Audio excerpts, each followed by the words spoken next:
Yo, GOP in the building. We back. Yay, yay. That's for my Ice Cube fans out there. Showing Ice Cube that love and respect he deserved. Because this brother actually put actions behind his words and designed a contract with Black America and was approached by both parties. One party blew him off, being the Democratic Party. And the Republican Party actually heard him out and implemented certain facets of the contract with Black America into the Platinum Plan. We don't know what that is yet because we haven't seen the revised edition of the Platinum Plan, but the fact that they even considered and took time and implemented it is huge. So that's a leg up to me. You understand? But today I want to talk about the interview, you know what I'm saying, / promotion of Biden. That's exactly what it was. It was the promotion of Biden. It wasn't no interview with Ice Cube. It was them advocating for Biden. They just trying to get Black people to go back and repeat the same mistake we've been making for the past 50 years, voting for a party that don't give us nothing, don't give us anything, no infrastructure, no upward mobility, no higher paying jobs, no guarantees of being successful, no rebuilding of the nuclear family, pro-abortion, which decimates us, pro-illegal immigration, which decimates us, that destroys us and makes it hard for us to compete in the job market. Because let's face it, Black America, we represent many of the high school dropouts. And we represent those people in this sector that is making less than 30 grand a year. You understand? So it's hard for our people to compete with a bunch of legal immigrants that you can pay under the table or pay, $6 less an hour and not have to give them incentives and not have to give them health care and so on and so forth and benefits. So it's hard to compete with that. How are you going to compete with that? The employers are going to obviously go for the illegal immigrant and the African American. That's one of the least educated groups in America that has the least employment success rate in America, right? They're going to be targeted, and they have been targeted, and that has been disproportionately hurting Black people. Democrats support that. Now, I'm going to play this clip of these people pandering to the Democratic cause and not really even listening to what Ice Cube was saying. Because Ice Cube was saying, listen, I'm not for one party or another. I'm really nonpartisan, but I just support a Black agenda. And they kept making it about, well, Trump is this, Trump is that, and Biden, and I don't vote for Biden. I'm like, bro, this is bullshit. Go ahead, James. My bad, man. Nah, you good, bro. What I want to do is say, shalom to the family, Shabbat shalom, you know what I'm saying? It is the Sabbath, but we want to talk about pertinent issues as it deals with our people. And I find it amazing that Ice Cube, he didn't say, hey, I went and sat down with the Trump administration and spoke with him about it. He said both administrations contacted him about his contract with Black America. So he didn't reach out to nobody. They reached out to him. The Republicans heard him out, implemented some of his ideas into their Platinum Plan, while the Democrats said wait till after the election. Now, this is what I have to say to that. Then we should tell him Joe Biden can get our vote after the election. You see what I'm saying? Because we got to wait for results after the election, or for you to even give a promise or give us any type of incentive to vote for you after the election. You can worry about our vote after the election because you don't deserve it because you're not offering nothing. They wanted the LGBTQ vote. What they do? They gave them all types of civil rights over a sexual preference. They got civil rights. You know what I'm saying? They made it a human rights issue. They got laws implemented for them. They got all types of funding and stuff for LGBTQ causes and stuff, all at the detriment of us. Because any funding for civil rights that don't go to us is being taken from us because they ain't adding more money to the pool. They just moving the money around to different groups and calling them our minorities. And one pertinent thing that I've heard Ice Cube say on record is, like Yeshua said, he ain't Democrat or Republican. Only thing he cares about is Black people rising in this condition. And he brought up the wealth gap as a major issue in one of his other interviews. Now that in America, wealth is how you get respect. This is a capitalist society. If you got money in your pockets, people treat you way better. And when you have black families that average $200 of combined wealth, and then you have European families and other demographics families who are 120 grand a year, a family worth 120 grand, that's a big discrepancy. And the only thing that can save that or change that is implementing policies that encourage black entrepreneurship and black men especially to get out on their own 2 feet, grind, work hard, and achieve for their families. And that does far more than any check from the government could ever do to subsidize keeping the man out the house, because now these children have a strong male role model to lead them and show them the appropriate way. Kids won't be running through the streets acting any kind of way because daddy ain't fit to let no young man get out there and be running with them gangs in the streets and stuff like that. The things that Q pushes to implement help our people. And the thing is, anybody who looks at it, it goes against the Democratic plan. And the crazy thing is you have Rosenberg and Ebro, who are both Jewish, and they are always against the best interests of black people as a whole to pander for the Democratic Party. And I just don't get it, because they don't go for that stuff in Israel. You know what I mean? They're not going for all this minorities and stuff. Try to get a Palestinian in there, in Israel and stuff like that, and see how they treat them. See how they treat them when they try to come across the border and stuff. But when it comes to America, it's a complete flip of script. Open up your borders. Let whoever in. Let them destroy your nation. It's crazy, bro. Facts, brother. Facts. And we got my bro Red in the building. Let's get a yay for Ice Cube. We got my brother D Red. What's happening, man?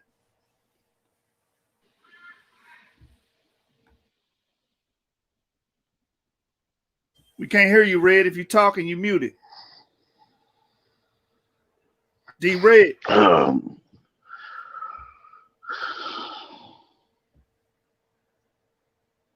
D Red need his morning coffee, y'all, man. He needs his morning coffee. All right, we'll go back to D Red. Everything you said, James, was on point, factual. You know what I'm saying? Ice Cube went in there and did his thing and showed that his true interest at heart is always going to be the black agenda and black people. And what Ebro them did, like you said, these are people that promote and advocate the Democratic Party. And when they see something specifically for black people, they got a problem with it. They try to demonize it and destroy it. But if the shoe was on the other foot, because like you brought out, Ebro's mom is Jewish, and Rosenberg is Jewish, and if it was something dealing with the Jewish community, they would not be against it. They would be all for it.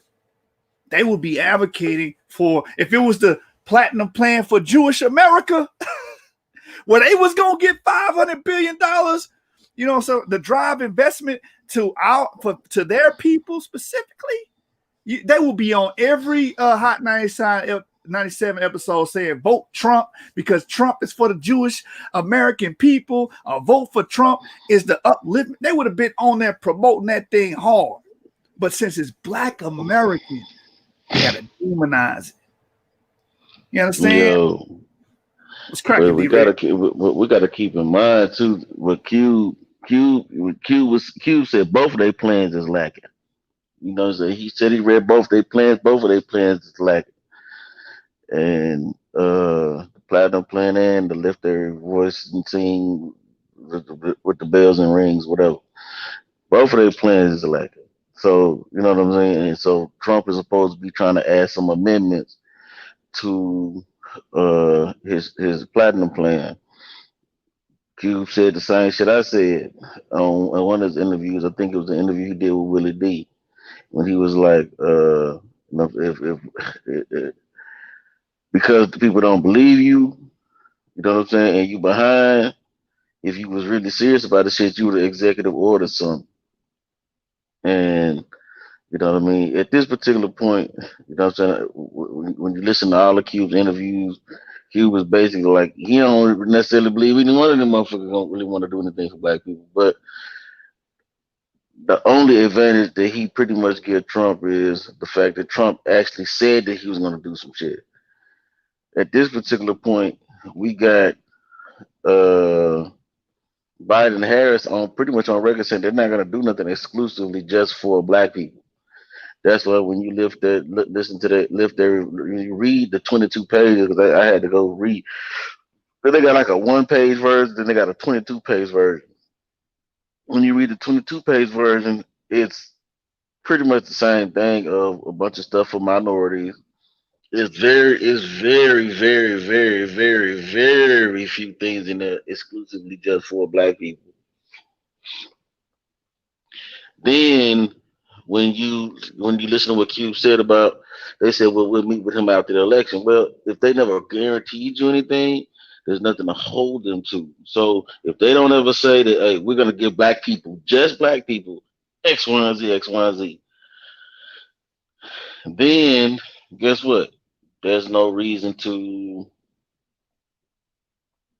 There's no way to hold them accountable. There's nothing to hold them Hey, accountable that's to. So facts, they never. bro. That's why I said that they can get our vote after the wait for You know that. what I'm saying? And so what we gotta do is understand all of this. We gotta look at all these different nuances. This is why no matter what side you on, you gotta stay on your people head. Because you gotta if you side with Biden, then you gotta be on their head about why you ain't meet with Q. Because you can't get mad at Q for meeting with Trump if they didn't want to meet with him. Then he said he was supposed to get a call from Kamala Harris's people, you know what I'm saying, to discuss the contract with Black of America, but he never got the phone call. So at this particular point, you got to be mad at them. You can't be mad at Q for meeting with the people who was willing to meet with the people who was willing to meet with him. Can't get mad at him. You got to get mad at the Biden campaign and the Harris campaign because he was told on different occasions that he was supposed to meet with the Harris campaign, and the Harris campaign never called him. So at some point, you guys got to start holding them accountable. Right. He said he's willing to meet with both sides, but only one side was willing to meet. Facts. So that's just what it is. So being mad at Q already said I'm not a Democrat or a Republican, and that our issues are bipartisan. You see what I'm saying? So he's gonna Correct. work with whoever to try to get something done for black people. You see what I'm saying? And so Hey, we let me got to hit one understand thing this. on what you were saying real quick, Dame, about Kamala Go ahead. Harris, because I had seen when she had sat down with black entrepreneurs. I cannot remember where it was. It was recent. She gave her little speech, and did her little, dances for the black folks to make them feel good. But then when it came time for the question and answer period, people could ask them real questions about what they gonna do for black entrepreneurs. Guess what they did? Ended the whole segment, and she got up and walked away. She didn't even think black people deserved time to question her. But at the same time, her and Biden talking about doing stuff about those them visas though. They East trying to get them Indian. visas, yeah, for Indians to where they can easily convert that into American citizenship. So you got something aimed directly at East Indians and willing to talk about it, willing to put words behind it so they can hold you to it. But you ain't got nothing for black people, and you sit there and act like the Democratic Party is the champion of black people. That's crazy. I got a clip to coincide with what you just said, James. Right here. Right here. Right here. I was going alley oop. You threw the alley oop. I'm gonna slam the ball, man. Let's go on. You know what I'm saying? Because D-Red said this too. Do you support? D-Red brought it up too. Like they on record saying that they not gonna do anything for black people. Reparations. And I'm gonna just go straight to the point so I don't break the rhythm. Listen, the reality also is this: any policy that will benefit black people will benefit all society. Look at that. That will benefit. Let me get to it. Listen, the reality also is children, black families, black homeowners, because the disparities are so significant. So if we focus on the specific issues that have resulted in the greatest disparities, and we understand that that's part of why we're doing it. Listen, the reality also is this: any policy that will benefit black people will benefit all society. Let's be clear about that. Nigga, we didn't ask you about all society. Watch what she say. Let's really be clear about that. So I'm not gonna sit here and say I'm gonna do something that's only gonna benefit black people. You heard that? She's not gonna do something that's only gonna benefit black people, man. There you go. For all you Negroes that's gonna vote for Biden, saying the Democratic Party is the black party, then why they ain't doing any and putting any exclusive policy on the table for black people then? Let me on one more time. I'm gonna get right back to it. I ain't gonna break the flow up too much. Clear about that. Let's really be clear about that. So I'm not gonna sit here and say I'm gonna do something that's only gonna benefit black people. That's all we need to hear. Then she said, "No." Y'all hear that shit, man? Y'all hear that? I seen the whole interview. So yeah, I paid attention to the whole interview. Then you got Joe Biden saying, I mean, if we're going to talk about reparations, we got to talk about Native Americans. No, motherfucking Native Americans already got their damn reparations. They got casinos and reservations and land, and they get free schooling and free health care. They get their reparations. They can give us that. Right. You see what I'm Facts. And I'm saying? gonna say this again in supporting Q. The black issue, again, with us families having families worth $200 compared to other communities $120,000. The black issue is the biggest issue facing America. Period. Facts. Period. Yeah. Especially dealing with black men. Yeah, that's it. You know what I'm saying? And so this the whole issue that we got to deal with, man. This is the whole reason why people don't really want to have these conversations. You know what I'm saying? The reality is that we are in a situation where we're on the verge of being a permanent underclass. And if we don't fix this like expeditiously, then what's going to end up happening is it's going to be almost impossible for us to come up out of this that we in. If we don't get it together ASAP, we're not going to be able to get up out of this. And so we got to come on with it, and we got to get real serious about this. You see what I'm saying? Because at this particular point, we finna be stuck like Chuck, as my granddad used to say. We really gotta get together, and we can't afford irresponsibility, and we can't afford to not take accountability, because a lot of the issues that we're having in our community are behavior issues. You see what I'm saying? Fucking the reasons why we support most of our people support Democrat is because we're irresponsible. And people are not gonna want to hear this, but our mothers was irresponsible. You see what I'm saying? Our mothers was having abortions and doing all kind of other shit. They, you know what I'm saying? And so they like the irresponsibility. Let's keep it a stat. You know what I'm saying? The only person that is gonna want to support abortion is a person that's irresponsible. A person that's responsible is not worried about being able to have abortion because they're gonna take responsibility for their sexuality before they get pregnant. Let's just Facts, keep it man. real. The That's woman facts. that's responsible is the woman that's responsible that knows she don't want to get pregnant is gonna take responsibility of it take her body seriously to the point, you know what I'm saying, to where she's gonna be able to say, you know what, I don't like this dude like that, but he is fine. I want to see what it do, and she gonna strap up.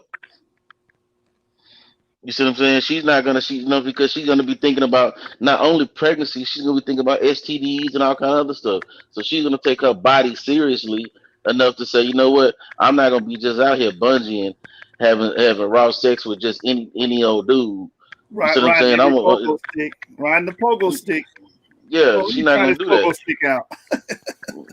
So she's gonna take her body seriously. So only women that wants to support abortion are irresponsible women.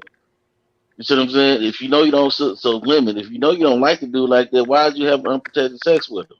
No, And don't and don't, you know what the rebuttal is, huh? Dan? The rebuttal Huh? is I am a businesswoman. I am in corporate America. I don't have time to be raising no damn child. That's gonna be the rebuttal for the corporate black woman. And women. Oh snap! Look at this. Look at this real quick, bro. Strange Magic said, and it's a female. Now, women is responsible for barebacking. Yes, you are part responsible for it because you allowed it to happen. Yeah, I about to say, unless you were raped anytime sex takes place, it is the woman's choice. Unless you are raped, you have the right to say yes or no to the sexual act. So I don't even see why women even try to weasel their way out of that. If you as a woman respect your body, because you got to carry this baby, and that's the main reason we focus on y'all, is because y'all get the short end of the stick. You get put in a situation where either you get an abortion or you're taking care of a child by yourself. What we are saying is respect yourself enough to, even if you can't control yourself sexually, because that's the only reason to be having sex with any old dude and getting pregnant, is because you can't control yourself sexually, at least wear protection. That's what we're saying. So you won't make a baby that you either have to kill before it's born, discard after it's born, or struggle with after it's born. And then that baby is punished because now that baby is lacking a father in their life. And it all Yeah. comes down to a Oh, simple no that the woman could have said to not mess with this nothing dude. facts. Have you seen that movie Booty Call? Every woman should have seen that movie Booty Call with Jamie Foxx and Tommy Davidson, when the girls was they was finna try to get it in. The girls was like, y'all got a condom, and they was like, oh no, and they had to go to the store to go get the condom. It's just that simple. That's it. But somehow that's blaming women by saying You know, be accountable for no, your I mean, body. what we only got to understand is called Asherman syndrome. Asherman syndrome is when a woman has scar tissue on her cervix to the point where it messes up her womb to the point where it makes it difficult for her to have a baby. In some cases it makes it difficult for the egg to attach to the womb because of scar tissue, different little My issues. cousin had that D-Red, and she couldn't get pregnant for years. She didn't get pregnant until she was late 30s. She had because she got sexually active like 13, 14, and she was having sex with grown males. You understand? She was having sex Mm, with grown males, sneaking out her mama house and going dealing with these older men. And she got what you call the scarring of the womb. And when she got ready to become a mother, every dude she got with, she couldn't get pregnant. You know what I'm saying? She went to the doctor and they told her that's what it was, what you just brought out. yeah. So that's real. That's actually real. You don't so you thinking people are telling you something to your detriment, but what happens after you done had 4 or 5 abortions? Because what's happening is the sisters are using it like it's birth control. So what happened when you had enough abortions to where now you can't get pregnant?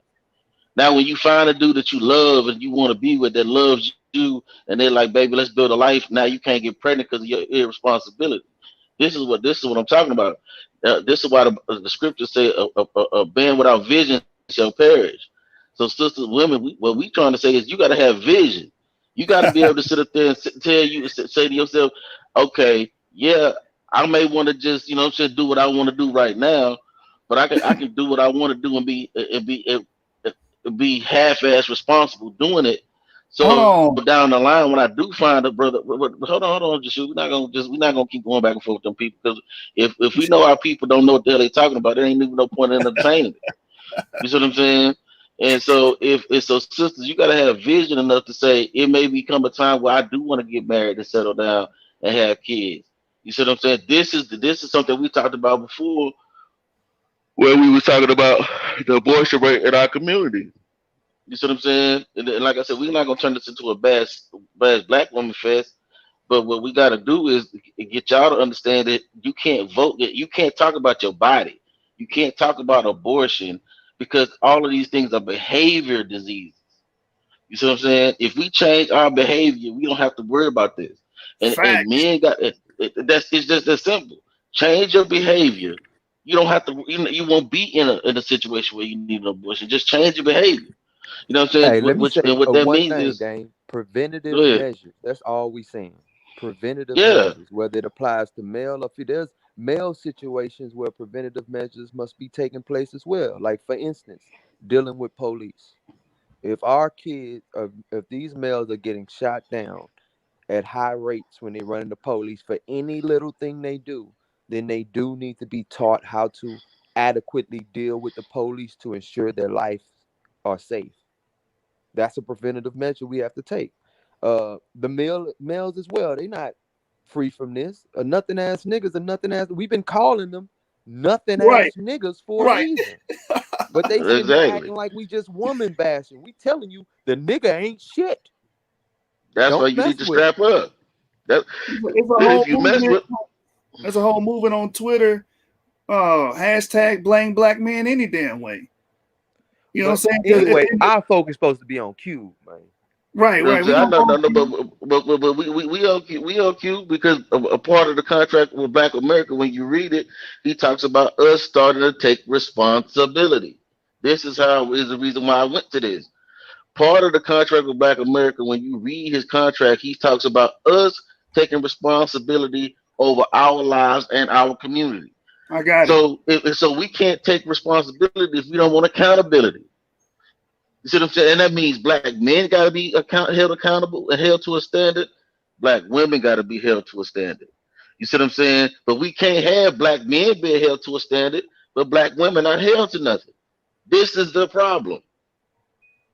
Can I We read can it? say Can black I read? men. Go ahead, brother. I Go want to ahead. read it straight from the contract of blackamerica.us. Black responsibility, and it's the end of the contract of Black America. It says black responsibility. Chronic poverty creates an atmosphere full of negativity, frustration, hopelessness, depression, alcoholism, drug abuse, crime, and violence. These are some of the conditions that plague the black community, which is dealing with extreme generational poverty. As we begin to gain social and economic equality, it is our duty to clean up ourselves in our community. This contract is a two-way street. As we gain social and economic equality, we must begin to dissolve any bitterness in our heart for past wrongs. We must become better citizens who are more productive on all levels of American society. We really must step up after we pass the contract with Black of America with no more excuses left in the kitty.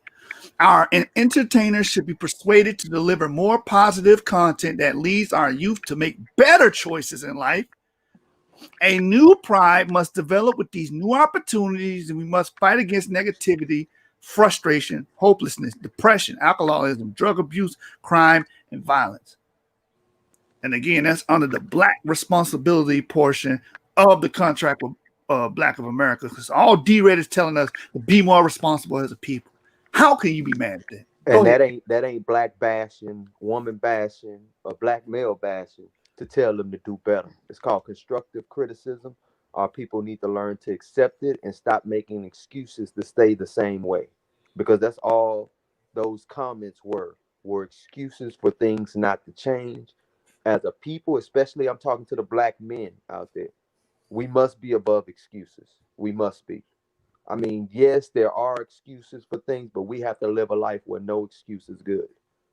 We have to in America if we want to succeed. We have to get things done. And these excuses ain't gonna get us nowhere. It's just gonna give us more of a reason to fail. Hmm. And brothers, we got to understand. You know what I mean? If you ain't ready to take care of a family, think about that before you lay down with that sister. Because the purpose of sex is to procreate. The enjoyment of it is the byproduct of it. So you can want to do it more, so you can have more, be fruitful. But it ain't for you to just spill your seed anywhere with any old woman that you know you ain't even dealing with like that. You don't even like her like that.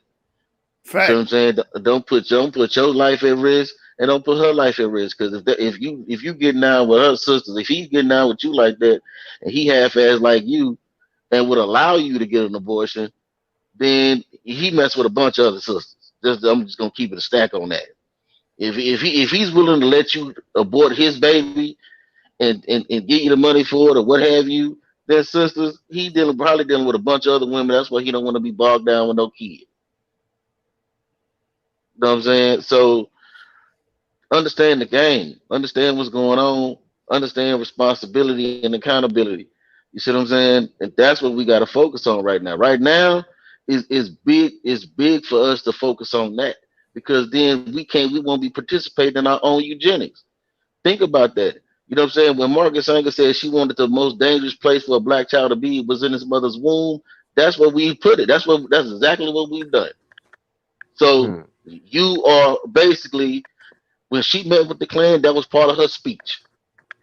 So you are basically working for the Klan. Man, You Period. know what, bro? I think we we can't. gonna have to maybe next week sometime do a show on abortion and why it was started, and start knocking out these issues in the black community, bro. No, Because you can't do that, brother. That's bashing black women. We can't do that. hey, well, I'm gonna be a woman basher that day because I don't think Margaret Sanger is a black woman, and I don't think she was promoting good things for black people when she brought Facts. up the Facts. eugenics plan and Planned Parenthood, because she said we were like human weeds that need to be exterminated. That's what she said, and this is the Hmm. woman whose foundation you trust in as it promotes the abortion of our children. Come on, man. Hey, we down for letting women share their side on here. Sheikah was on here spewing all that Democratic jargon a week ago. So we let women speak on here. Here y'all go. Everything ain't about you. Stop centering the conversation. You heard them say something about responsibility you got in your feelings. So we're going to bring it back on track. Ice Cube and Trump. And we're going to deal with the Queen asking Ice Cube about where do women fit in the contract with Black America, right? Because women ain't marginalized, but if anything, you got more political might and more of a political voice here in this damn country than we do. Mm-hmm. So stop pretending like you a victim all the damn time. I don't want to be victims no more. When are we going to be victors? When? I'm tired of being. Starting today. All right, so let's get into the clip. Ice Cube, Trump. Ice Cube dealing with the meeting with the Trump administration. Go ahead, brother. What'd you say? I was just about to say Ice Cube. You supposed to play the clip of Ice Cube talking with Hot 97? Yeah. Okay. Yeah, Ice Cube on Hot 97 and how these brothers used it as an opportunity to pretty much bash the Trump administration and promote Biden. And that's pretty much what was going on during this video.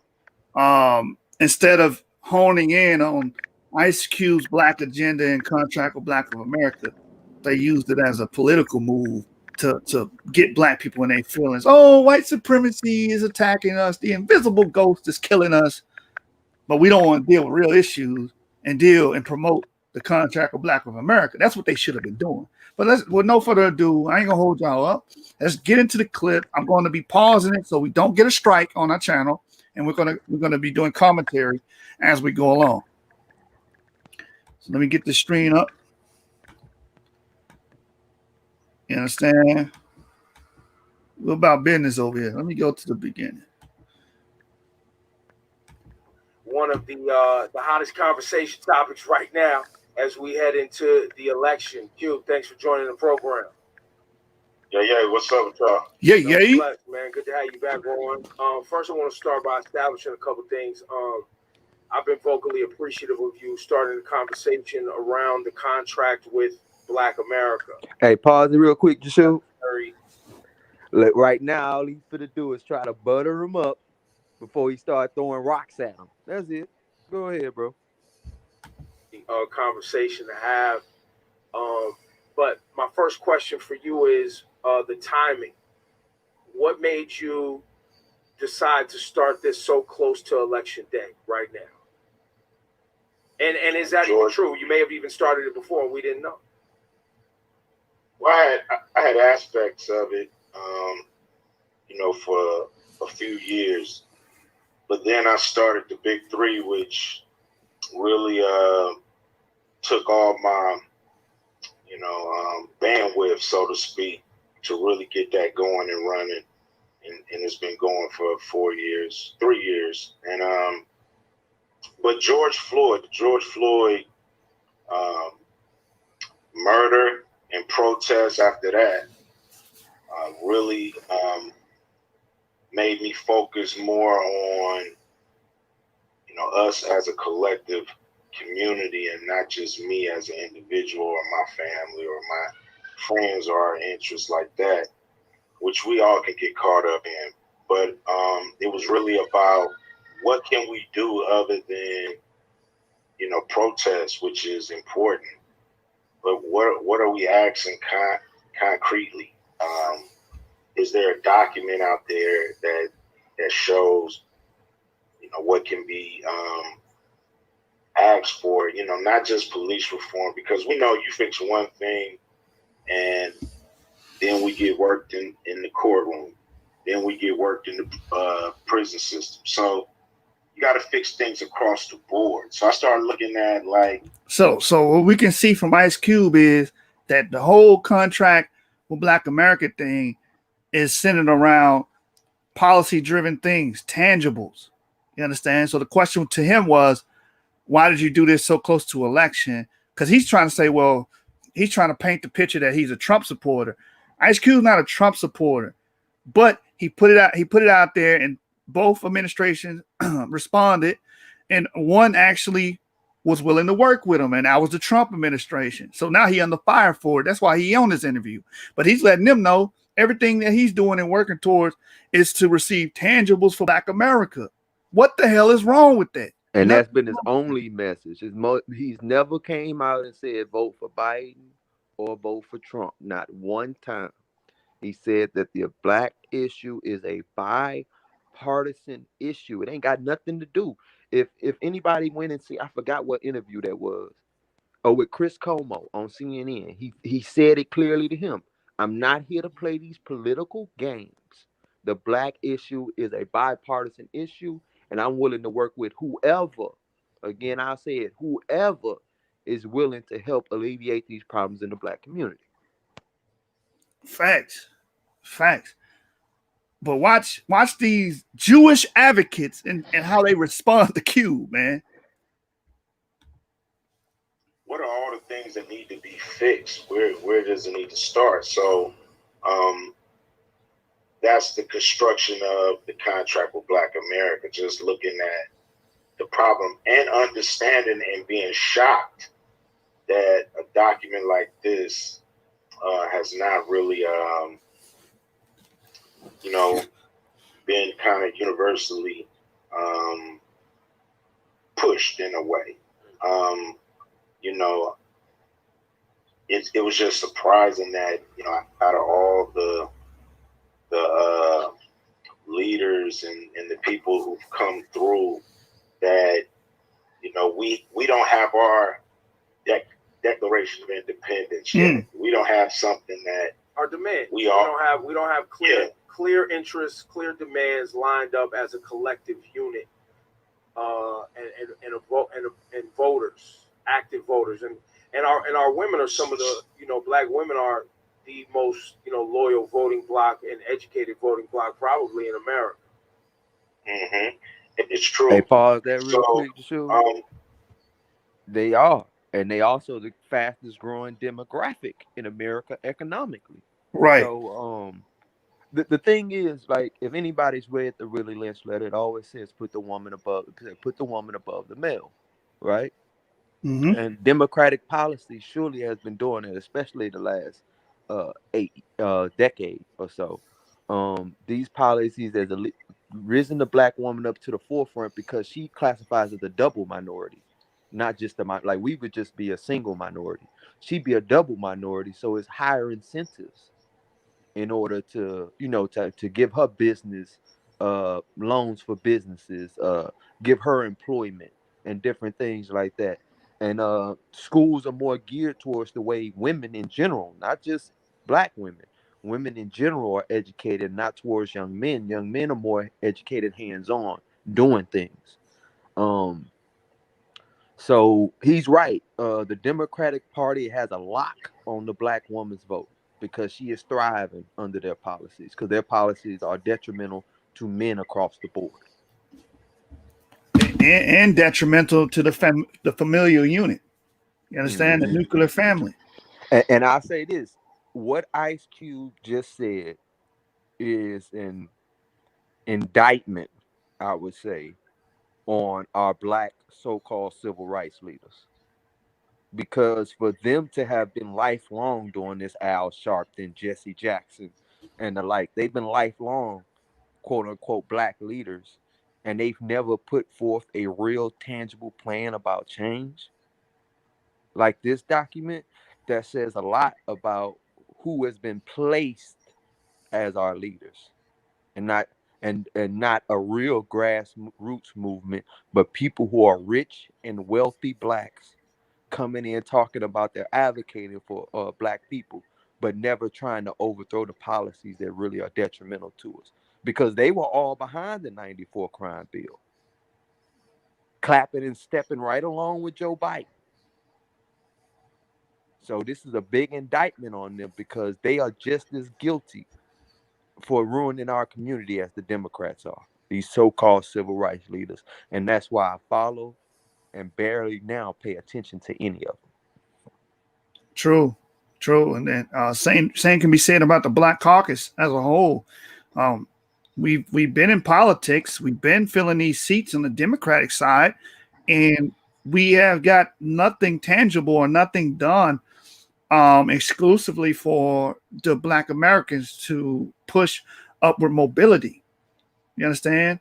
That's why we have pretty much remained stagnant from the 70s onward, because our political leaders that we have backed and got behind, that these 15 million women are voting for and advocating for and pushing for, you understand? Actually, Haven't done it. the Kerner Commission say we got worse. Oh, damn, it's It worse. ain't like we stayed stagnant. We've gotten worse since the civil rights movement. Mm-hmm. So Yeah. again, the policies that was implemented by the Democrats, like giving us the wealth, including us in the welfare state and things like that, are, or seem to me at least, The to forbidden be fruit. directly correlated with the reverse trajectory of our people, because we were coming up. We were having, we all know about, the black businesses and stuff that was owned, black families, they were accumulating wealth until the civil rights movement. But once that welfare Yeah. state opened up, kicked the fathers out the household, start locking them up at crazy numbers, that's it. I mean, they, as my grandma said, we went from ownership to integration. We lost everything that we own just to integrate. You Facts. know what I mean? And it's as Dr. Claude Anderson says, it's a direct correlation with business ownership or the lack thereof and incarceration.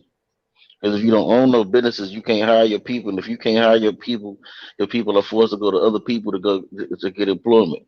Those people, by nature, understand that they're gonna hire their own first. So your people are not gonna get jobs. So when your people don't have jobs, what are you gonna do? You know what I'm saying? You're gonna commit crimes to make sure bills is paid. Facts. So when you commit those crimes, those crimes are gonna lead you where? The prison. So you see what I'm saying? It's a direct correlation with lack of business ownership in the black community and incarceration. And I add one more thing, and I get on that, man. I can't remember who it was I was watching, but they talked about how the way the welfare state came in, and they said the father couldn't be in the household and stuff, like, unless he was collecting a check too or something like that. It made it a better choice. It was a woman who said it too. It made it a better choice to the man, just off a logical thing, because men like to think logically about situations, at least the ones they hold truly dear to them. It became a more logical choice to get out the household, because of the fact that, hold up, if I'm here, I'm working, bringing in peanuts, we can't even survive. But if I leave, she can get Section 8, she can get Medicaid for the kids, she can get SNAP or WIC, whatever it is y'all got.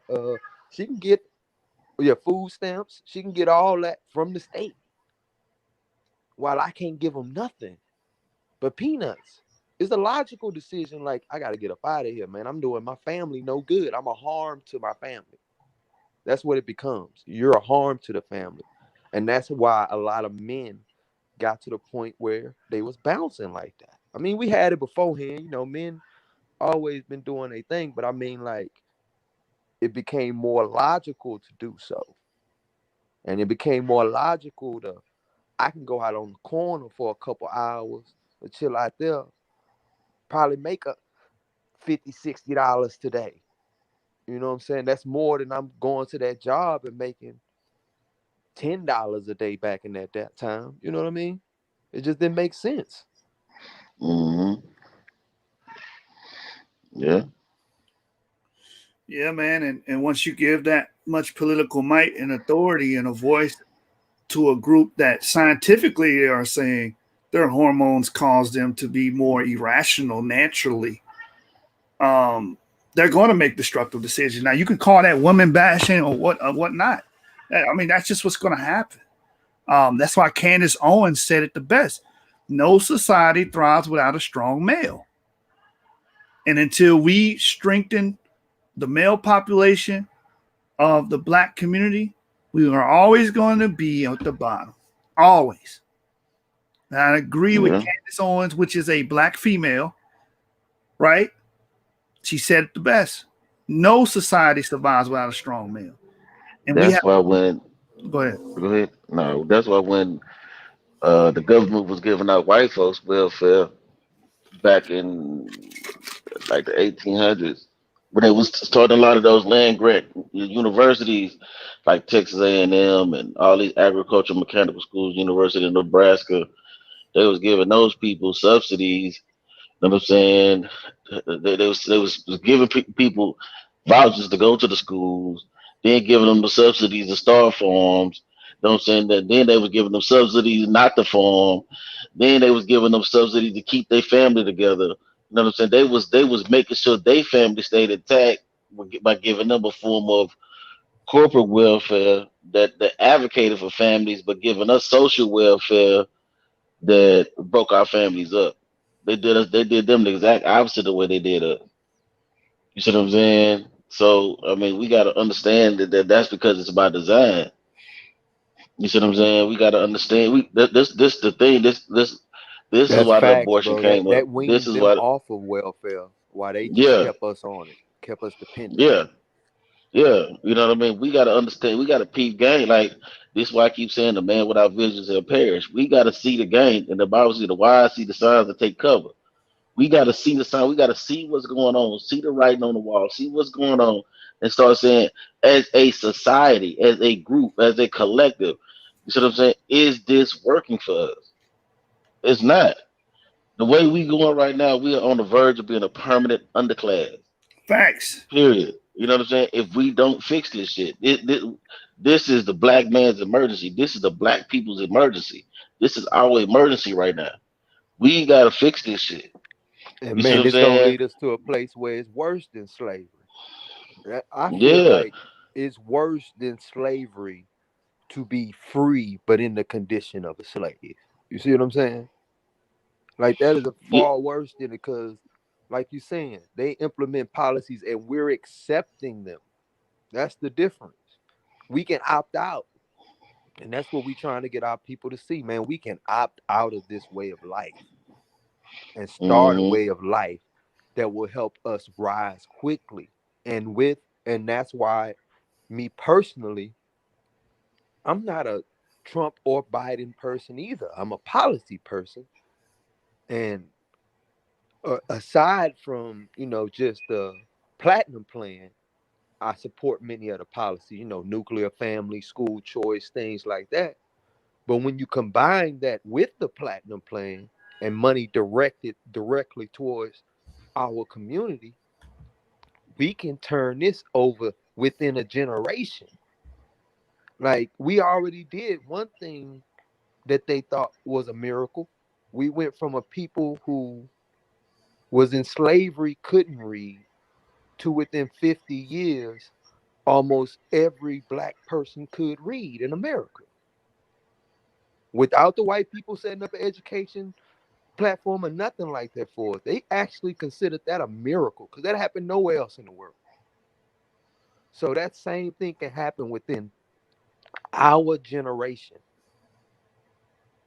if those things are fulfilled, which are being promised to us from one side, and that side is willing to work with Cube before the election to get things done for our community. While the side who has the presidential And I'm gonna say this one thing, and let's go back to the video, bro.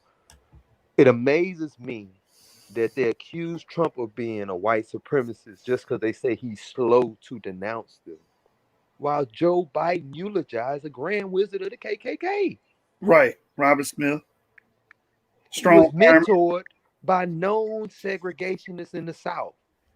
His political record. Donald Either he's Byrd. a complete idiot or he's a racist. It's one or the other, or a combination of the two.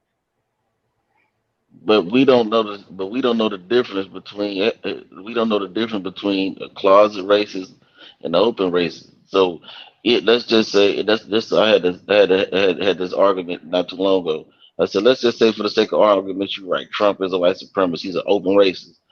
Biden's a closet racist. So you got to ask yourself which one is more dangerous. The person that pats you on your back and tell you, "Oh man, I got black friends," but really don't like black people, And killing or the y'all person on that the low by with their yeah, policies. yeah, and really actually doing damage to the community. And I asked this question: what names other than the coronavirus? Because people kept bringing up the coronavirus. What has Trump done to damage the? What policy has he passed that damaged the black community? What policy has he passed? Not one. And he presented in 2016 the New Deal with Black Americans. And I mean, like I've been saying, if we go read that deal that he He did it all. proposed, he pretty much delivered on it. So it's like, what else do y'all want? You know, Biden ain't did shit but destroy you. This man has helped on multiple fronts. You understand? So let's What's say he a bad about racist, Jashu. His yeah, his yeah, he's a racist. racism doesn't affect his policy. It Right, seems. right. And He's a that very and that, poor racist in practice. He's a very poor but racist that's in practice. Yeah. but that's why I try to explain. That's why I try to even send that to people who say Trump is a racist, and I even tried to had to get them to understand who Lyndon B. Johnson really was. He was a staunch racist. You know what I'm Hmm. saying? I've been trying to get people a good book to read is Forced into Glory about Abraham Lincoln. You see what I'm saying? He was a staunch racist. So just because a person is a staunch racist don't mean that they can't do something good or something that needs to be done. That has nothing to do with nothing. That's dumb. You see what I'm saying? Hey, And dang, look, so his racism could be, look, man, I'm tired of these broke ass niggas living off my government. I'm gonna give these niggas a way to be successful so we can somehow get out this welfare state situation because he seems to hate that. So maybe that's his whole reasoning behind it all. It's a racist yep. reason. But guess what? It's gonna help us. I don't Yeah, care and if his racism yeah, helps. exactly. Yeah, but that's what we got to get to the point where it's policy of a personality. He may not have this personality that we like, but shit, we ain't sitting down with Donald Trump every day eating dinner. We don't. So that shit doesn't even fucking matter. Just because he called these places that people are fleeing from to get over to come to here shithole countries, they don't got nothing to do with Black America. You understand what I'm saying? We got to understand that. I don't care about them. This is the point. This is the point that Cube was trying to say. That's what Cube, when James talked about when he was on the Como show. He said, "I don't care about minorities. I don't care about this. I don't care about that. You know what I'm saying? I don't care about people of color. I don't care about none of that. I don't care about black people." That said, that should have said that should have sent chills up your spine because nobody else has been talking about black people. That's what Dr. Clyde Anderson said. He's not talking. He said we got to do a policy for black folk. You know what I'm saying? Not humpbacks, midgets, gays, lesbians. The hell with them. This has got to be for black folk. You see what I'm saying? And Cube is taking up Claude Anderson's perspective. We've got to get behind that type of perspective. You know what I'm saying? And focus on that because that is the most important thing. That's what's gonna get us out of it. Is us staying on these people's neck about look, black folk. This is a black issue.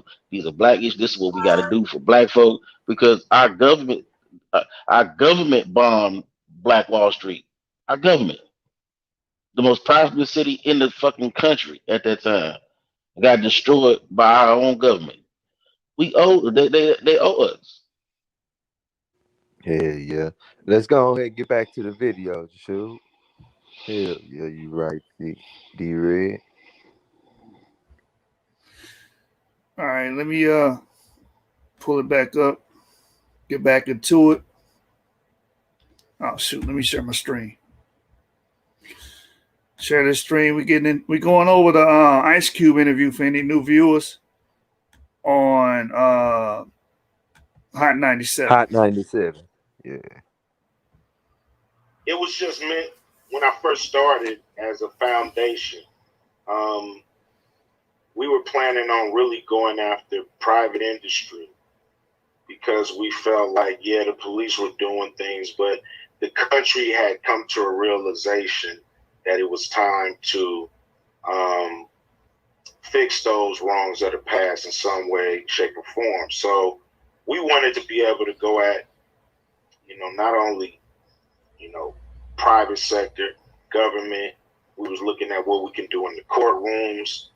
So, that was our initial plan. When I say our, I have, some great people working with me. Rob Johnson, he was on the ground with us. Even Chris Broussard. People like Derek Hamilton, who's a, very, one of our brilliant economist minds that's out there. We reached out to, other people to help us really, hone this thing in. And that was always my question too. Was, we hear about these ideas that I think are great ideas. And when I heard this, my first question was, who are you working with on this? And do we have legislative writers, or do you have legislative writers, people who actually deal with the law and the process of politics in this, or, is this something that's still being formed? Because I think most of the blowback that you got was the timing of it feeling like it was detracting from the election that is soon come and creating confusion on what people should be doing going into this election. And I think that's where the question mark that I. So they worried that it's going to affect the election. Ain't that what it's supposed to do? Like, ain't that the purpose of putting forward a plan for Black America or a contract with Black America is to put the politicians into a position where they need to do something. Right. In order to get our vote. I mean, how stupid is this? Like, what kind of question is that? Like, you know what it shows is? me that they're not really concerned with our condition. Facts. They just want to be pro Biden. Yeah, so it's going to affect the election. They scared Biden going to lose because Trump actually worked with a Black influencer, such as Ice Cube, and actually took the time out to implement his contract with Black America into the Platinum Plan. So he knows if Black people see that we got policy that's exclusive to us, we're going to grab it. The rational Black men and women are going to gravitate towards that because we're looking for something tangible. We're tired of the goddamn campaign speeches and promises and, all these things, grandiose and grandstanding from the Democrats. They understand this. So he's like, this might affect the election because he want his boy to win. It ain't got nothing to do with Black people. Don't have nothing about us being successful and actually, succeeding in this nation. It's all about my boy has to win because we're staunch Democrats.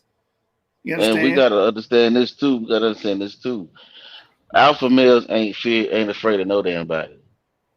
So that Trump boogeyman, that Trump is Michael Myers and Jason combined shit, that shit don't work on no alpha male. You know what I'm saying? The only people that's feeling like we got to get Trump out of office. We got to get Trump out of office. We got to get him out of. But Trump, I'm not afraid of Trump. There ain't nothing Trump gonna do that's gonna make. And I live in Texas. You see what I'm talking about? So I'm not sitting up there worried about no whites. I work with motherfucking dudes that father-in-laws is grand wizards of the clan. I'm not worried about them. You see what I'm saying? I'm not worried about them. They don't come where I stay at. They stay there as way out in the country somewhere. I'm not worried about them. So any motherfucker that's talking about Trump is gonna rile up the Proud Boys or whoever else is an idiot. I think Trump is the best thing to happen to this country because it's exactly what Black America needed to be wakened from their sleep. Obama rock niggas to sleep. Facts. Facts. Same dude Yeah, that his refused to smooth address. talking ass. Right, right. That's all he was. He was well spoken. He was an orator. And same dude that refused to enact any specific policy for Black Americans, the same one that refused to talk about reparations. He said reparation was improbable. It will never happen. It can't happen. You know what I'm saying? This is the same guy. You understand? That allowed that guy Biden to sit next to him during his election, during his presidency, and not do anything to repeal the harm of Black people made by the 94 crime bill and 86 crime bill and every crime bill after 72, because Biden on record saying that his name has been attached to every crime bill since 1972. And you didn't do anything in office? And in 2016, Biden said he stand by his crime bill. It wasn't until he decided. It said wasn't until he decided he was going to run for office that he said that those crime bills that he made a mistake. Right, because he's trying to pander. Mm-hmm. That's it. This is the same man that sat before the Senate and addressed us as niggers, right? But now Trump's the racist. Now, but Trump's the racist. You ain't throwing that. And he called us super. He called us super predators, just like Hillary Clinton did. Yep. During the Senate speech, when he was talking about they're gonna bash my daughter upside the head, and they're gonna take her money, and they're gonna do this. They're predators, and I don't care why they became predators, but Yeah, they're they predators. can't be socialized. They're beyond the Yeah. pale. He was saying that about our kids. Well, I Yeah. guess it was us. No, he at the didn't say time. that. He didn't say that. He said they were super predators. No, he did say that, but if you look at, he said that, and he also said they were beyond the pale. They could not be socialized. He said a lot of horrible stuff, and he was talking about Black kids or us at the time, our generation. Mm-hmm. But you know what you got to do? You know what you got to do as a Democratic politician and a career politician? All you got to do is have, like, if Trump got Melania to get on stage and put hot sauce in her purse, I'm pretty sure that they wouldn't call him that no more, because that's how y'all work. You know what? Trump need to get on there and play the saxophone. He need to get on somebody's thing like Clinton did to play the saxophone. Play the saxophone, Then, right? Yeah, that's it. Then he'll be considered the first Black president. He just go play the saxophone. That's it. That's he how don't do nothing. Mm-hmm. And that's why we don't need irrational people leading our political plight and having our political voice. Because once they have our political voice, all these irrational decisions are going to happen. We're never going to achieve anything in this country with those type of people pretty much having the edge over the rational side of Black America. You feel me?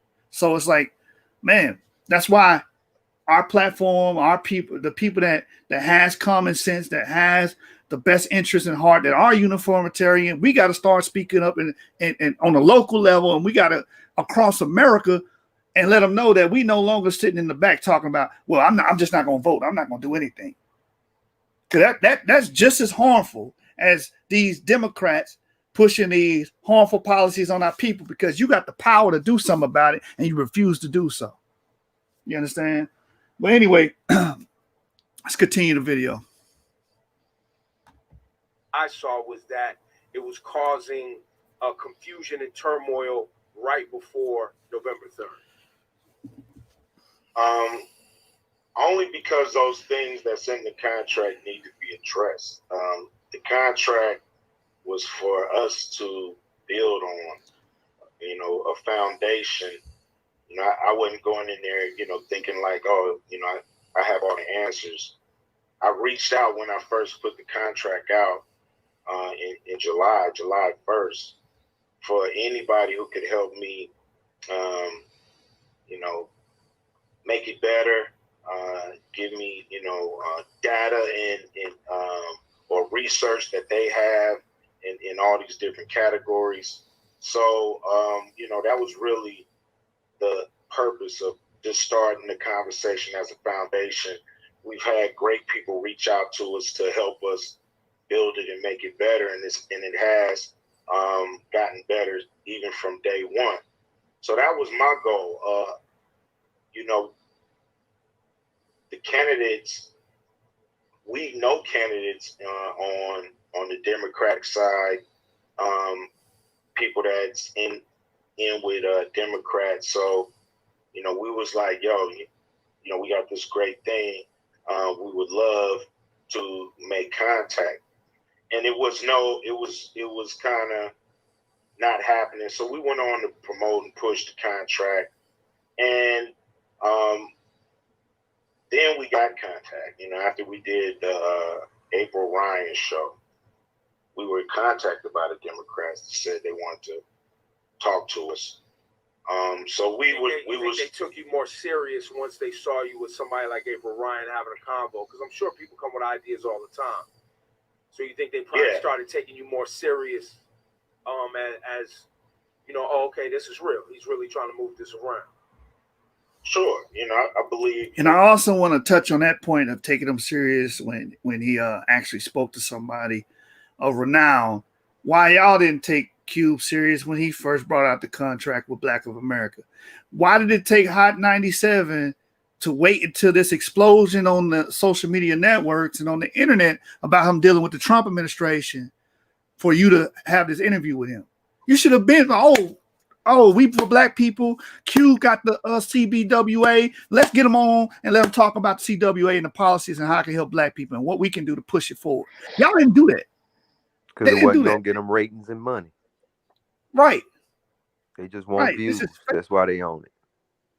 And to discourage Black people from making this economic decision for the Black community.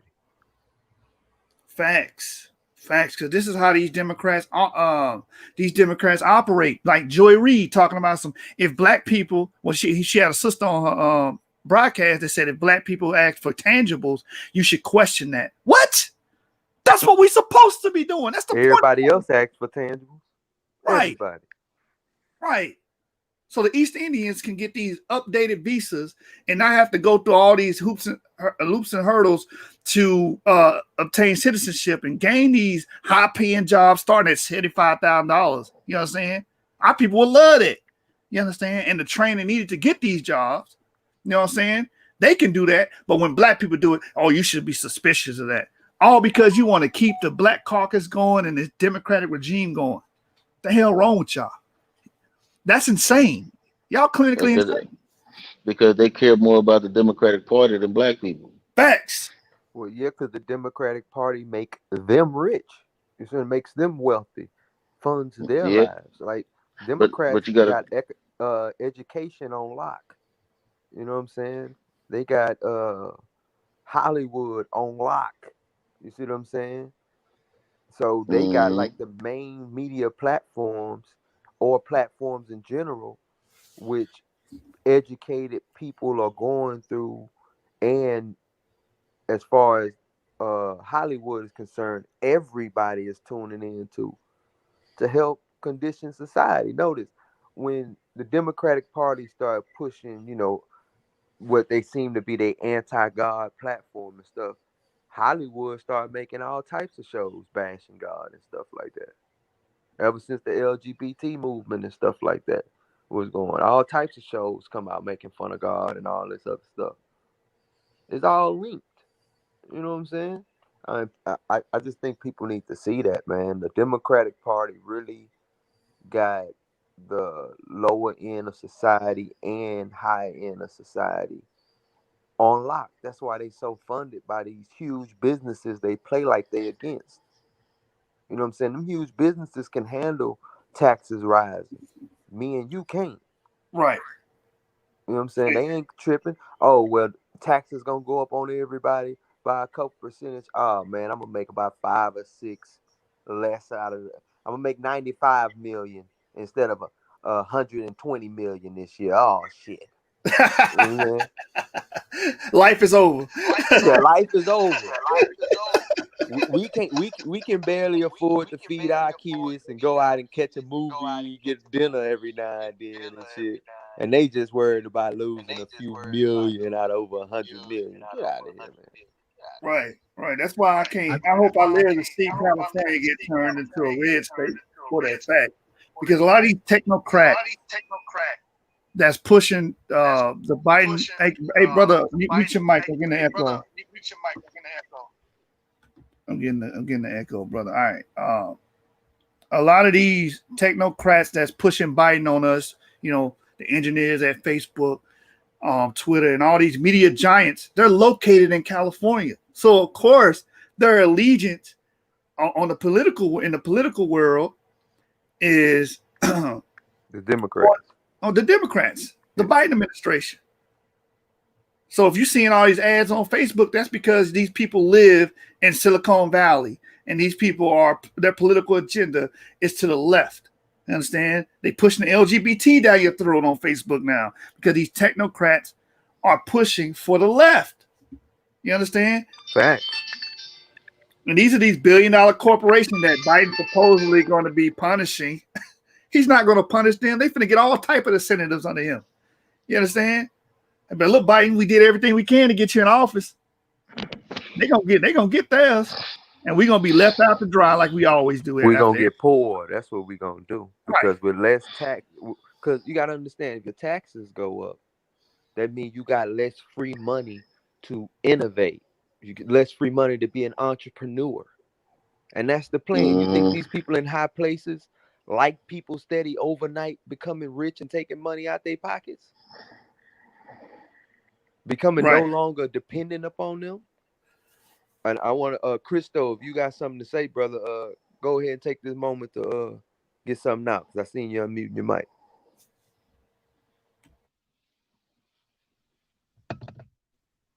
No, I was just saying, even though that is the case now, that the corruption against Black people is leaning more toward the Democratic Party, that we shouldn't get locked into that either, because we have to look further down the future where they might actually take these parties and switch the agendas around on us. So we can't get too locked into it. But yeah, it is important to look at it for what it is at this given time. And at this given time, it's not the place we should be. Hey, that's facts, brother. Like Cube was saying, it's a bipartisan issue. And I think personally, and I think Brother D-Red Tashub would agree with me that every time an election comes around, we need to be looking at what their policies are and how that's going to directly affect our community, and not be caught up in the Democratic or Republican thing. So I fully support what you're saying, bro. Yeah, I agree with that. That's why I was saying we might vote Trump. They just say you vote for Trump this time, but then because of enough Black folk voted for Trump this time, that the Democrats next time offer us a better deal, then we vote Democrat that time because they offer the. After you vote, you go back to the center. You see what I'm saying? Meaning you don't stay a Republican, you don't stay a Democrat, whatever you vote. Come back to the center and look at the policies. Go down and see how they do some research and see how it helps.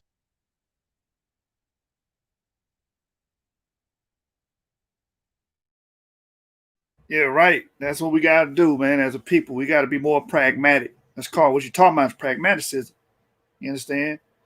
But we appeal to emotion. We appeal to these talking points, and we don't know that $500 billion is in the balance. A whole package designed for us is in the balance, and we haven't seen the updated platinum plan with contract with Black America, elements of contract with Black America implemented. You understand? So the people behind contract, it's not just Cube. There's other people behind the contract with Black America. So those people working with the Trump administration, I'm very interested to see some of the amendments and the things that were included in that. So that's all on the line November 3rd. So you can have an emotional breakdown where, oh, well, the Trump emboldens white supremacists. What did that, and let's say that was true, be that as it may. What is that going to do as far as affecting the black agenda?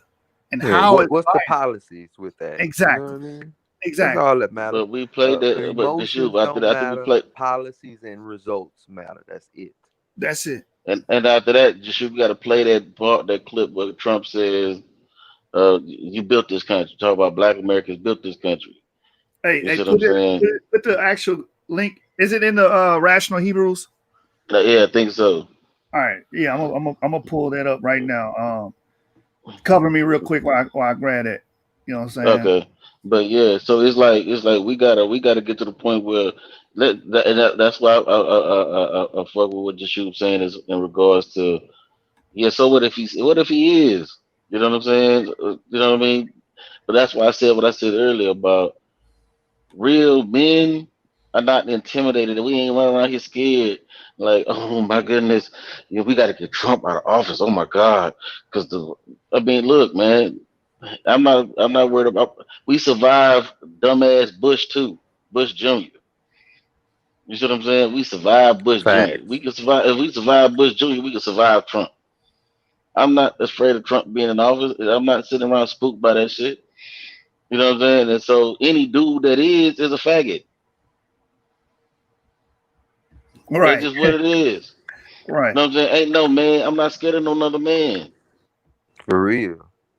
Especially You know when what I'm saying? And it ain't like he trying to, you know what I'm saying, set up. I'd be scared if he was out there yelling, "Oh, just lock any nigga up you see." You know what I'm saying? If he was doing something, but I haven't seen anything he did for me to be scared of. Even if he is a white supremacist, he ain't done nothing clear enough to me for me to be worried about him actually using military or something like that to round us up. That's what they trying to make us seem like. He about to get the military up, round us up, and start killing niggas on sight. Excuse my Right. French. but it's funny. You know what I'm saying? It's like, man, come on, man. You know what I mean? And then they talking about the Proud Boys. The Proud Boys is full of damn white Latinos. Right. So it's a Latino group. Not only that, but Yeah, the Proud Boys joined with Black Lives Matter. So there is no homogenous group. Because you got even the Proud Boys say you got Proud Boys that are white supremacists, then you got Proud Boys that are not, that protect protesters. So it's not a, so they be trying to make everything issue. And then you got people that bring up the Central Park Five, right? You see what I'm saying? But that's not legislative. Okay, let's break this down. I had to sit up on this one. I had to break this down. The Central Park Five, he took out the billboard, he took out the ad, even after they were found guilty. I mean, found not guilty, he still felt like that they was guilty. They should have been locked up. Cool. Was that stupid and wrong? Yeah, that was stupid and wrong. But did that affect my life? No. Did it affect the lives of anybody that I know that I grew up with? No.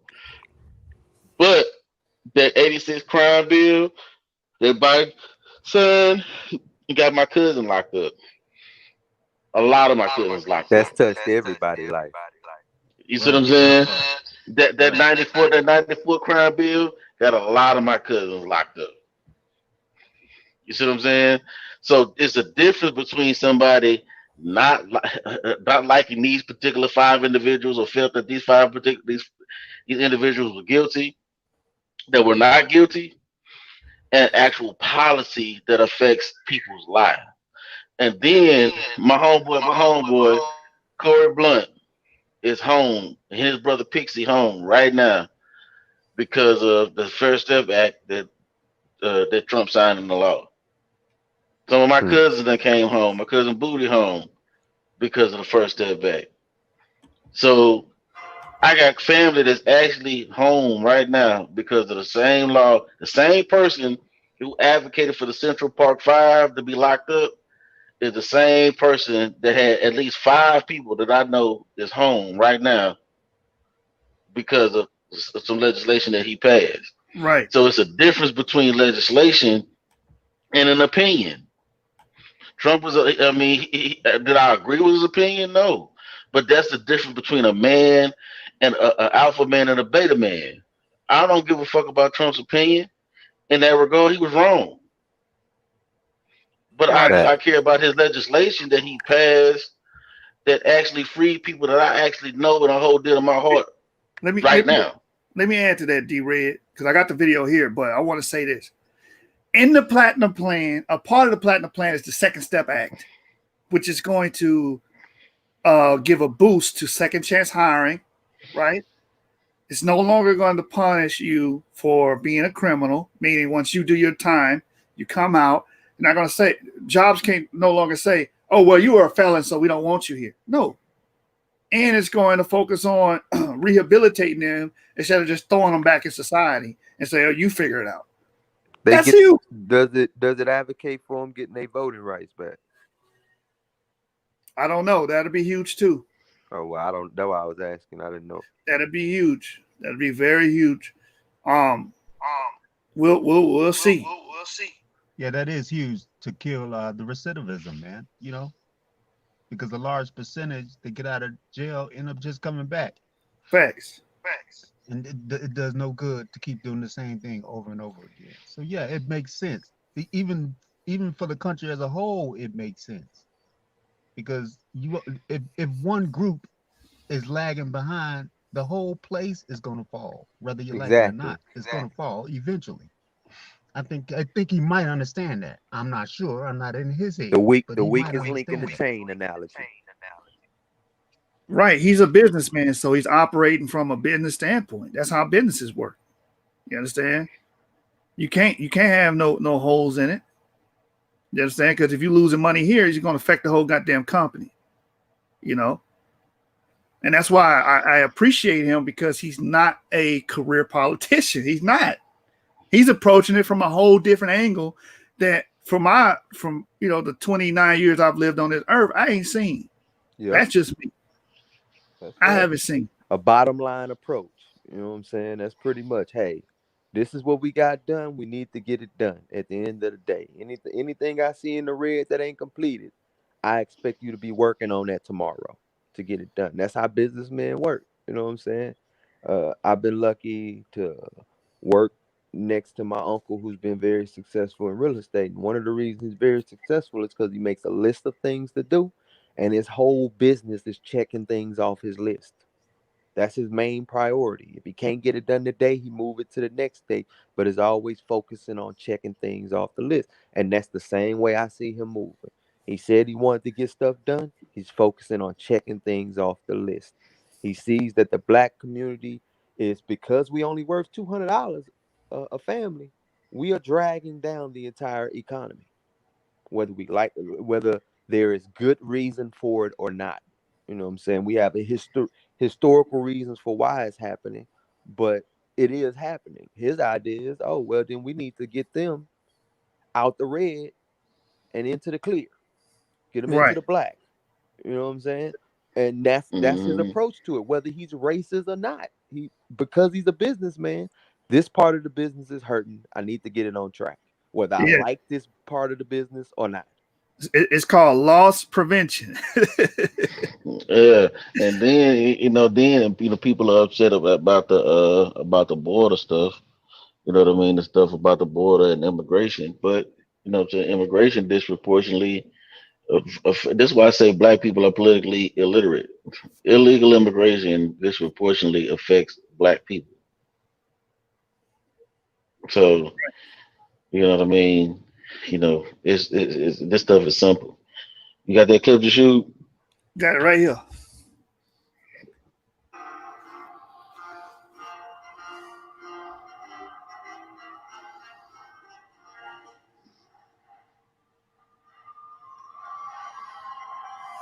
Each of you has come to Washington for the Black Leadership Summit because you have what it takes to achieve real change on your campuses and in your communities, and that's what you've been doing, and that's actually why you're here.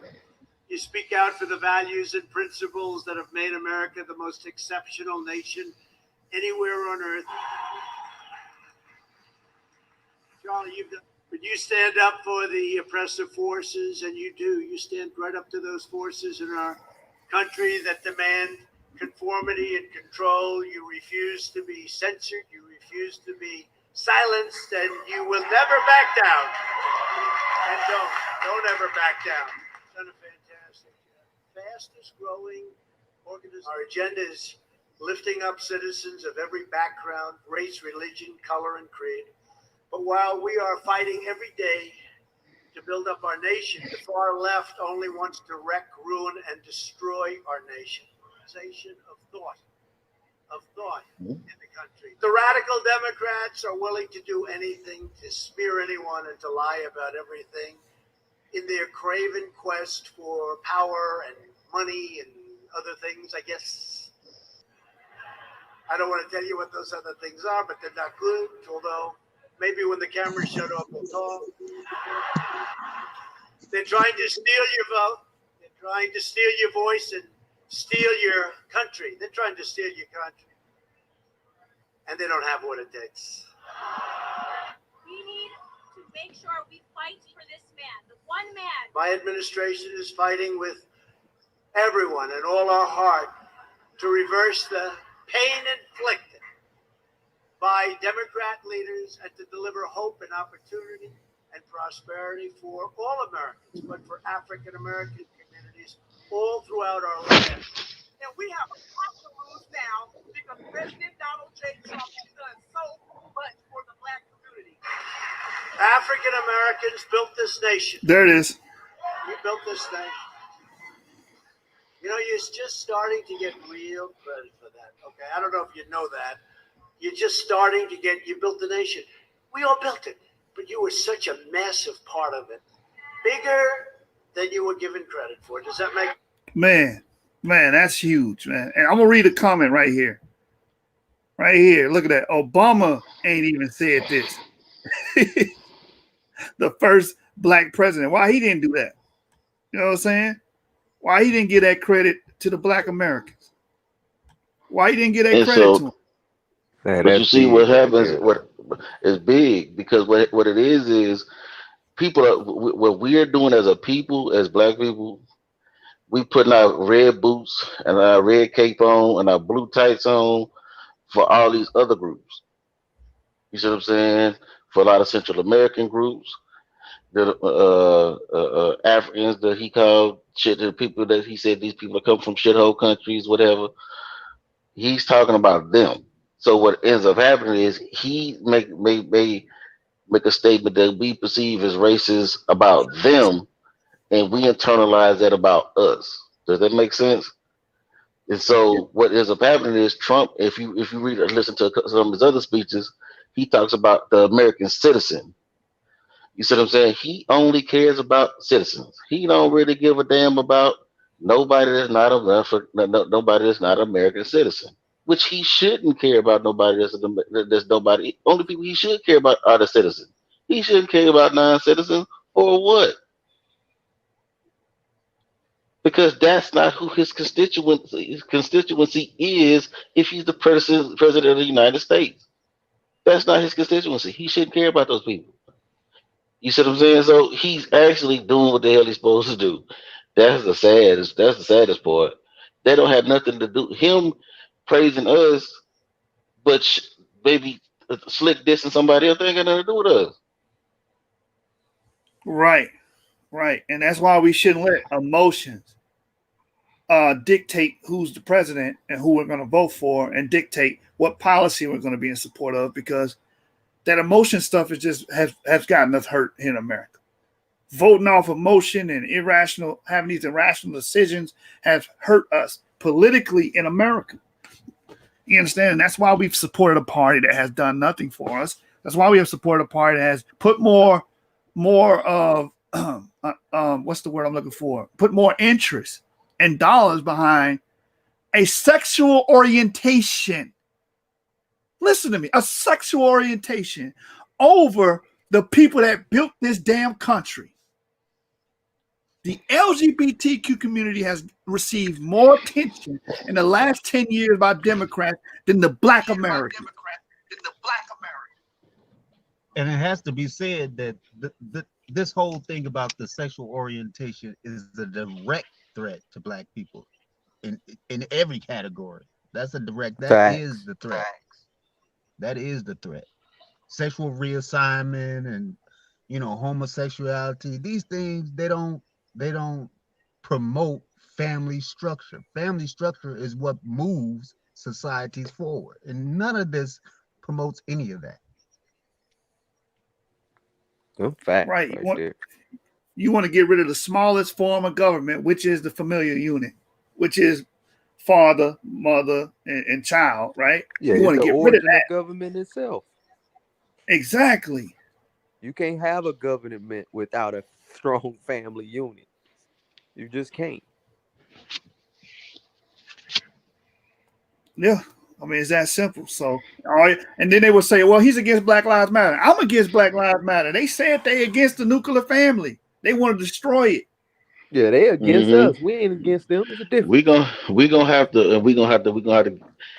show that we the source. So we gotta show the source what them folks say they're against the nuclear family. I'm gonna have to find. I think I got it on my phone. That's a Hold on. direct quote from they. I'm gonna get it. Hold on. I've heard that they've been taking stuff off their site recently. I don't know if it's that. But I already screenshotted it. And kept it. It's right on their front page. Well, it was there last week. I don't know if it's there now. Oh, we got the quotes.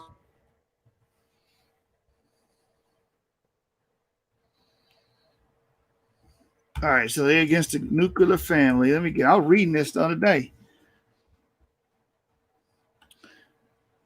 Let me see. Where is it at? The Black Lives Matter goal. My phone. The goal to disrupt the nuclear family. Yeah, if it's a Marxist aim that goes back a century and a half, this is the foundation of economic education. Let me see. Where's that? All right, let me just share my screen. Show you that these people, why would you be in support of this? Knowing that that our Black familial unit has already been eviscerated through incarceration, through abortions, you understand, through the welfare state. Why would you then support a group that's trying to push the further destruction of us, man? Come on. Here we go, right here. From the Foundation of Economic Education. It says Black Lives Matter goal to disrupt the nuclear family fits a Marxist aim that goes back a century and a half. The organization Black Lives Matter has removed from its website a page that included language condemning Americans' Western prescribed nuclear family structure. So they removed it, but it was there. So the page title, What We Believe, included various public policy positions unrelated to police brutality and police reform. The Washington Examiner discovered on Monday the page had been removed. Page not found. Sorry, but the page you were trying to view does not exist. The page now reads. The page included many beliefs and objectives that had nothing to do with police brutality. The way, including a stated goal of disrupting America's Western prescribed nuclear family structure. The Wayback Machine archived the page, however, and it contains a lengthy description of the organization tenets and objectives among the views expressed the desire to disrupt the traditional family structure. And if y'all don't know what the Wayback Machine is, it takes a picture and archive websites. It says, we disrupt the Western prescribed nuclear family structure requirement by supporting each other as extended families and villages that collectively care for one another, especially our children, to the degree that mothers, parents, and children are comfortable.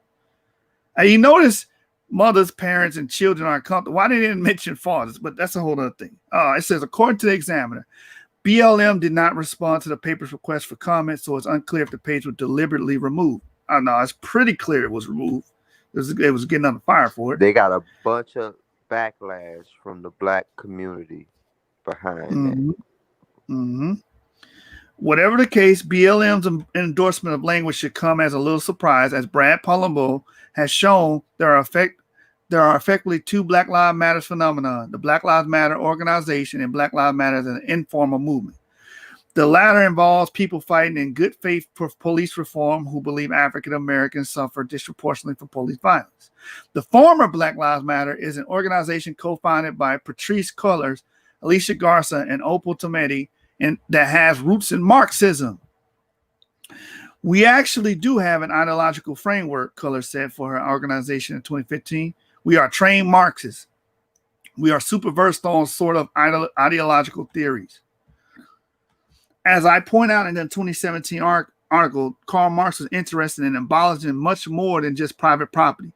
In the Communist Manifesto, Marx and his associate Friedrich Engels defends attempts by communists to abolish the traditional family.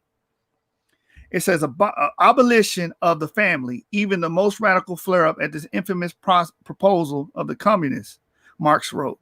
On what foundation is the present family? The bourgeois family based on capital, on private gain, and in its completely developed form. This family exists only among the bourgeois. Marx and Engels proceeded to compare the nuclear family to public prostitution before explaining why it was natural and desirable for the institution to vanish. The bourgeois family will vanish as a matter of course when its complement vanishes, and both will vanish with the vanishing of capital. That's what happened with black people. I'm looking at this and seeing this is what happened to us, because once we start losing capital, that's when we start losing our goddamn family structure. You understand? And the welfare state came in, abortion came in and finished the job. Marcus Engels wrote, the bourgeois claptrap about the family and education about the hallowed correlation of parents and child become all that more disgusting. The more by the action of modern industry. All the family ties among the proletarians are torn asunder, and their children transform into simple articles of commerce and instruments of labor. From, I lost my spot, excuse me. From where does the hostility to the family stem? Marx and Engels offered clues. The modern family contains in germ not only slavery, but also serfdom. So from the beginning, it's related to agricultural services. Engels wrote in The Origin of Family, Private Property, and State, quoting Marx, it contains in miniature all the contradictions which later extend throughout society and its state. So I'm not going to read the whole article. That's pretty much showing and outlining that they're getting this from Marx's ideals of destroying the family. And when Black Lives Matter was under fire for it, they removed the comment that they're trying to disrupt the family unit. So why the hell would Black Americans support this group? Oh, I forgot, because you guys are big into symbology and symbolism, and just because they got the word black in it, you think it is for your best interest at heart. Do your Googles, do your study and research. D-Red, are you able to share that original page? We have to go to the Wayback Machine to pull it up. I think it's on archive.org. And then we have to know the date that it was published. Okay. All right. Let's go back to the topic at hand, Ice Cube and Trump. And because we only got 8 minutes. We went over 8 minutes. We've been on, how long have we been on this? About an hour now. Yeah. So let's try to eat up some more time with this video. Let's get into it. People come up with, everybody be popping off, but we put a lot of work into this. And when it came out, a lot of people were patting us on the back because they agreed, because it's just full of common sense. It's nothing in there that's, nothing but common sense if you really read it. And of course, people can always add to it. I think it's not my contract. I believe it's our contract. So these candidates started to contact me first, the Democrats. We spoke with them. We were looking, they told us they would follow up with us. And we didn't really receive the follow-up. So we started to focus on other areas. We was focused on, getting a bill passed in California with Governor Newsom, called AB 3121. We got that passed with ADOS, with help from a lot of great people. And for the audience, just so y'all know, that's a bill that got an assembly bill that set up the research to begin for reparations for Black people. And that was Gavin Newsom in the state of California. And there was legislators and other people that worked with y'all on that. Yeah, and so we were going to really start attacking, going after that. We were looking at the 13th, 14th, 15th Amendment. We believe, there's some legal grounds that, those amendments weren't held up in a way that they were written to be held up. So we were looking at, other ways to, fight for equality. Because, look, everybody was really going after social justice. So we felt like there was a lot of energy going that way. We want to focus on economic justice because there's virtually no energy that way. So as we're doing that and getting things done, we're contacted and by the Trump campaign because they said they loved our plan and they wanted to talk to us about what's in our plan. They said they loved Q's plan and wanted to talk to him about it, man. That's huge, man. Hey, and see Like what I he said. He said the Democrats said they was gonna follow up, and he ain't even get no follow up, and they reached out to them. But the Trump side, in turn, reached out to him. You know what I'm saying? Right. Trump and commented on it. Said they looked at his plan and reviewed it. The Democrats didn't do nothing. Did nothing but stood the man up. You understand? That's why I agree with Dr. Boyce Watkins. Our relationship with the Democrats is like, they looking at us like some woman that's like getting tired of being abused and running off with another man. And now when they see us talk to the Black community, that is the woman I'm referring to, talking to this other man, now you're like, what you doing over there, ho? You my hoe. You didn't bring your ass back over here. You work my block. You know what I'm saying? That's how it seems. Because now they're mad and say, no. You belong to me. You can't go out there and shop the market. You know what I'm saying? For real. Oh, he's a racist. Why you want to be with him? He's a racist. Yeah. Throwing stuff in your way, trying to get you to come back. Right. This man, metaphorically speaking, has been abusive to you, beating on you, you know what I'm saying, cussing you out, talk to you like you ain't shit, ain't did nothing for you, you know what I'm saying? Ate all your baby fruit snacks and drove all the gas out your car and brought it back to you, knowing you got to go to work in the morning.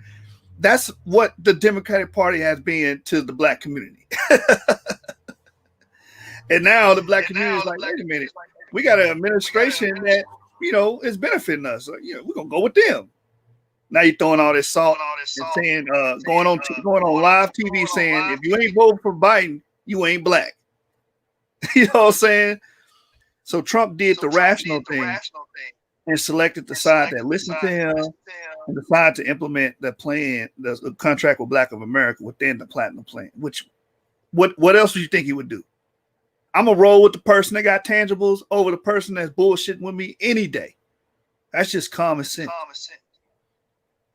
Another good thing about Cube is that he understood leverage, the timing of using these things, because he took that time when everybody was in the streets rioting and all that. He took that and used it as leverage to put this on the table. And that's what needs to be done every time. Because look, we got a riot every, 3 to 5 years?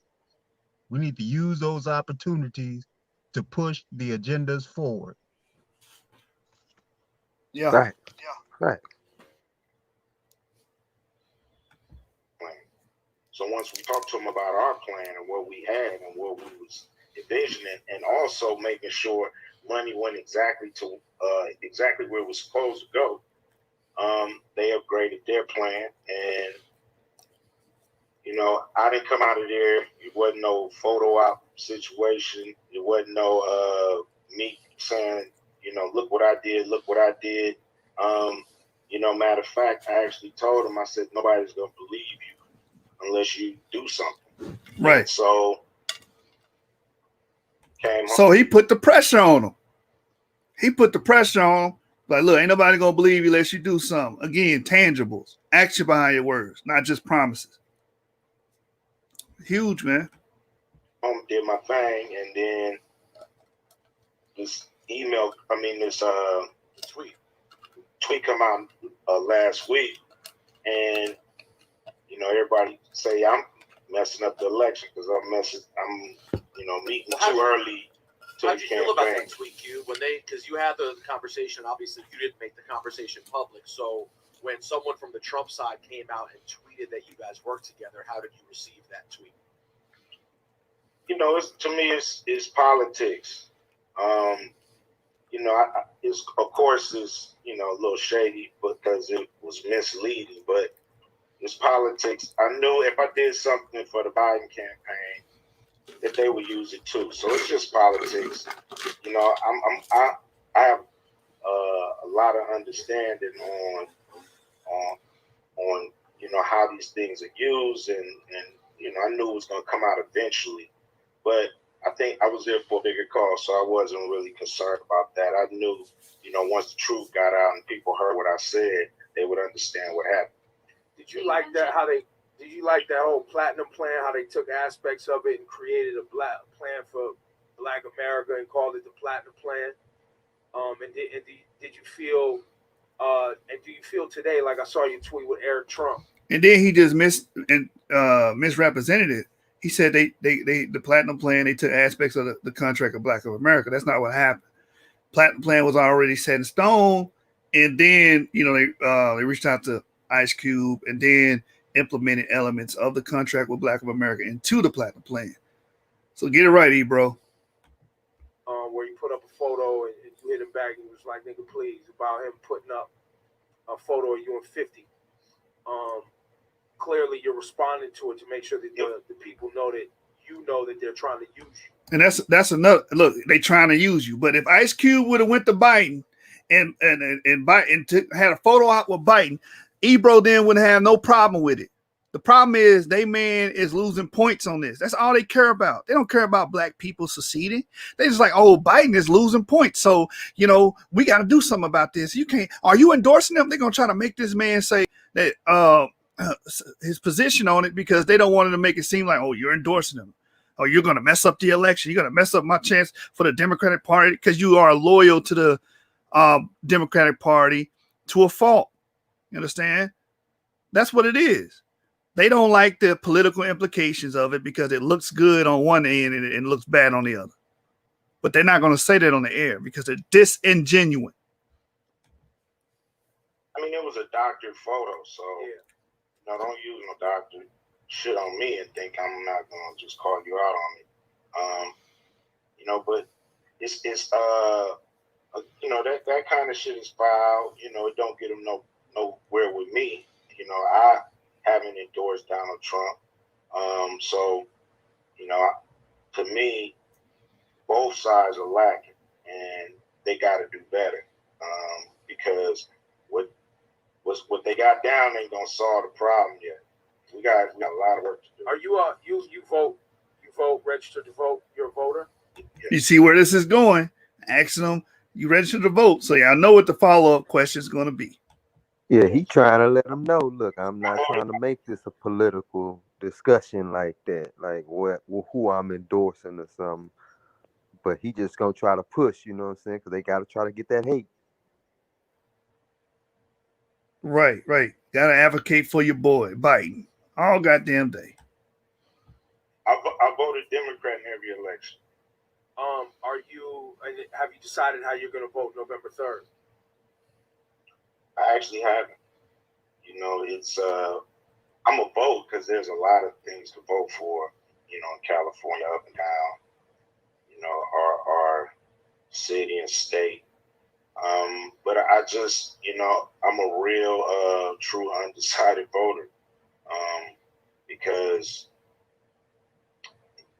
they're not doing enough. And the white supremacy alignment of Donald Trump and the people he has. See, he went straight from that. He went straight from the contract with Black of America.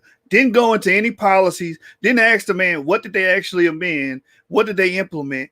That's pertinent information that we would all like to hear. He didn't do that. He went straight to, hey, that's demonized Donald Trump.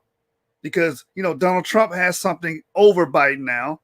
He actually worked with Cube, actually implemented a program or agreement that is specifically targeting black people, and as you know, exclusive policy for black people.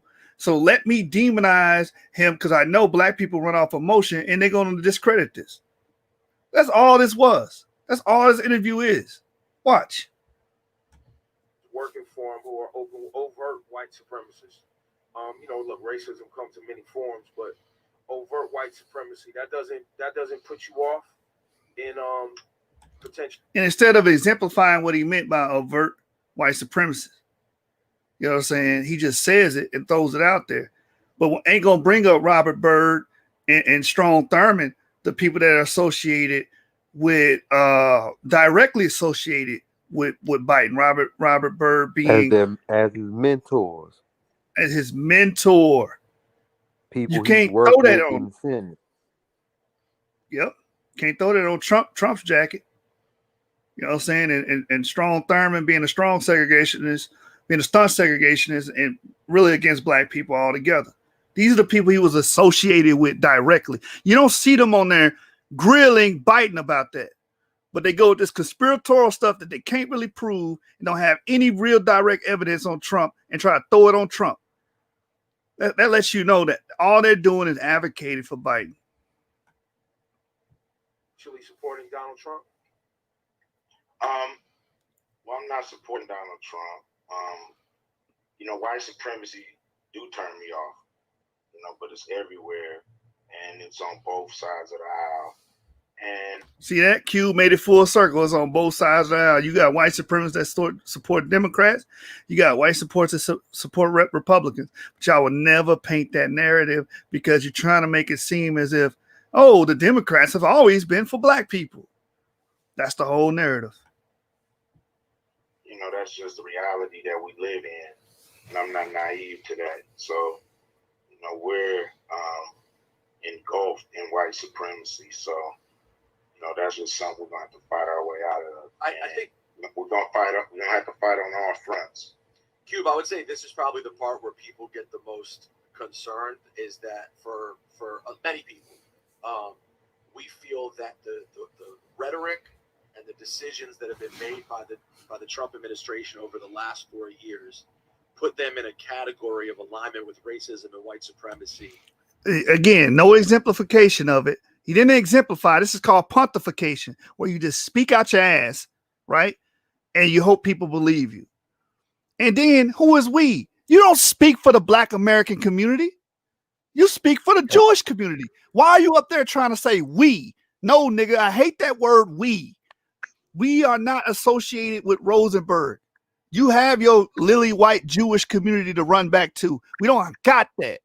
So this is what pisses me off about this Rosenberg. Screenshot, bro, and make this the tag, the picture for the video when it come out, man. Yeah, get him looking just like that. Funny looking. I got you. There it is. So yeah, man. What the hell wrong with him? Matter of fact, I'm gonna caption it too. I'm glad you said that. Mm-hmm. This lily white guy is gonna talk and speak on black issues, and speak on behalf of black issues. Some nerve, man. The audacity of this guy. When those Zionist Jews are one of the biggest white supremacists on the goddamn planet. Responsible for a lot of that old scientific racism and stuff that we find in them books. A lot of them German scholars were Jewish. Yep. And it come a lot from they stuff like the Hamitic hypothesis and stuff like that. A lot of that stuff come out of that type of stuff. Yep. Call them Kushi and physically beating on them over there, beating on people just because they skin color is black. So who the hell are you to tell her? First, address that shit, huh? Address that. Do a show about that. But you want to speak on black American issues when you a damn Jewish fucking token? Get the hell out of here. That is so in a different world that out of that conversation of we know there's white supremacy on both sides feels like a bit of a cop out in the sense that How does it feel like a cop out? It's obvious and it's true. You know what he Those would also say is a cop out to blame, I guess, Jews for especially slavery in the South when they was buying slaves and leasing them out to white plantation owners and stuff like that. In order to right. make, I guess they'll say you blaming them for racism in that case, or uh, helping in slavery and making slavery easy accessible to farm owners and stuff like that. I guess that's a cop out too. Yeah, right. Speak on those issues, Rosenberg. You understand? How the Ashkenazis came over here and capitalized off of our asses too. So if you want to talk about white supremacy, talk about that. They were the biggest group to capitalize off of us. Right. With the music, movies, all that stuff. Yeah, Lionsgate under Ice Cube. He know a lot about Lionsgate and Jerry Heller now, don't he? He know about Jerry Heller and the NWA. He capitalized off gangster rap. Talk about built that. A lot of these music companies that own a lot of the greatest masters in American history. Right. From our people. They capitalized more than anybody. Used to take our songs and redo them for white artists and take them mainstream and stuff. They used to use us insurance. They started the insurance companies in America based on us insuring slaves. They paid for the slave ships that transported us. They financed the whole venture, and still been eating off of us ever since.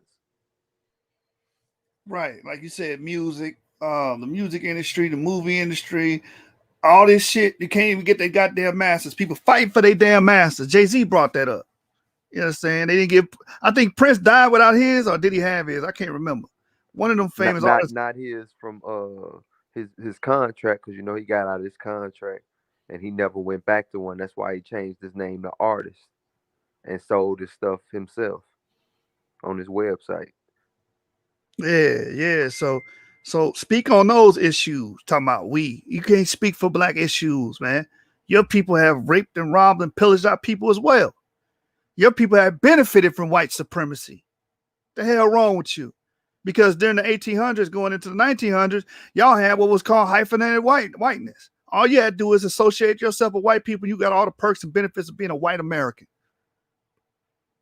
Now you want to get on here, you down for the cause. Man, get the fuck out of here. I think they've always been, like we were saying earlier, they weekly advocate beside us because they were right there supposedly side by side with the civil rights leaders. And this is only 20 years, 15 years after World War II. Why they didn't advocate for us the same way they advocated for themselves if they was really friends of the cause? They one of the main reasons why we compromised. They was the ones sitting at the table negotiating on our behalf with us as our lawyers. They didn't take it all the way like they did for this and got them reparations, got them their own state and all that. But they sure ate off of us though. Found ways to come into our communities, buy up the communities, regentrify them. They be at the center of a lot of that. The first ones to start doing that. A bunch of these communities, Third Ward, like that and stuff in Houston was old Jewish communities. Yeah. And if you really cared about black people, what you would do is the same institution that you put in place to make sure that your people straight, you'll make sure the black Americans will have it. And let me know we ain't on equal footing with y'all. Y'all the enemy, man. Y'all benefit from white supremacy more than any other goddamn group. Got your own goddamn state and fucking country, right? And the US is backing it, right?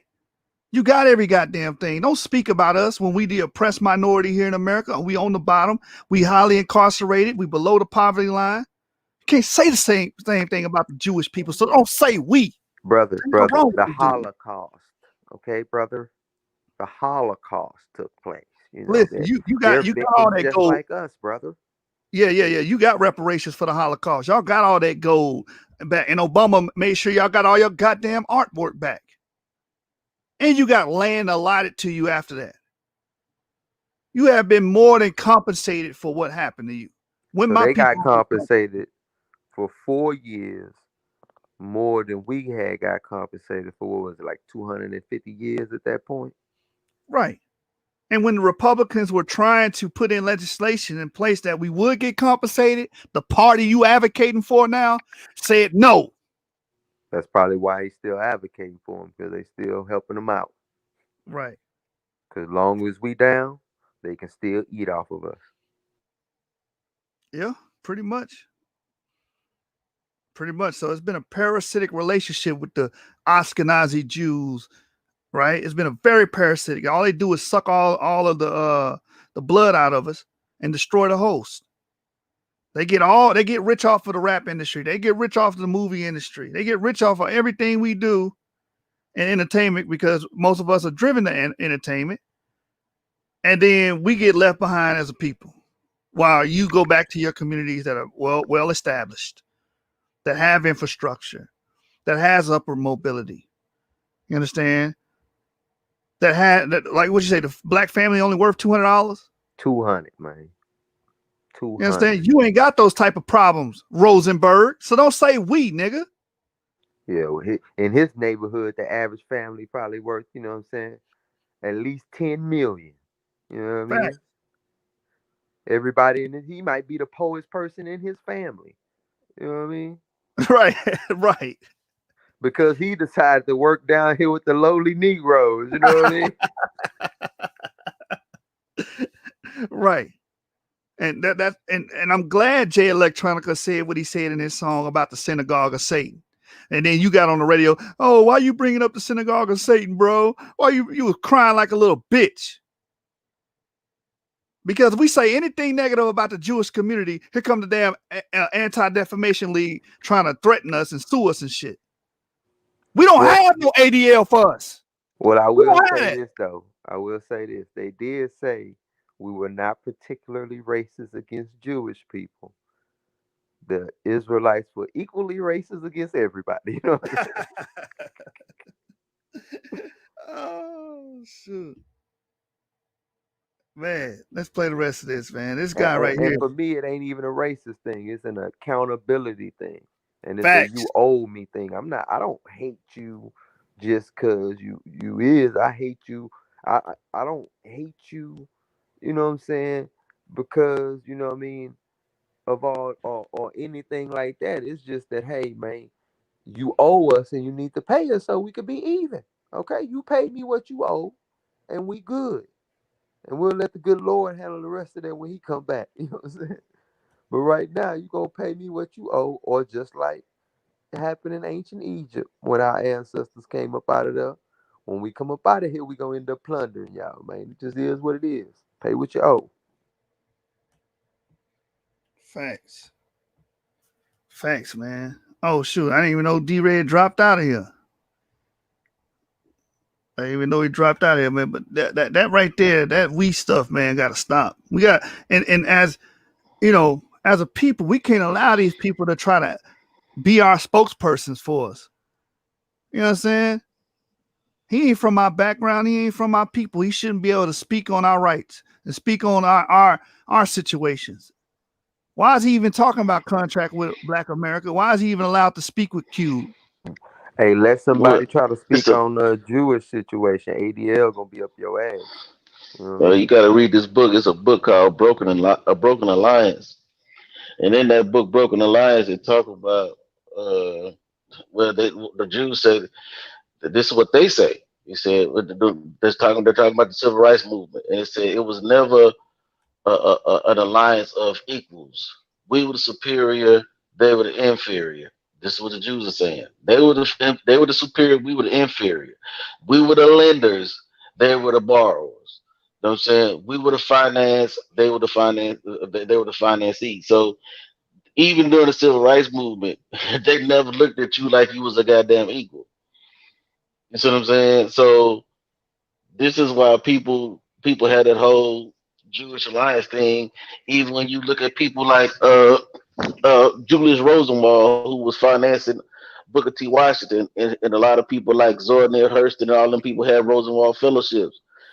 They were the one that got us away from STEM and got us focused on the arts. That was through the Rosenwald Fellowship. So they've always been. I mean, they the one that created the modern entertainment industry with Thomas Dartmouth Rice, T.D. Rice, and all those people. You know what I'm saying? Dressing up in blackface and all of those type of shit. So we just got to understand. Then you have what was called the Columbia study, the Harvard study, the Harvard report, where Columbia Records paid Harvard University to do a study of how they could basically always remain in control of the music industry. And they said always control distribution. You can give them labels, you can give them whatever, but always control the distribution. That's the reason why when Jay Prince, Dame Dash, Irv Gotti, and Suge Knight was trying to come up with a distribution company, all of a sudden all their offices got raided. That's why when Michael Jackson was trying to start a distribution company, when he had all the people masters, when he pretty much owned like 50% of Sony, all of a sudden the FBI started watching them. And they watched them for 10 years. You know what I'm saying? So because Michael Jackson was trying to start his own distribution company. You see what I'm saying? So them eating off of they've been eating off of us for a long time from slavery all the way up until now. You see what I'm saying? Even CEO of YouTube is the same dude that was Run DMC's road manager. You know what I mean? So he's Jewish. So but yeah. Right. And I also want to say this, man. So if all of that stuff we brought out about how the Jewish community had done nothing but harm black community and make money off of us, why the hell is a person from the Jewish community speaking on the behalf of our plight, man? And saying we? No, bruh. It ain't no we. Because at the end of the day, you're going to go back to your goddamn community and secede in this nation. We're going to go back to ours, and ours is in shambles. Get the hell out of here, man. What's going on, CEO? Go back to this video. Yo, peace to the panel. Shabbat shalom, family. Shabbat shalom. Get this clip back up here, man. Hey, man, have you Trump administration? We know how is the truth a cop out? I mean, it's the truth, and if you can show me that it's not the truth, let me know. But it's not a cop out. It's the reality of the situation we find ourselves in, and if we are blind to that, we'll continue to find ourselves in it. But you don't think it's false equivalence? Every person has to make their own decision when they walk in that booth. You know, Ice Cube can't make it for him. Hot 97 can't make it for him, or anybody else. Everybody got to make their own decision, and they got to take all the information that they have gathered, the true facts, and then make that decision. And so I'm the one who's not telling you where to vote.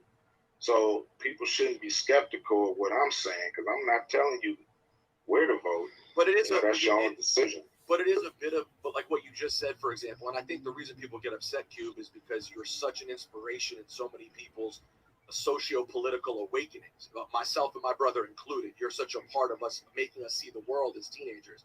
So when you say there's white supremacy on both sides, it feels like a false equivalency. How is it a false equivalency, man? The hell is wrong with this guy? And then you don't police Cube. You are not the owner of Cube. Cube has the freedom to express himself the way he pleases, as he pleases. You understand? But just shoot. That's called I'm white and I say so. Right. That's what that's called. Right. You can't have influence and make people do the things I don't like, pretty much. Because a lot of people are looking at this and saying, "Oh, well, Platinum Plan finna implement CWBA. I'm pro-Trump, or I'm pro the administration of policy." So it's like, now you mad about it. No, you can't be that, because, you know, like I said, I agree with Dr. Wilkins, because he basically said the Democrat treat us like we they bitch. And we can't go out and shop the market because we belong to them. You see what I'm saying? So let me play the rest of this, man. This is madness. because while Biden and the Harris ticket may have their own issues and sort of establishment Democrat bullshit, we've seen open white supremacy from the Trump administration. We've seen open white supremacy on the other side as well. What the hell is this brother talking about? I mean, especially when you should expect that Harris was actually hiding and suppressing evidence that could have freed people to keep them people in jail. She was actually keeping people beyond their sentences. I mean, and then she was keeping people to use people to fight forest fires in freaking California. Right. I mean, come on, man. She was locking parents up that was single mothers, that because their kids were playing hooky from school. She was locking the mothers up because the kids wasn't going to school. But that's not what the hell do you call that? You know what I I'm mean, saying? how I does that mean, come even on, how does man. that even help? How does that even help a household to take away the only parent in the house? That's ridiculous, man. So, Right. but these are the things that when you actually press the Democrats of if Ice Cube can't press him on this issue because it's gonna make it look like he's pro Trump. So the only thing he can do is keep bringing it back to they both racist because of whatever. You see what I'm saying? I get that, but at the same time, this is why people like us uh, got to keep pushing the line because it gets people to start thinking. You say the Democrats are better. How is what you just asked, Jeremiah? How is what Kamala Harris doing good? Taking away the only parent that this kid got, put him in a foster care system that's broken. How is that helpful? Steep in molestation, right? Steep in abuse, right? It, Hmm. it's it's been much evidence proven that these kids are psychologically damaged after they come out of this system they call the foster care, right? Now you let them into the society and they become predators themselves. This is a vicious cycle that has been perpetuated by Hey, brother, you fell out. Where you at? for us. This is ridiculous and absurd, man. Right. It You kind is. of fell out after that. You dropped out when you said it has been perpetuated by, and then you fell out. You still there? Yeah, can you hear me? Yeah, I can hear you. Am I here? Yeah. No, I'm saying it's been perpetuated by the Democratic Party because Did he Man, fall again? the Biden administration must be blocking this brother's signal or something. You know what I'm saying? He dropped out again. That boy Biden got Bidar. Nigga, that nigga got Bidar, nigga. That nigga that Biden be yeah. You got friends fucking in up the high places. transmission. The Hmm. technocrats are behind the Biden administration, so they might be tuning in and saying they blocking people's messages. There you go. Yeah, man.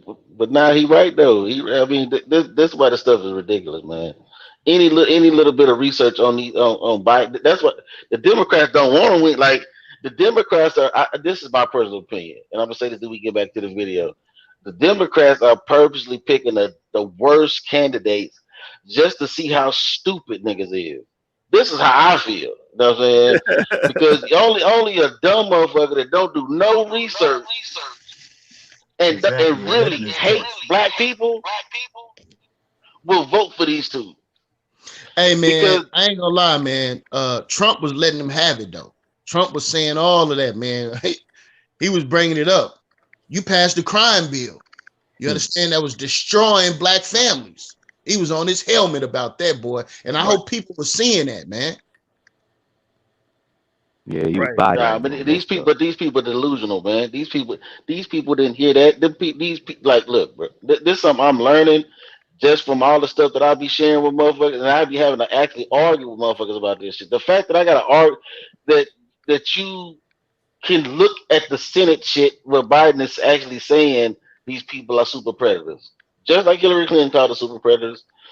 And he went in worse and called us all kind of other shit, saying we gonna knock his daughter upside the head and steal his wife's purse. And he was saying so much egregious shit that it was like, wow.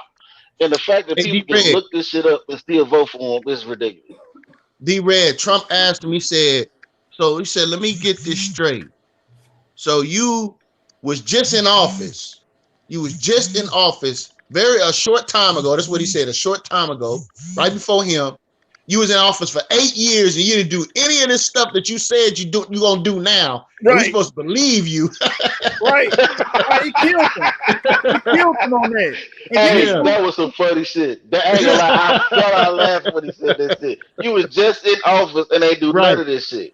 Right. You know what I'm saying? But that should show you how stupid niggas. That's why I just said niggas got to be the dumbest mother. Anybody vote and look, I'm an independent.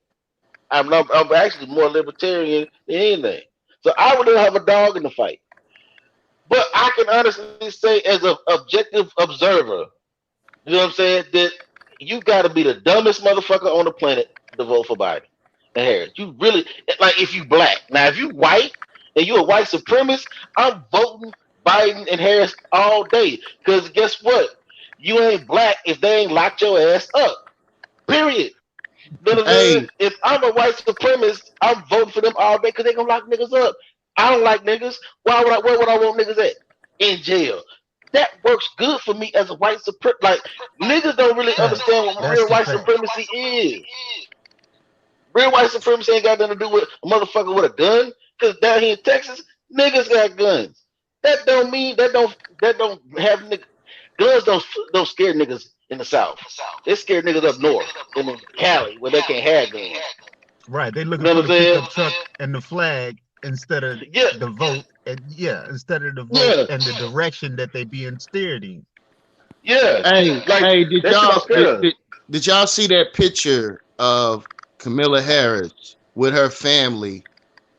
And they was East Indians. They East Indians, right? And then in the caption it says, "Oh, Kamala Harris is black because you say so." yo, did you see that? Man, look, man, we got to put that meme on the screen, man. That was crazy, man. I mean, this when I say this stuff is actually utterly ridiculous, bro. This stuff is utterly ridiculous because it's like, come on, man, y'all got to do better than this, man. On the cool, y'all have definitely got to do better than this because this don't make no sense. This stuff is actually like they picked Dumb and Dumber as candidates, and then I mean Kamala Harris said she believed the accusers of Joe Biden saying that he was sexually assaulted him. She said she believed him. That's facts. Wow. You know what I'm saying? She says racism. She also pointed out his racist past. Yeah, she pointed out his racist past. But then niggas want to be like, well, he not as racist as Trump. What? like, boy, y'all niggas is retarded. Donald Byrd was a fucking grand wizard of Ku Klux Klan. So now there's degrees of racism, huh? There's a degree of racist. Yeah, now it's degrees. It's like you got first degree racist, second degree racist, third degree, like Burns. Hey, Donald Trump said, listen, man, I'm the least racist person in this room. Killed him. Smoked his ass. And then told him your 94 crime bill was racist. Right. Oh man. Hey, yo, have you read the because I know you did a show yesterday. Have you read the Ice Cube plan yet? We was gonna read it today. I got to load it up. Cool. I was just asking. Where the clip at? Let me get back to the clip. Add to the clip so we can see this white dude lie and act like he for. Now all of a sudden these people, everybody black for black people, man. Get the hell out of here. What he's calling Black Lives Matter protesters, he's calling them terrorists. I mean, we've seen that. They're saying it. So I think it feels like a false equivalency. Well, what would you call somebody going around blowing up and destroying stuff and advocate? I don't understand that. What else would they call them? They was just playing. Yeah, they were just playing. That's they're rioters. They're revolutionaries. You know what I'm saying? It's different. Right. And if Black lives can't matter if it don't matter in the damn womb, and they pro-abortion all goddamn day, they liberal as hell. You know what I'm saying? And they already said they want to disrupt the nuclear family on some Marxist shit. You know what I'm So saying? keep perpetuating the same stuff in our community going on. That's what it sounds like, right? They just want to keep it going the way it is. No change for nothing. But then once I come up with change, start speaking to, outspoken black minds in our community. Oh man, we got to do a smear campaign. That's what they trying to do. They trying to get Ice Cube to come out and speak down on Trump and do a smear campaign on the whole thing, because they know that this is good advertisement and that Trump has been cutting into the black male vote majorly. Big facts. When you just say, well, we know there's white supremacy with both of them. Yeah, I can see how, you may see it like that, but I don't. So I don't know where that leaves us. Killed his ass. Killed his ass. Look, that's your opinion. Okay, I don't agree with you. Let's move on. Yep. Right here. Well, I guess it's an agree to. I guess it sounds like an agree to disagree.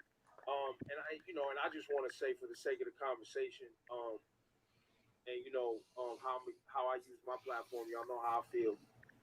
Overt, open white supremacy, and that comfort that is allowed, that Donald Trump and his regiment and his regime has allowed to operate. Ain't this supposed to be on the contract with Black America, not a Trump smear campaign? Right. It says his plan to help black community. That's right here. But it ain't about his plan. Yeah, they kind of touched on it a little bit, and then rest of this. I watched this whole thing in its entirety.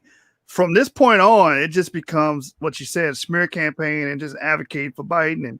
And we can't trust Trump. He's the boogeyman. He gonna bring back the white supremacists. Come get him. You know what I'm saying? That's the whole thing. Lock your doors. Don't go outside, man. Shut the hell up, man. I told you, Trump is Michael Myers, nigga. You know what I'm saying? As soon as that motherfucking the motherfucking the presidential song come on, nigga, all of a sudden he put on this mask and he finna start chasing niggas around the city with a knife and shit. Niggas gonna, so no, man, they got this man thinking nigga, I'm not afraid of no goddamn Trump. You chumps is afraid of, is a rock around afraid of Trump. I'm not afraid of no damn Trump.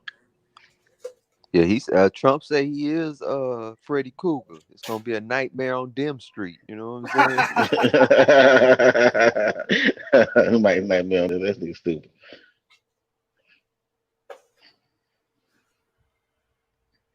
Even more emboldened to show their true colors during this last 3 years, and even citizens of America to show their true colors the last 3 years. I think it's something that you can't put back in.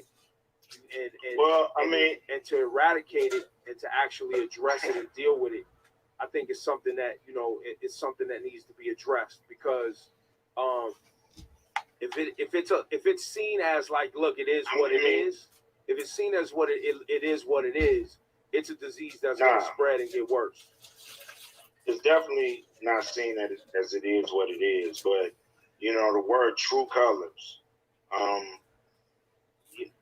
America, we have so many facades. That's right. And that's the problem. There's so many lies. People got so many different ways of being. They one way with these people, one way with those people. So, true colors is what we need to see. We need to see people true colors. We don't need to see facts. People, fake smiles, and we don't need to see people faking like they like us. We need to see and look the devil in the eye. So that's just it. And so that's what it's all about. And hey, so, pause there real quick to show. See the truth. He's saying that because he's talking to their ass. That's Yeah. why he's saying that. He right there looking the devil in his eye, you know what I'm saying? And telling him quit trying to tell all this friendly shit. We should be talking about business. You know what I'm saying? True colors need to be shown. People need to stop fronting and just make this about business. Pretty much, man. Pretty much. You trying to steer the conversation and railroad y'all sentiments instead of just saying, "Hey, just a contract with Black of America. This is what he's planning to do. This is what he's advocating for." That's what the show should have been about, man. No, man, because they don't really give a damn about they they already they are already where they want to be in life. You see what I'm saying? So they don't really give a damn about the people in the ghetto that I live next to, that James live next to. You see what I'm saying? You know what I'm saying? That they don't care about them people. You see what I'm saying?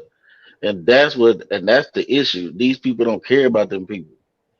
You know what I'm saying? The Roland Martins, they don't care. They care about the DNC giving them their little check. You know what I'm saying? To say that they support, because all these people get paid. D.L. Hughley get paid. Right. You see what I'm saying? All these people are paid to These support them. Hollywood actors get paid by Yeah, Hollywood who are staunch Democrats. I yeah, think Roland Martin's exactly. starting to change his stance. Say that Roland Martin again. is full of shit, though. Roland Martin full of shit, man. He tried to silence Ice Cube on this too. He came out and attacked Ice Cube pretty much. Same way they doing, but he was more direct with it. Yeah, he did do that. I think he's starting to change his stance though. I'm gonna have to go back and look at this last video he did again. It's probably because that backlash. People serious. Like, why people grilling Ice Cube about that? A lot of people asking that question. Like, why Yeah, everybody because seem to why be ain't you mad trying at to the speak Democrats? down on Cube for just But why? trying to help black people? But why ain't nobody? But the funny thing about it is, none of these Democrats are holding the Democratic Party accountable and saying Kamala Harris was supposed to meet with them, didn't show up. The Democrats played them to the side and said, "Well, we'll get with you after the election." Why ain't y'all niggas holding them accountable? Hey, hold Why up. ain't you holding? This what you missing, Dane. They Huh? is holding them accountable to writing them they goddamn checks. You know what I'm saying? They holding their ass accountable, goddamn. Hey, you better make sure my check is in the mail when this show over with. Cause I know black people finna be mad at me. So no, man. But that's the problem. Black people ain't mad at these niggas. Not enough of them. Because the reality is, niggas is spooky, man. These niggas is spooky. So all you gotta do is tell them he support white supremacy. Nigga, we live in the white supremacy is a system Right. that both parties participate in. You see what I'm saying? No, you better go. You better go read, go get the compensatory code, the textbook of racism, white supremacy. You see what I'm saying by Dr. Neely Fuller Jr. You better go read Powernomics and Black Labor, White Wealth by Dr. Claude Edison. You better go read Blueprint for Black Power by Dr. Amos Wilson. And then once you do that, you'll understand white supremacy is a goddamn system. And both parties participate. And they gotta give the illusion of equality, which is just an illusion, right?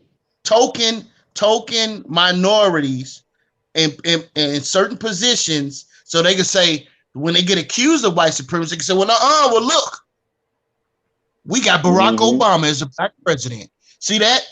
And they But could be yet like, he's look at still my bank operating account. under the system and the auspices and the direction of white supremacy. Nothing has changed.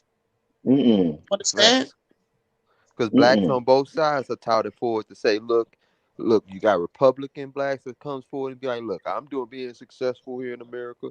And then you got all these athletes and entertainer blacks and celebrity blacks that's coming forth, you know, oh, the Democrats, you know what I'm saying? Vote for them. Got Cardi B interviewing Right. a vice president. Tell me what other nation in America cares about having a celebrity, goofy ass celebrity, interviewing the vice president on behalf of their serious policy issues. And they And that, have now, serious, let me they let have me serious now restraints let me on them. ask, but let me tell you some gangster shit. D.L. Hughley had the audacity to say we can tell the seriousness of a conversation because he interviewed a man that gave us 3 Fridays.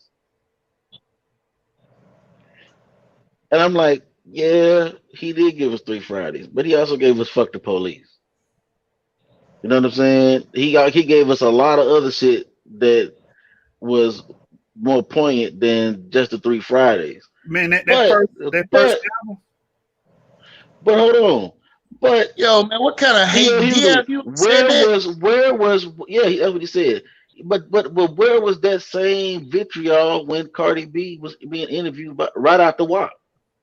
right, right. She bring nothing but nasty trash ass music to our Thotton, yeah, pop music, the man. symbol of Thotton in America. That's all she's about. You understand? Multiracial thought. You know what I Right. mean? And she Dominican too. She Dominican. And here's the thing. She one of them nasty sluts too, because she said they asked her, "What's your body count?" She said, "I lost count after 20." And that's supposed to be the person we listen to for political advice. Get the hell out of here, man. But somebody Destroying her nuclear family right now. File for right, divorce. right. And Q being a man that has been married since 91. Mm. There has been a man behind political issues since that time that made America's most wanted. You know what I'm saying? That was combating against white supremacy back then. You understand? So you brothers don't know what the hell y'all talking about. Y'all trying to attack Cube. Y'all ain't attack that slut over there because all she is a slut to get paid. That's it. And Cube had to break his way into the movie industry. Friday, they made that on a low budget. If you hear Right. people talking about what they got paid for Friday, some people say they got paid like $500. Mm-hmm. Which sparked many of those comedians' careers, man. For real. You know what I'm saying? Witherspoon, rest in peace. He died recently. Mm-hmm. Gave him a very flourishing career. Gave everybody know Chris Tucker. Facts. Mike Epps. Mike Cat Epps. Williams blew up after that. Yeah. Some of the biggest names. Terry Crews. Yeah. Shoot, there's a lot of people come out of that. Oh boy, who I seen talking about last time. What's his name? The big boy, Big Worm. Yep. Big Worm had blew up Love. after that. Yeah. D.L. Hughley wish he could have had that impact on the community, and wish he had that type of record. He don't have it. D.L. Hughley, the best thing you did was Kings of Comedy, man. No, he did. And you was the worst. And you was the worst one there. And you was the worst one in Kings of Comedy. Yeah, he was When the you, worst. and you know you bad when Steve Harvey was funnier than you, and he was just the MC. That's true. He was the worst. Can't lie about that one. So but you're the not Hughley even show funny, was all D.L. right. Hughley. You know what I'm Yeah, saying? Hughley show it was only good because of Elise Neal. Then his jokes was never funny. You know what I'm saying? Right. So and the only thing, the highlight of his show is when he rag on the audience. I mean, yeah. come on, man. My point is that it showed a black nuclear family, which we don't see in TV really no more. Unless it's some silly shows with some ultra social justice type thing to it. With a mother and a father in the household. Mm-hmm. Yeah. I give him that. I ain't gonna completely poo-poo on him, but my thing is like you can't hold a candle to Cube, man. Oh no, not on political issues. No. Mm-mm. That's been Cube's whole career. Gangster rap wouldn't exist if they didn't have to fight those battles. Mm-hmm. They was trying to change legislation behind these dudes. And the man was behind 80% of the writing in NWA. Yeah. Do you understand? Brilliant mind. Brilliant mind. Right. That's why he wrote Easy Does It. For yeah, Easy. He wrote easy stuff. Mm-hmm. All of his biggest ones. Man, I mean, it's just absurd that they try to use this council culture on people that are supporting systems that will benefit them. I mean, it just don't get no worse than that. But I was saying this the other day about the mindset of our people. Majority of our people they're not forward thinkers in the realms of ownership and business and economics. right? Their minds, they come from a worker's mindset, right? So if it's not benefiting the worker and it's benefiting ownership, and they don't never see themselves as becoming a owner of anything, they're never going to understand. See, our people minds need to expand in the realms of ownership, entrepreneurship, right? We need to start thinking that way. I'm going to own my own business. I'm going to start my own company. Now I can start to look for systems and benefits for that, right? If and then we would start looking at certain policies that will benefit someone who's trying to start a business, man. Mm-hmm. It's going to start making sense. Okay, well, I didn't even know I even had to look at this. I didn't even know I had to even, you know, what are these tax breaks actually going to do for my community? Well, we're just simply workers. We just want a good job instead of creating the job. Mm. Right, Right. right. But go ahead back to the And, video. It's and what powerful. plan is planning on making 500,000 Black Americans entrepreneurs? Oh yeah, that's the platinum plan. But anyway, let me get back into it. Let me play it, man. How I get from that's how I come. And I've always done it. I've always spoken against white supremacy, you know what I mean, in my music. Um, and so that's just who I am. But I'm gonna always stand on the truth. And I'm not gonna pretend, you know, you know, with any candidate, happy days are here again. That's just not the way it goes. I mean, the reality of the situation is we're gonna be in bad shape, you know, no matter who's in there January 20th. And we need somebody in there that's gonna change that and make our condition better on all fronts, not just socially, but economically. You know, a lot of people heard me say the word dollars bring dignity. You know, I'm not saying that in a way that I'm delusional. Like, if you get money, people like you. But we live in a crazy ass capitalistic society where people do treat you better when you got money. It's a damn shame, but it's how it goes down here. And as you know, the way white supremacy is set up, white supremacists and white supremacy would love to establish a place to keep black people uh, sectioned off from mainstream society so they can devalue our assets, right? Which is why a candidate like Donald Trump, clamors to align with somebody like yourself because. How do you marry those two ideas? What you just said. That's what I'm saying. This is a psychopath and the nonsensical garbage that's coming out of these people. The nonsensical garbage. Because how do you say on one end he's trying to sector us off, right? And have us over here, we just take all the assets. And then say, oh, that's why he's trying to get with you, Cube. That don't make no damn sense. But Cube, Hey, these people are paid, man. These people are paid to be liberal, man. They paid to be to say what they're saying. They're not speaking their own minds, and it's crazy that Ice Cube can't say what he want to say without pushback from the people he trying to help. exactly. You know, Exactly. it's like he's muzzled. He really want to say it's other stuff he really want to say, but he can't say it, man, because he don't know what type of backlash he gonna get based upon these guys who are at the forefront, who shape the minds and the opinions of our people, man. We got I'm to take this into consideration, man. gonna tell you what it is that he realized that if things go the way that it's looking like it may go, this type of money be dumped into the black community.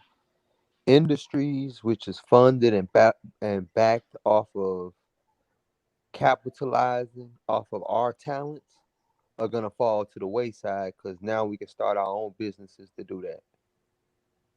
They gonna slowly get phased out and we gonna start dominating the music industry as it pertains to our own music economically.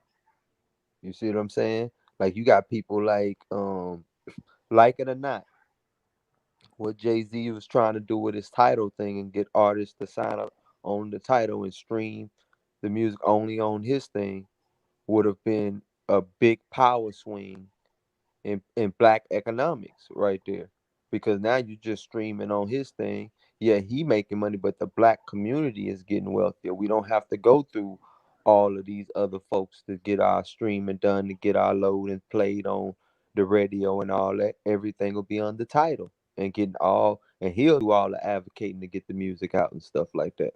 I mean, whether it's good to just be under him like that, but we be able to make multiple businesses like that and really be economically free in the industries which we actually dominate and cause them billions of dollars to flow for.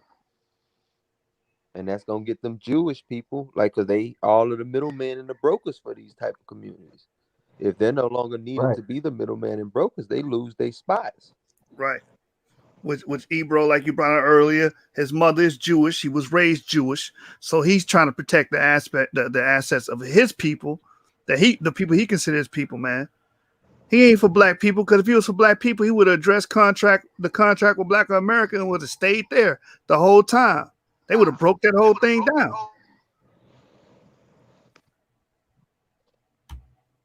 Because he can use that credibility, but then also section and say, yeah, of course you can have money. Of course your HBCU can have money over there.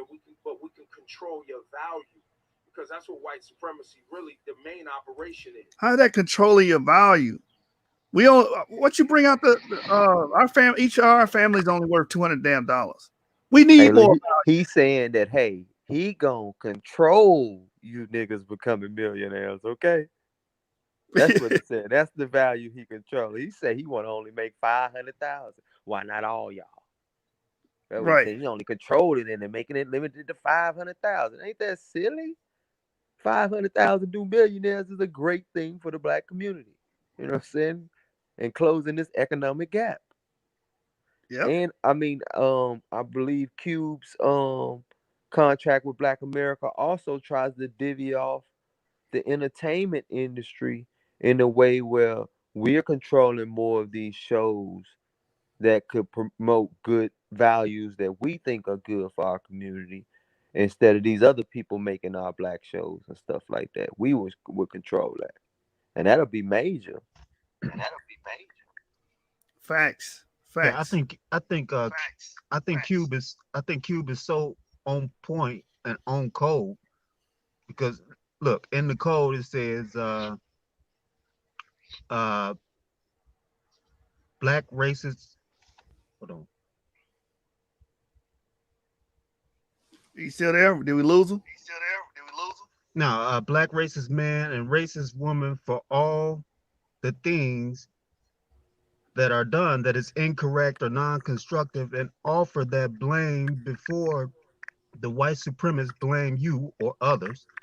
Also blame them for not giving you the necessary help to guarantee that you and your offspring are and will be people who have all of the qualifications for producing justice, correctness, and peace in all areas of activity. So yeah, it's important to reflect that attention back to them, so it is mindful before the world that they are the cause of these things and they're the only ones really who can undo them. Of course, it's by our hand, because we have to put forth the interaction, but ultimately it comes back to them and their activities, and how they put those things forward. Right.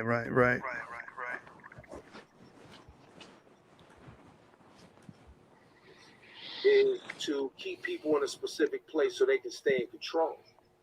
And I think that's the nuance. And the real party that has been doing that, we ain't got to be conspiratorial on this.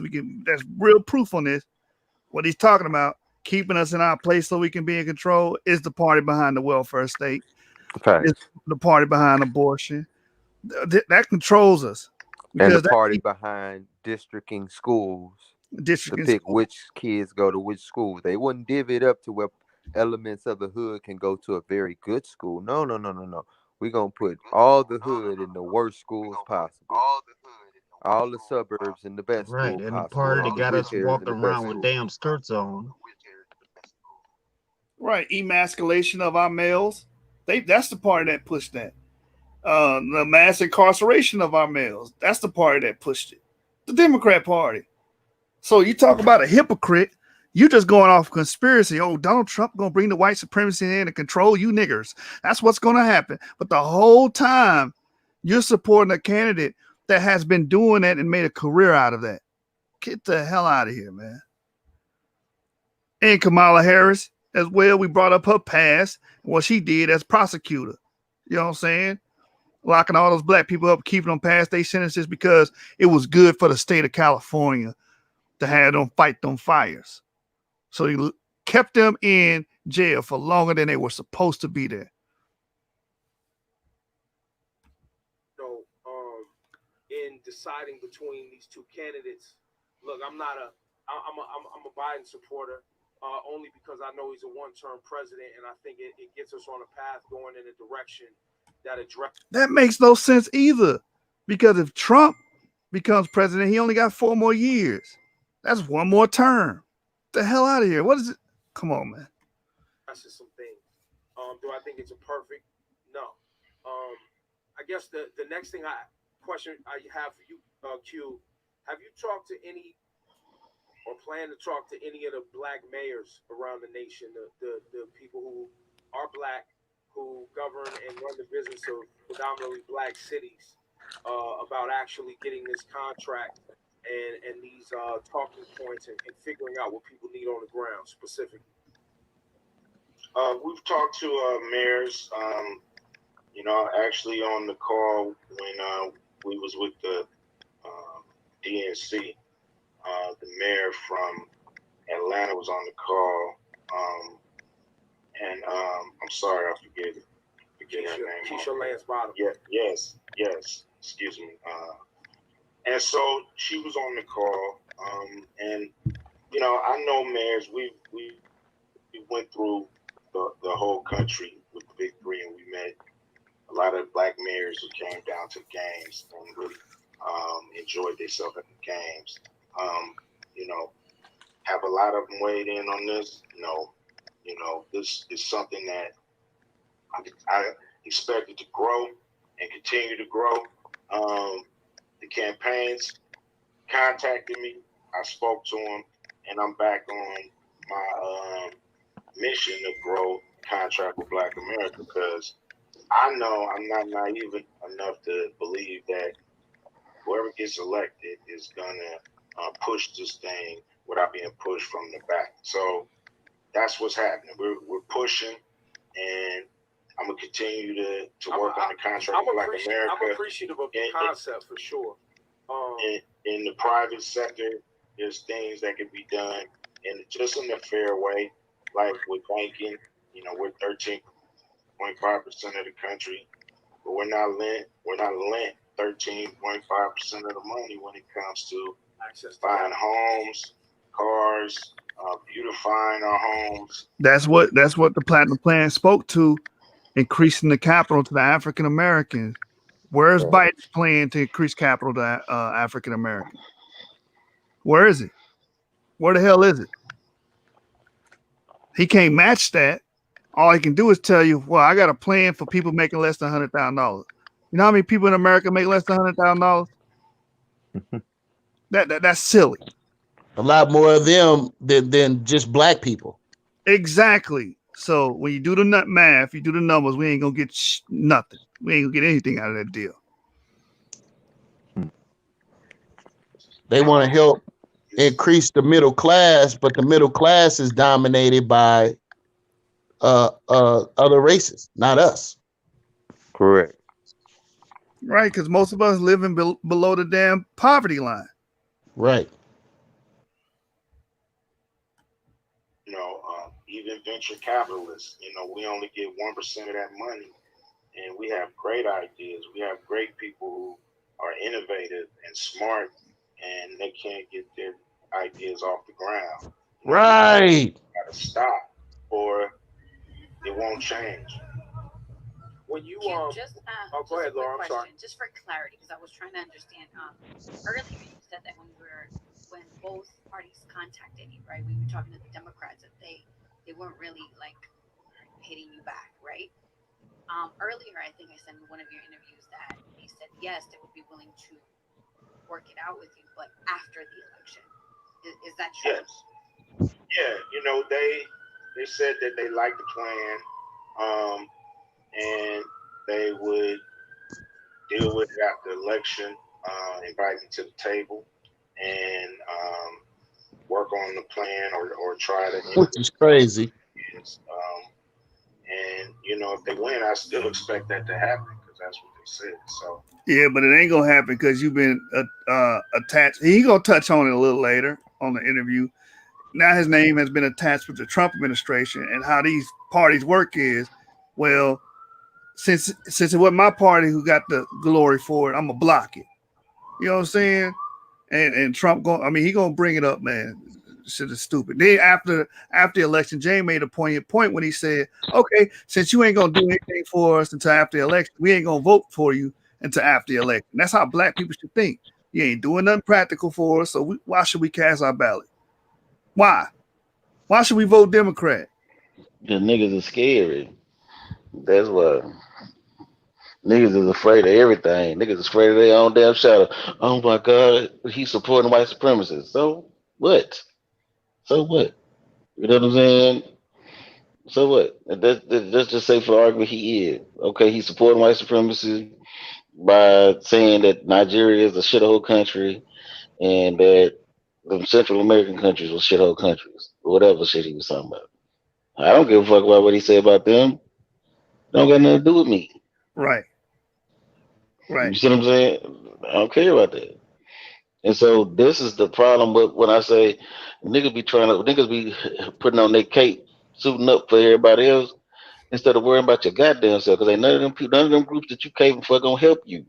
Ain't none of them motherfuckers in the community helping you do Hey, shit. see, They ain't he's building up your breaking up. communities. They ain't helping Am you I do the only nothing. one hearing that? no, he clear on this end. He clear. So yeah, ain't that them folks ain't helping you? Ain't finna help you do nothing. So what does it matter? It don't really matter if he called them. That's his deal issue with them. Well, now when it come to us, he said we built this country, and the very people that you caping for don't give a fuck if you built this country. Ask them niggas in California that's going to war with them the essays out there. Them essays they pretty much declared war on them dudes out there. They ain't not worried about them. So why is you worried about them? It's like stupid. Right, right. And we gotta be more like again back to pragmaticism. What works for us? It's just that simple. Maybe it's me. whoever wins, you know, I hope they expect to see me, and and you know, like I said, I'll work with anybody who want to work with me to get these things done. I do need help. I'm getting help from you know, a few grassroots organizations here and there, but we need. You know, I wish I can get help from every grassroots organization to push these things and make sure they are implemented because there's phases to this. You know, there's you know, first candidate has to make the campaign promise, then you have them on the hook. After that, you find out who you can use in Congress, who you can use in the Senate, and then you try to push legislation. Facts, and this is what I was trying to tell brothers when we were arguing about this platinum plan thing. Once we get the candidate in there with the campaign That's promise right. and we got something to hold them to, now we need to focus on Congress, who's running the congressional unit, and who's going to be able to sign off on the bill. And I brought out before 26 black Republicans are running for the House on November the 3rd as well. Black people should be voting for them because many of them were at the unveiling of the platinum plan and agreed with the platinum plan. So if we can get those and many of those people in the House to vote yes, which they already said they were, we got a better fighting chance. But people don't understand politics. And that paves the way for something more substantial like reparations if we want to fight for it. We got to have an economic basis to fight for this. This is going to be a legal battle against the state. And we have to make sure we stop allowing other people to frame it black people versus white people. No, it's African descendants of slave versus the state because this was state endorsed. Right. And that's who we have a Mm-hmm. gripe with, the state. And that's someone we can sue in civil court and get damages from. Right, right, but that's the rational route. Our people are more irrational, right? So they would rather say black versus white instead of use those legalities to our advantage. But after it goes through, who knows if it goes through or not? But after it goes through, then you have to implement those things and make sure that the money is touching the ground and then they're not being siphoned off by private businesses. Right. Businesses love to work with government and they end up siphoning off the money, and the money doesn't necessarily get to the people that it's supposed to get to. So And that's why the opportunity zones by a black man named Tim Scott, that's who proposed it to Trump, is important because it's trying to lock in that private sector in their investments into the undeveloped communities so they can keep bringing money into it instead of take it away. And say, okay, open a business here in this undeveloped community and hire the locals here. You know what I'm saying? And then they become constituents, right? And even Kim Klacik, when we played the video, Kim Klacik saying, not only are we going to build businesses here, use the opportunity zones, we also going to take the 27,000 abandoned homes in Baltimore and make them livable again and restore them and bring those constituents, those people that work in these underdeveloped communities into those homes. So she's providing housing and she's providing employment. That's powerful. Very powerful. But you got people on the left Facts. against that. They are against that. They want to repeal our opportunity zones and get rid of any economic might that black people have. So all y'all people going November 3rd and casting that ballot for Biden, do you understand what you're trying to undo? But God. that's why Trump is eating into the black male vote because a lot of black men are noticing the economic opportunities that Trump is offering. And that's all we really want. We want just economic upward mobility. Like I say, the black woman is already the fastest growing demographic. We need to match that. That way we can have strong family households. Because ain't no woman want to really be with a dude that make less than her and can't equate to her because she feel like she could do it all without him. It just is what it is. So we I need that just don't same type of see. economic empowerment. I just don't see because they asked during the debate. They asked, "What is your plan for for the black community, man?" I'm still. Maybe y'all can help me out. What did Biden say? What is his plan? His Did he plan is say anything? his plan is to help poor people, immigrants, and LGBTQ. Is Mm. everybody. That what these people of color was his plan. Not the black community, but people of color. That's their answer every time. That's everybody. And it never ends up being us. Hey, and black women should be more on the Trump administration side because they benefited as well. We have seen more black women entrepreneurs grow during this administration, being in office for the last 4 years, than any other administration. Fact. So it's like results over feelings, man. At the end of the day, it's results over feelings. Sound like a T-shirt. you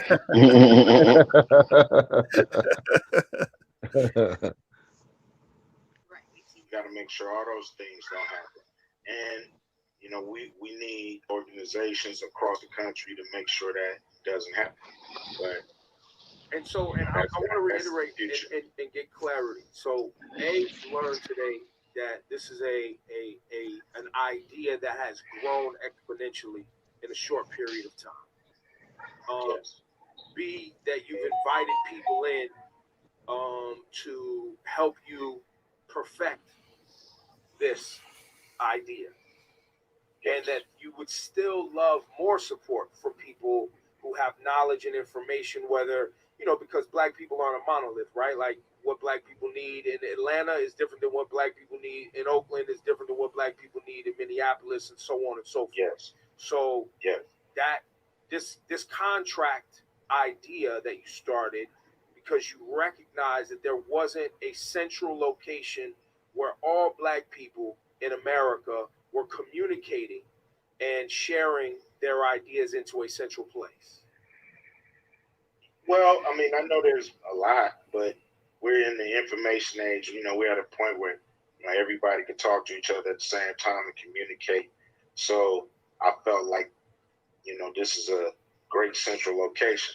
I didn't find a document out here like the Contract of Black America that I could latch on to. So we created it. So hopefully other people can say, hey, these are some great things. Add this, add that.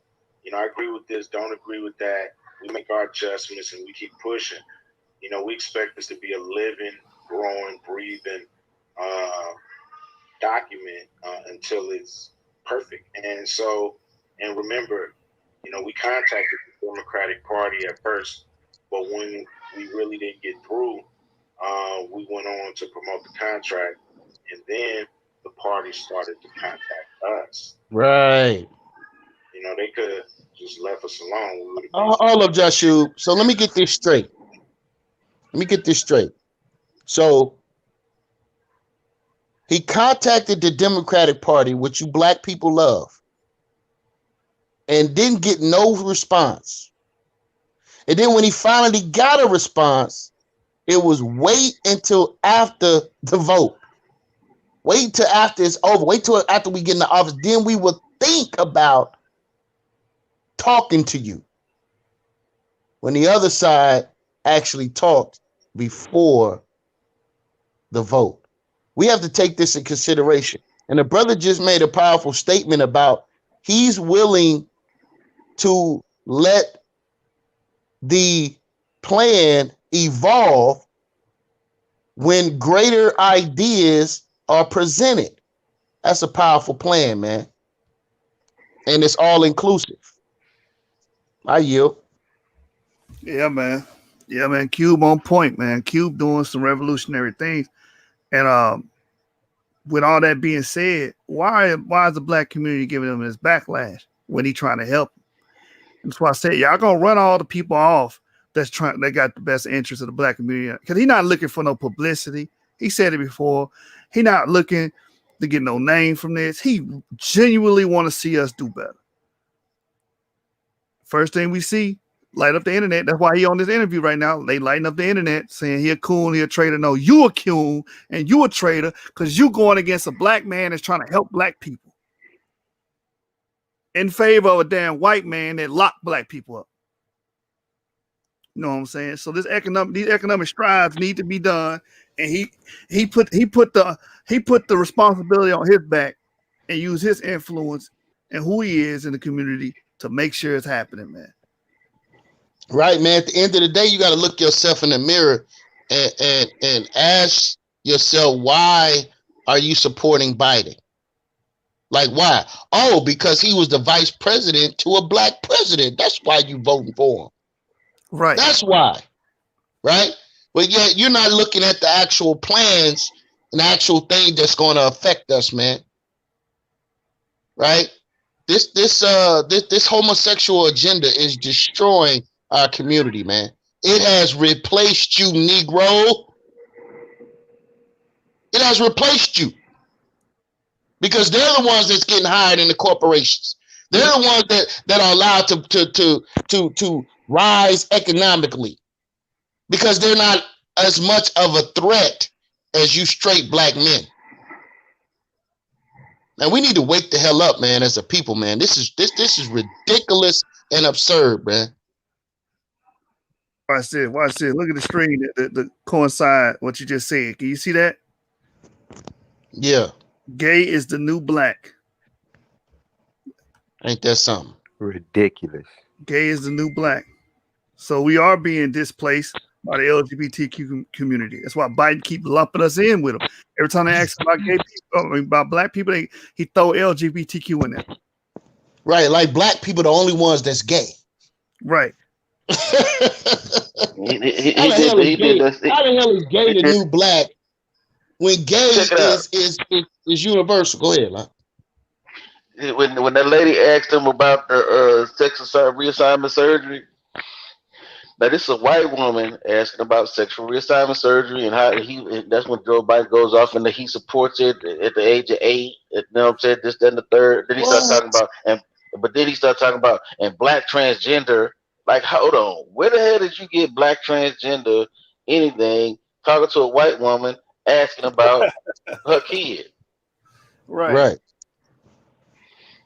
He always got to try to throw that. They always throw that on us and trying to make us the face of gay, lesbian, this, that, and the third. You see what I'm saying? It's Because they anybody know know if anything we about push it, war? it's gonna pop. That's why. If we push Well, because anything, it pops. but they know about war. The best way to destroy ability of people is destroy their ability to reproduce. All of this is Right, and eugenics plot. You can go back to the. You can go back to the. You can go back to the World Population Congress. I think it was 1973 or 74 when Henry Kissinger said we are going to promote homosexuality in the black community to curb population growth, and then it goes off into some other spills about how they're going to go about doing it. You know what I'm saying? This is why I keep saying this shit, and I keep saying this quote from Irritated Genie, but it's so poignant when he said niggas be saying slavery's over, but niggas don't read. So niggas don't know what slavery was. And since you don't know what slavery was, how do you know when it's over? Negro, how do you know when it's over? But Negroes don't read shit. So we don't right, be knowing shit we be talking about. We don't be knowing the where these people are coming from. We don't understand the short game, midterm game, long term game. We don't have no clue what's going on. Go right. ahead, And the buddy. thing is that they want to replace. So now when you start talking about minorities, you start talking about what are you going to do for the black community? I can say, instead of talking about what I'm going to do for the black community, I can talk about what I'm going to do for the gay community, which represents the black community now. See, that's the Right. problem, right? So what are you doing for the black community? Oh, well, I'm doing gender replacement surgeries now. I'm making it affordable. That's what I'm doing for the black community. But no, that's what you're doing for the gay community. See? And that's the problem, man. I yield. No, that's a fact, man. That's what the agenda is, to scoop us up and merge us with the LGBTQ and say, well, a black issue is the gay issue, like you said. You know what I'm saying? So you absolutely right about that. So Biden gonna be like, well, I did X, Y, and Z for the gay community, which inadvertently affects the black community because y'all gay. That's pretty much what it is, and that's why I said you got to be insane. Um, when we're talking about picking the president, the next president, the only people I can see vote for Biden, females and gay men. It should be no straight males vote for him, man. It should be no straight males advocating Biden. Or you just clinically insane. Well, let me finish this, man. They didn't really want this to play out in any kind of certain way. We wasn't, it wasn't like we was, felt any kind of way because they didn't want to work with us. We understood, look, you got this entertainer late in the game. We understand. But when they contact us and then the ball start rolling, that's really what happened. Do you trust the Trump administration to be good on their word, and if they win, to deliver on the things they said they would? I don't trust either campaign. I do not trust Trump is going to do it. I don't trust Biden is going to do it. That's why I want us to stay real diligent and real. We can't get happy no matter what happens, even if your candidate wins. And I agree with him on that because complacency is the enemy. So we got to drive towards doing everything we can in our power to make sure things happen. You understand? And I agree with you because, like I said, I brought up those 26 congressional units that on the ballot on the 3rd that can be ran by black people that advocate that. Everybody across the states that's in those congressional units should be voting for. You have to, figure out now how do you apply the pressure needed for them to do what they claim they're going to do. And you don't think the Biden-Harris administration would be more receptive to that pressure on issues like this as opposed to the Trump administration? They already gave their input on it. They're not going to do nothing till after the election. Exactly. And then, and They even ain't with gonna that, make they've no also said that promises. they're not going to do nothing for black people. They've already said that. Right. Man, Ice Cube's plan is just for black people. I noticed not the Breakfast Club, but why is they steady pressing him about supporting Biden? Oh, I support Biden, but it's just a bombard. They just bombarded him with this whole Biden thing. He already said he'll give a damn if Biden wins, as long as he gonna come in. He'll talk to any of them that's gonna help. That's gonna be willing to help. Right. So why are they pressuring him about this Biden thing, man? If y'all can't see that this is an agenda, something's wrong with me. Because clearly it's about the election. That's why it started off. I'm worried about the timing. Why? The election. All right. Which candidate you support? Oh, I don't support either one of the candidates. Well, I support Joe Biden. Why? Because he wants you to vote for Joe Biden. That's what the whole thing is about. The election. Right. The election's around the corner. They want you to vote for Joe Biden. And the way this just went down was devastating for Joe Biden's campaign. Because Trump was willing to... That debate, bro, that last debate, man, he wiped the floor with Biden. Yeah, but the person they was calling the racist was willing to talk, willing to implement, change some things. The person they trying to act like is a champion for black folks won't even make a campaign promise, don't have no black agenda, and told him he'll get back to him after the election. They have to lift every voice and sing plan. They have to lift every voice and sing plan. Yep, the lift every voice is exactly what it says. Every voice, not the black voice. Every goddamn body. That's the point. That's why I said it like that. They have to lift every voice plan. You know what I'm saying? So a rising tide lift all boats. That's their philosophy. Right. And then that Democratic senator tell Joe Biden, you shouldn't be talking about studying the damn reparations package. You should be funding it. But they just got swept under the rug. Then they try to present it as if a vote for Biden is a vote for black people. That's ridiculous and absurd, man. I'm glad. That's what they're trying to present. Present it as you vote for Biden, that's a vote for black people. You know what? It was clear to me when it was bullshit when they dangled that reparations bill out there and then yanked it right back real quick when black people actually realized they did it. Mm-hmm. Because they'd have pushed that. Watch this, y'all. Hold on, let me. I want the direct clip. We'll have the $5.99 steak special. Oh, come on, man. The value that the General does. Man, them commercials kill me, man. Affordable rates, even if you missed a few payments. And I can't skip it. Looks like you're covered. Right. That's why you gotta get YouTube Prime. That's stop being cheap. Get that Prime, man. Long way until November. We got more questions. You got more questions, but I tell you, if you have a problem figuring out whether you're for me or Trump, and you ain't black. It don't have nothing to do with Trump. It has to do with the fact I want. And then why didn't Charlemagne correct him on that? Hold up, man. Say that again, man. Play that again, bro. That was crazy. Y'all, what I just said, bro, that's crazy. Wait a minute, I didn't hear that.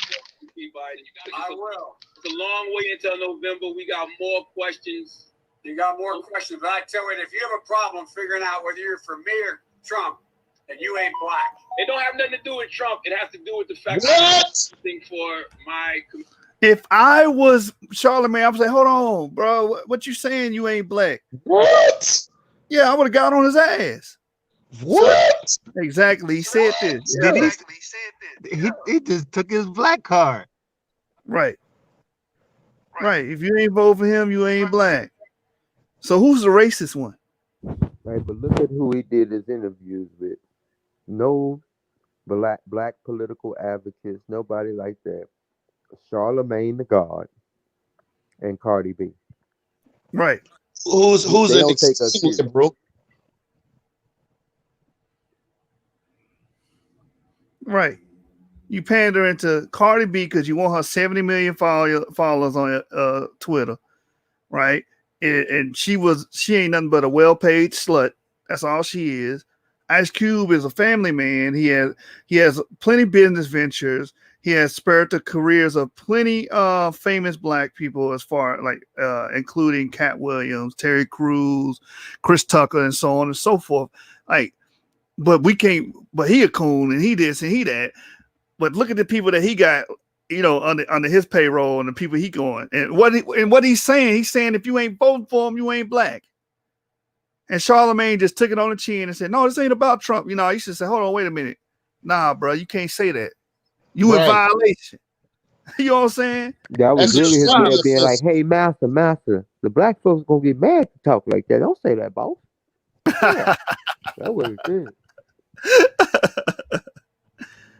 Community. I would love to see Take a you. look at my record, man. I extended the voting rights 25 years. I have a record that is second to none. The NAACP's endorsed me every time I've run. Come on. If they endorse you every time they run, that's a problem. We against the black caucus, man. Right. That's the problem. And in NAACP is ran by Jewish people. Right. Okay. Ain't nobody falling for that, man. Rosenberg and his people. You see what I'm saying? Look at the record. Now, I've been critical of you. I have a few things I want to talk to you about. I know you have. Yeah. You don't know me. No, I don't. That's why I want to get to know you today. I want to talk to you about mostly black stuff. I get overwhelming support from the black leadership, young and old. Every poll shows me. Yes, because the Democrats have pretty much owned our vote since the 40s and 50s, man. It had nothing to do with you, Biden, because you're a terrible person. You did nothing to help black people for the 8 years you were vice president. You did nothing to help black people for the 47 years of your career being a politician and senator. You did nothing but hurt us. Way ahead. And black people saved your political life in the primaries this year. They have things they want from you, and one of them is a black woman running mate. What do you say to them? What I say. All black people want is a damn running mate that's got a black face, no policy. That's just like, come on, man. That's idiocy. That's weak, man. And that's insulting, man. Very insulting. I'm not acknowledging anybody who is being considered, but I guarantee you there are multiple black women being considered. We've seen it more clearly now. In a black majority county, they're 6 times more likely to die in the pandemic than a white county. They're disproportionately uninsured in the African American community. Disproportionately make Hey, up. pause that real quick to show. I want to go back to something he said earlier, talking about extending the Voting Rights Act. You do understand he pretty much saying niggas illiterate, right? Because the Voting Rights Act wasn't about our citizenships. It was about getting rid of things like poll taxes and literacy tests in order for people to vote. So he already think, black people are poor, from when he said, he think that poor kids could be just as smart and as bright as white kids. But now he pretty much saying y'all can't read because y'all ain't got to worry about the literacy test because he expanded the Voters' Right Act. Hey, Joshua, put that what I just sent you, man. Put that on the screen and look at the black running mate that he chose. It's in the messenger. Look at here's your black running mate right here. Okay, here's your black running mate right here. Okay, I want some black people to understand this right here. Here is your black running mate. Kamala Harris is black because you say so. This woman is East Indian, family. She got the dot on her head and everything. All that, bro. Wow. I was telling King Self she looked like the lady. I said go to the because in Dallas is a place called Spice in the City East Indian restaurant. Say go to the Spice in the City restaurant. I'm pretty sure two of them ladies back there cooking up the damn tikka masala gonna look just like Kamala Harris ass. I Right, told right, right. For you sisters out there, you want your feet done? Vote for Kamala Harris. All right. Here's your black face. We want to know if you got a black face running with you. Here she is. Mm-hmm. And that's weak as hell, man. And very disrespectful and disingenuous, man. Right, right. Don't give us no tangibles. Don't give us no policy, no exclusive Right. policy that's gonna benefit us. Just give us a face in there. And we're content with that. What the hell is wrong with us, Hey, man? look, they say it worked with Obama. You know what I'm saying? They say shit, don't try nothing new if it works. Right. Why reinvent the wheel? Exactly. Look, we had these Negroes coming out in droves for Obama.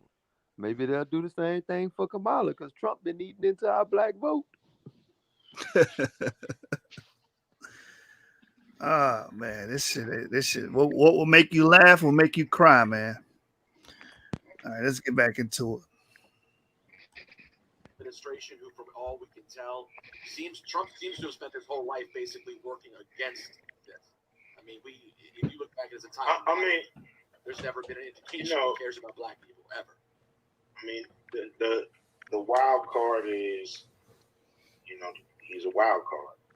You're dealing with it. And then he said there's never been an indication of him caring about black people when he endorsed Kim Klacik. And his endorsement alone, Kim Klacik is a black woman running for the congressional unit of Baltimore, Maryland. And that endorsement alone got her funding, got her donations. You understand? Same thing with Jim Collins. So for him to say he ain't did nothing for the black cause or black people, like, bro, get off the gas. For your politician who might not give a damn and do it, or you're dealing with a guy that's been in there for a long time who, never know. It's like you're dealing with a guy who know the game, you're dealing with a guy who don't know the game, and we're trying to get something in. You never know which one's gonna do it. I think the real learning it's a long shot, but the thing is, the long shot is this. If Donald Trump happens to win, like we wouldn't have no kind of connection to even try to push him. We would just do what we've been doing, stand on the sideline yelling, waiting for our turn again. And I don't know if that's healthy either. So, that's an interesting point. So at least there's a connection of some sort. If he does win, there's some sort of in to try. I mean, we got to push. Nobody can make a president. Yeah, and what we can say about the Biden administration, that they did implement the contract with Black of America. What did the Democrats do? Not jack. You know what I want to say? They didn't do anything. They didn't do nothing but, hey, we'll talk to you later. Stood them up. President sign anything, grab his hand and make him sign it. He has to do it on his own. So just got to push and try to get in the reasons in the will. And the reason to do it is your country is coming apart. It's coming apart at the seams. It don't work. It's not fixed. And it's not, great again. It's coming apart at the seams. So you fell short, my guy. You want to fix that. And, you got to fix the black issue. And so for everybody, hopefully learning from this conversation about where Cuba is, because there's been a lot of information, that is, as people jump into conclusions. Cuba's never endorsed Donald Trump. Also, this sounds like this is about momentum, right? Because I think that's another thing that people miss in these moments, which I feel are very important. Some things change, that we are trying to get done as black folks doesn't happen overnight. It's not like even if Biden wins or Trump wins, whoever wins, it's not like that the next 4 years of their term fixes the generations of like this is something that has to become habitual, right, Cube? Like this is something that you're having a conversation. But what has been habitual in the black community is our overwhelming support for the Democratic Party. It still ain't helped. That has been habitual. Black people have faithfully voted for this same damn party. We got nothing out of it. So you advocate for the same party that haven't done nothing for you. The same faces, same groups that showed you that they mean us harm and no good. Kamala Harris, Biden, and expecting a different outcome. You guys are either idiots or y'all just being paid to make these talking points. About it at this point, right? But we're going to be having this same conversation every month, every year, every time it's time to vote. It has to continue. It has to be embedded in culture to become a cultural norm. I mean, very good points. We got to push. Every day we got to push. For justice. We can't get complacent. We can't wait for elections. This right here, in my mind, if we get real good momentum, is 8 to 10 year plan to really, bring about the real change we really need. So, it's a long haul, and it's going to take many different turns. It's going to, after election, it's going to turn to, like I said, the private sector. It might turn to a legal constitutional battle. So, there's things we all got to do to keep pushing this thing forward. And, I just want to say this too, with all the people who say that I have bad timing and that I have something to do with, things being said all this weekend. Of course, everybody's talking about me, but if you really think that, I was tricked or duped or whatever, people spent the whole weekend breaking down Trump's plan to people, trying to talk shit about me. And so, people got to look at really what they did to pump up the man plan. I never.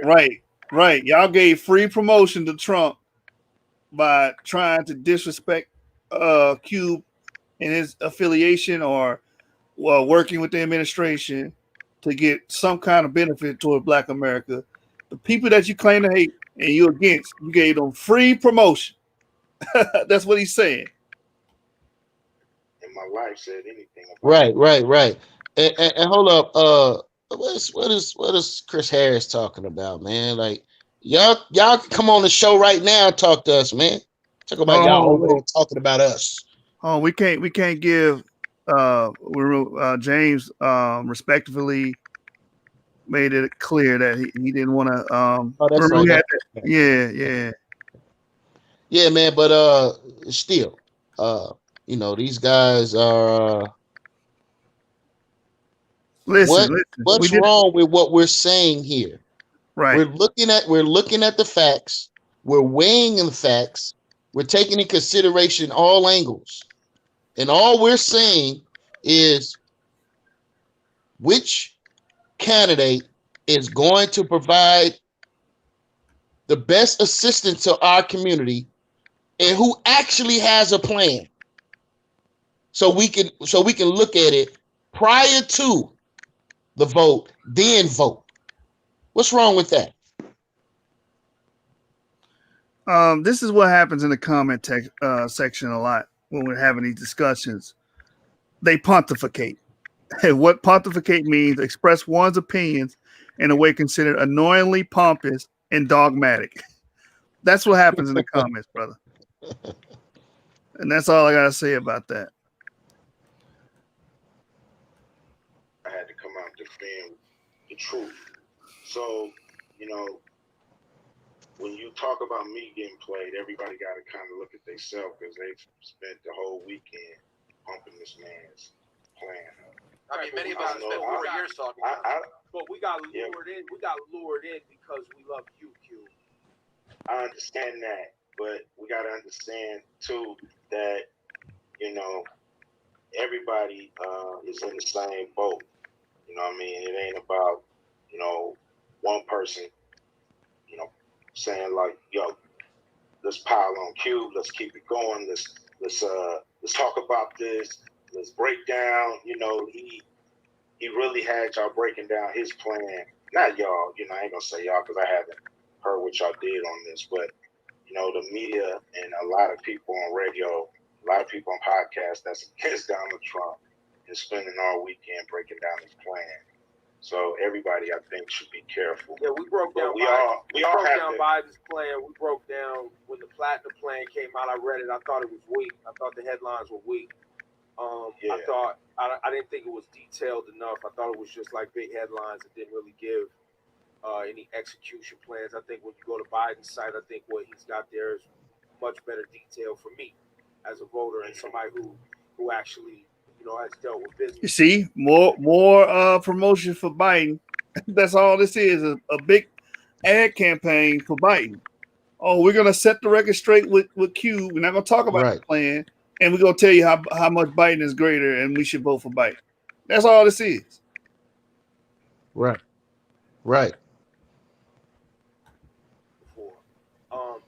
Now, Q, I believe that whether it's Kanye West or Robert Smith, the black billionaire in the United States, who a lot of people ain't been paying attention to that. He got hit with tax evasion. Now he gonna throw Robert Smith under the bus.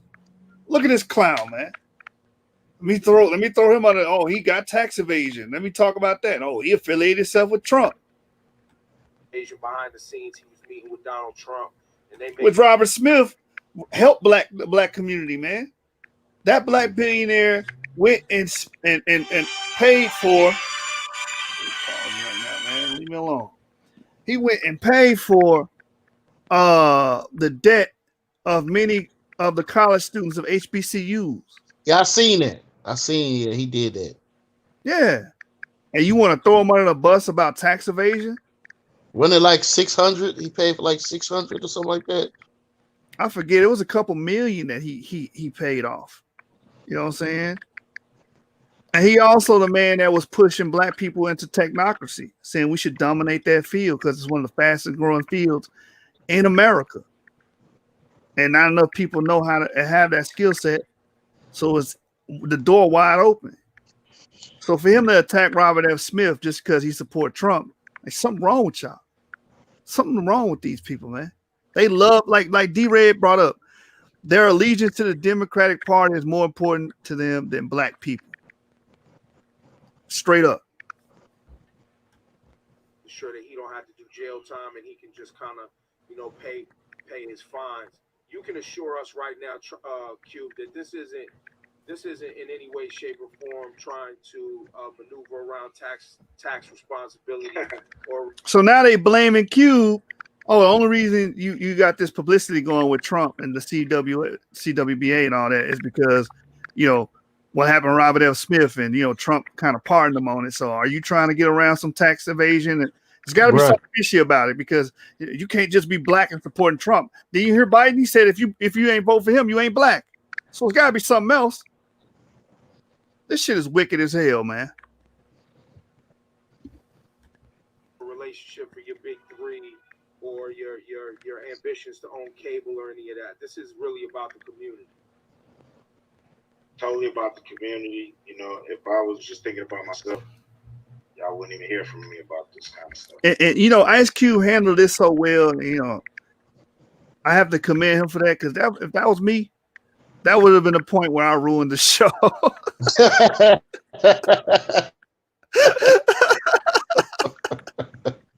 Oh man, I would have. That's facts, brother. I would have cussed Ebro out. I would have called and you got your crack up here co-signing. I would have went all the way off. Bro, you just accused me of some shit just because I'm trying to help black people. Man, I would have lost it, man. So I commend Ice Cube. He held it down, man. That's a lot of maturity.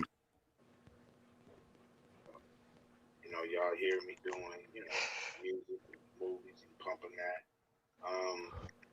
So, I know people got their conspiracy theories, and a lot of people before have let everybody down when it comes to this, but it's nothing like that on my tip.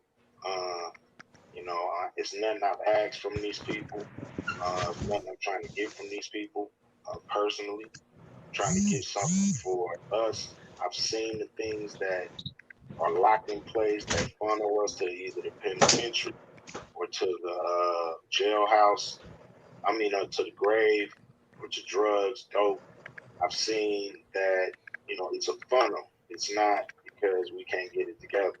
And so we have to break that funnel and we have to put opportunities into the communities. That funnel was created by yours truly, Biden, the crime bill. Hello. When you look up and 48% of black businesses close, I feel for those, not only businesses, but those workers, because black businesses usually hire black people. So these are black families that's suffering. And, we got to do something to shore that up. I wanted the country to do bailouts and grants. To me, it really don't matter who wins. We still have to push a black agenda. There's things that the country has. And that's the biggest thing. He's not even advocating Trump. He's not even saying he endorsing Trump or any side. He's just saying, look, I'm trying to get this black agenda pushed and established. That's it. Ebro, they're making it about Biden or Trump. And Cube ain't never been on that time. He's like, listen, I'm trying to present my plan and get this plan into the law so our people can get out of this funnel that he brought up, or being incarcerated, being on the bottom, being, being the last to get their just due, so to speak. There's minority programs and things that go on that don't necessarily get to us as a community as a whole. Right, and Biden's plan is filled with minority plans. That whole thing got minority over it. And Cuba's like, rewind that part. All right. And grants. To me, it really don't matter who wins. We still have to push a black agenda. There's things that the country has. There's minority programs and things that go on that don't necessarily get to us as a community as a whole. That's why we're still in the same position. So, right. And Rosenberg want to cut him off after that D-Ray. He want to cut his ass off. He telling the truth. The minority plans don't never help us. Never. We still on the bottom. If minority plans helped us, we wouldn't even be having this conversation right now. No. Because there's plenty of minority plans. I said before, like I said before, what folks is not understanding is that now that the Hispanic community is a super minority, everything you get is gonna have to come through them first before it get to you. You see what I'm saying? And so now you're gonna get even less than what you was getting before because somebody else is gonna be getting it before you. And if they give amnesty to those 20 million immigrants, I think it's what it is. 4 to 20, because they don't really know the proper estimate. So I think it's like 4 to 20 million immigrants. They're gonna be even bigger. So you ain't gonna get shit. You see what I'm saying? So it's a big disparity with that, and and because the Democratic Party advocates socialism, this is where you get a lot of other Latinos, like from Venezuela, Colombia, Cuba, who lived up under socialist regimes, while a lot of those people are actually voting Republican because they lived under socialism. They know it ain't no good. They know it don't fucking work. You see what I'm saying? They lived under those type of regimes. So the Venezuelans that are getting amnesty in Miami, Venezuelans, the Cubans, the Colombians, they like fuck that. We voting Republican because they anti. That's why when we were talking about earlier about the Proud Boys, when people were trying to say use a racist stigma, the Proud Boys and especially the ones in Florida, those are mostly Latinos. They're not fucking white. They may classify themselves as white, but they're not what we would call a WASP, a white Anglo-Saxon Protestant. They're not that. So I mean, you got to keep that in mind. You know what I'm saying? So you got so it's basically it's like a rift or what you call it, a divide, even within the Hispanic community, because you got the Central Americans, the Nicaraguans, Guatemalans, Mexicans, those that are going to be voting for socialism.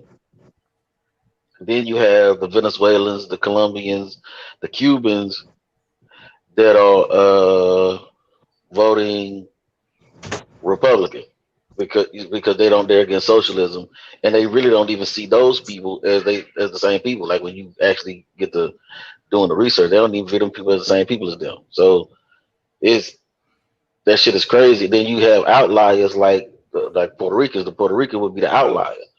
Well, why are they the outlier? Because the Puerto Rican is the outlier because Puerto Ricans have been citizens since 1917.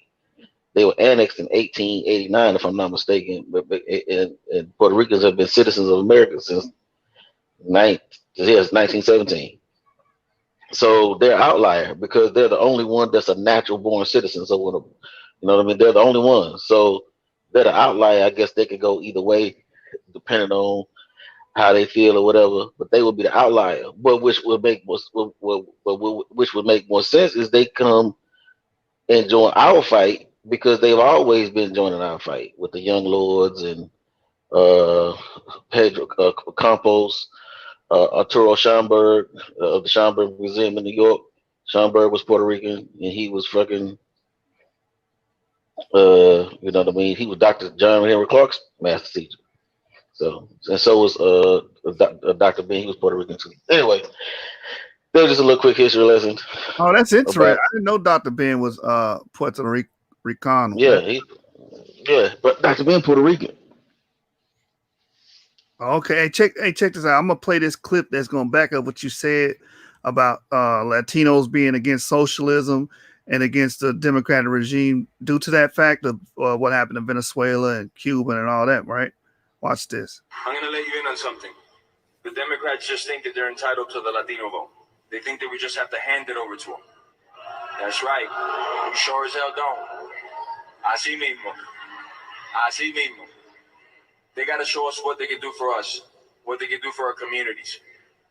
We're not gonna buy the same wolf tickets and false promises that destroy great countries like Venezuela and Cuba. It's not gonna happen. You know what else is not gonna work for them? Playing Despacito on your cell phone to pander to us. Right. The same stupid shit black people fall for and stuff. Oh, I'm just gonna play some music. Like D Red brought up, play the saxophone. You know what I'm saying? He said we not gonna fall. We ain't gonna fall for them little silly ass pandering tactics, man. Hell no. You gotta give us some credit for having heads on our shoulders. I'm gonna wrap this up. Some words of Barack Obama. He said elections have consequences. That is true. And those words have never been more true than they are today. We either re-elect President Trump and keep America great. Amen. Or we let Joe Biden destroy the greatest country the world has ever seen. Now, I'm a professional athlete and I've been one for most of my life, so I've always seen things through a sports lens. That makes Donald Trump our head coach. And before the global pandemic, we were winning Super Bowls. And when you're winning Super Bowls, you don't fire the coach. That's right. Doesn't matter if you don't like the plays he runs, the players he puts on the field, or what he says on Twitter. You sure as hell don't replace him for another coach that's been in the business for 47 years at every level and never won a game. Exactly.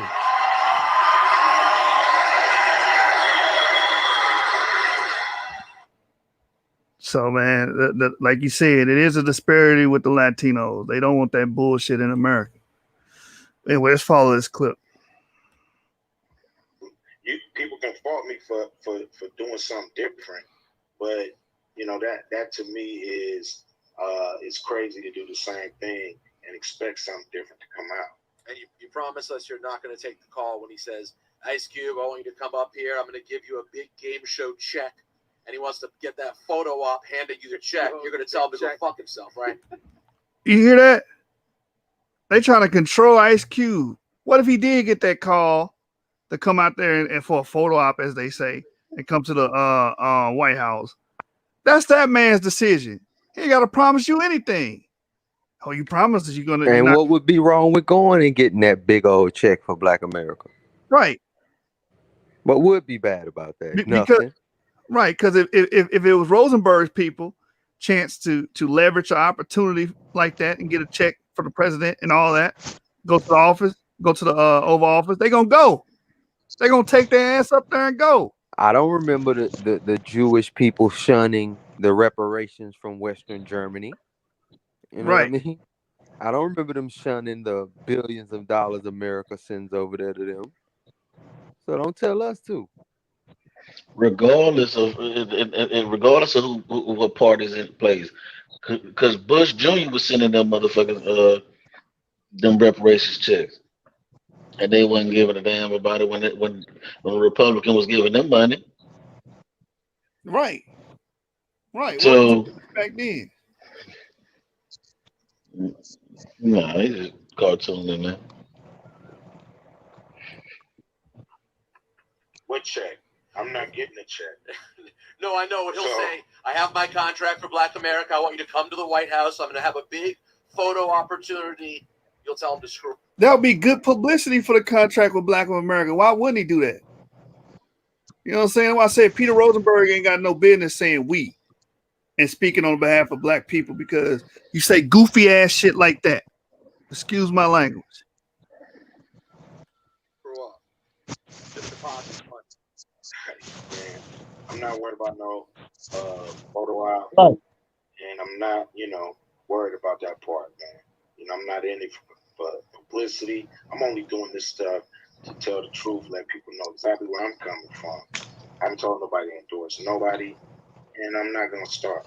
Are you gonna connect with Puff? He got the voting block that he's working on. Now they trying to get him to connect with Puff. Man, I want to hear what he say say in response to that. Yeah, man. To kind of organize our Black Party. Have you guys had dialogue? Because as you said earlier, Why wouldn't he? Right, there's a lot of things moving and a lot of people working on different things. Are you being proactive, or is your organization being proactive in trying to make sure that we're all aligned and information is flowing? I've talked to Puff before he started his party. Ever since he started it, it seemed like this thing done came out. So we ain't connected yet on our Black Party. So we'll end up talking and connecting and trying to build. I think it's important for us to really connect with other people that are doing things and try to pool our resources, pool our network. Yeah. Yes, influence, great word. And so it's time. If we don't do that, no matter who the president is, we're going to still be fragmented and nothing's going to get done for our community. And we can't rely on the president. This is like, we're putting all of our hope into who the president is. But at the end of the day, we got to really see who our councilmen are and who our elected officials in city government, state government. These people really affect your lives. Exactly. That's why as a people we need to get more involved in local politics, man. We need to. Because listen, and I'm gonna tell you this, like majority of the democratically ran cities are the most violent. Chicago, Illinois, New York, Atlanta, Georgia, I believe is one too. Dallas, Texas is one. South Central LA. So and most of the time those like in Dallas, those are Black. We got Baltimore. Baltimore. We got a lot of Black representation in the political sphere. But the problem is they align themselves with the Democratic Party and their policies and fight for those policies instead of the policies that will help Black people. It's obvious. Right. Look at the cities. Just look at the cities. The illiteracy rate is high amongst our children. The incarceration rate is high amongst our males, and the single mother rate is high. Like all these things are high and destroying us, but we still got these black people in office following this democratic regime that does not benefit us. So why do we keep doing the same damn thing over and over again? This is why us that know better shouldn't be saying, "No, I'm just not gonna vote." No, you know better, so you should be voting and doing the right thing, so we can correct these issues and these ills to save our people. It's a collective effort. Not one person can do it. We all got to get together and band together and say, "Listen, you ain't gonna be in this damn office if you ain't for us. Period. I don't give a damn if you look like us. You got to have the same goddamn motive and mind that we do for the betterment of our people." And that's utilitarianism. That's what that is. What benefits the greater majority? So yes, we need to be involved in local politics. That's huge. Quicker, more times and quicker than the president usually. So, and even if the president has a great proposal, as you pointed out earlier, even if these ideas come to fruition, if you don't have local legislators and local individuals that you voted in, making sure that the execution in your community is done right. Exactly. That's the one thing I'm gonna agree with Ebro on this whole video. That falls on us. That falls on us. Like I said, in the other shows we've done, the government does not guarantee outcome. We do. So we got to do everything in our power. If the alley-oop get thrown up there, if the platinum plan get thrown out there, contract with Black America get thrown out there, it's our job to grab it and slam it in the damn goal, man, in the net, man. It's our job to do that. And what Cube said is true. We got to be willing to say, okay, you know what I'm saying, if Trump win, Biden win, whatever, if Biden win, you got to be willing to hold the Democrats that voted for the nigga and be on their Hey man, you neck. know what, man? We should be Breaking up, Yeah, yeah, we need to be on their neck. If the Democrats, my bad, man. if Can you Biden hear win, me? we need to be on the people that voted for Biden. We need to be on Biden. We need to be on their neck Mic check 1 2 about 1 2. look, where is this we can hear you. We just where trying to is let that Dane finish his thought real quick. we Finish your need to be thought real on them quick, Dane. Democrats neck. We need to be on their neck talking about look. Where's this lift every voice and sing plan? Where's this plan at? We need to be on their neck, making sure they be on his neck, because you know what I'm saying. Just like if the people for Biden, Trump would need to be on folks that vote for Trump neck. Like, where is this platinum plan at? Like, the problem is like we don't know how to say, okay, whoever wins, like you was trying to say, whoever wins, we got to stay on them. You see what I'm saying? And what happens is people be thinking, okay, my guy win, but shit, just because your guy win don't mean that they gonna do what the hell he said he gonna do. You know what I'm saying? Just because Biden win don't mean he gonna do what he said he gonna do. Just because Trump win don't mean that's why Trump keeps saying I don't trust neither one of them to do right. Because if you got it in that type of mindset, then you can you know what I'm saying? It'll keep you pushing, but you won't be resting on your laurels. Now, D-Red, Biden gonna do what he said he gonna do. I know he gonna give 11 million illegal immigrants amnesty and civil citizenship. He gonna do that. Yeah, he gonna change, make them visas easier for East Indian Americans to get citizenship. He gonna do that. Just ain't gonna be nothing for black people, like he said. Right. Well, Kamala say, I'm not gonna do anything exclusive for black people. Jeremiah, you was trying to say something, not?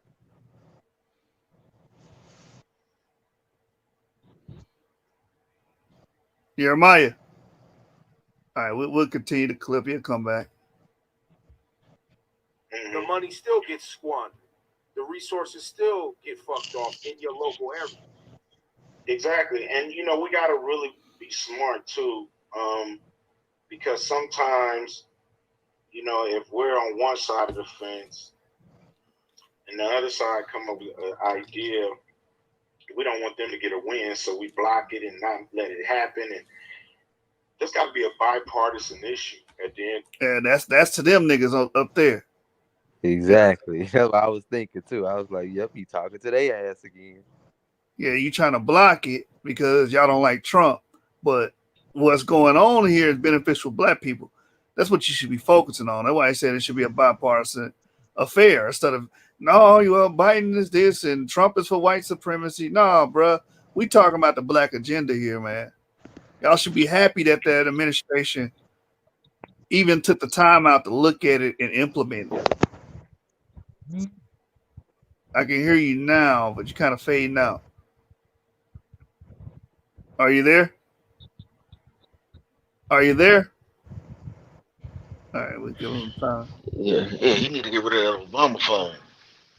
Yeah, you still got that Democratic Obama phone, man. That shit don't Yo, work. man, can y'all hear me, man? Loud and clear. That's funny.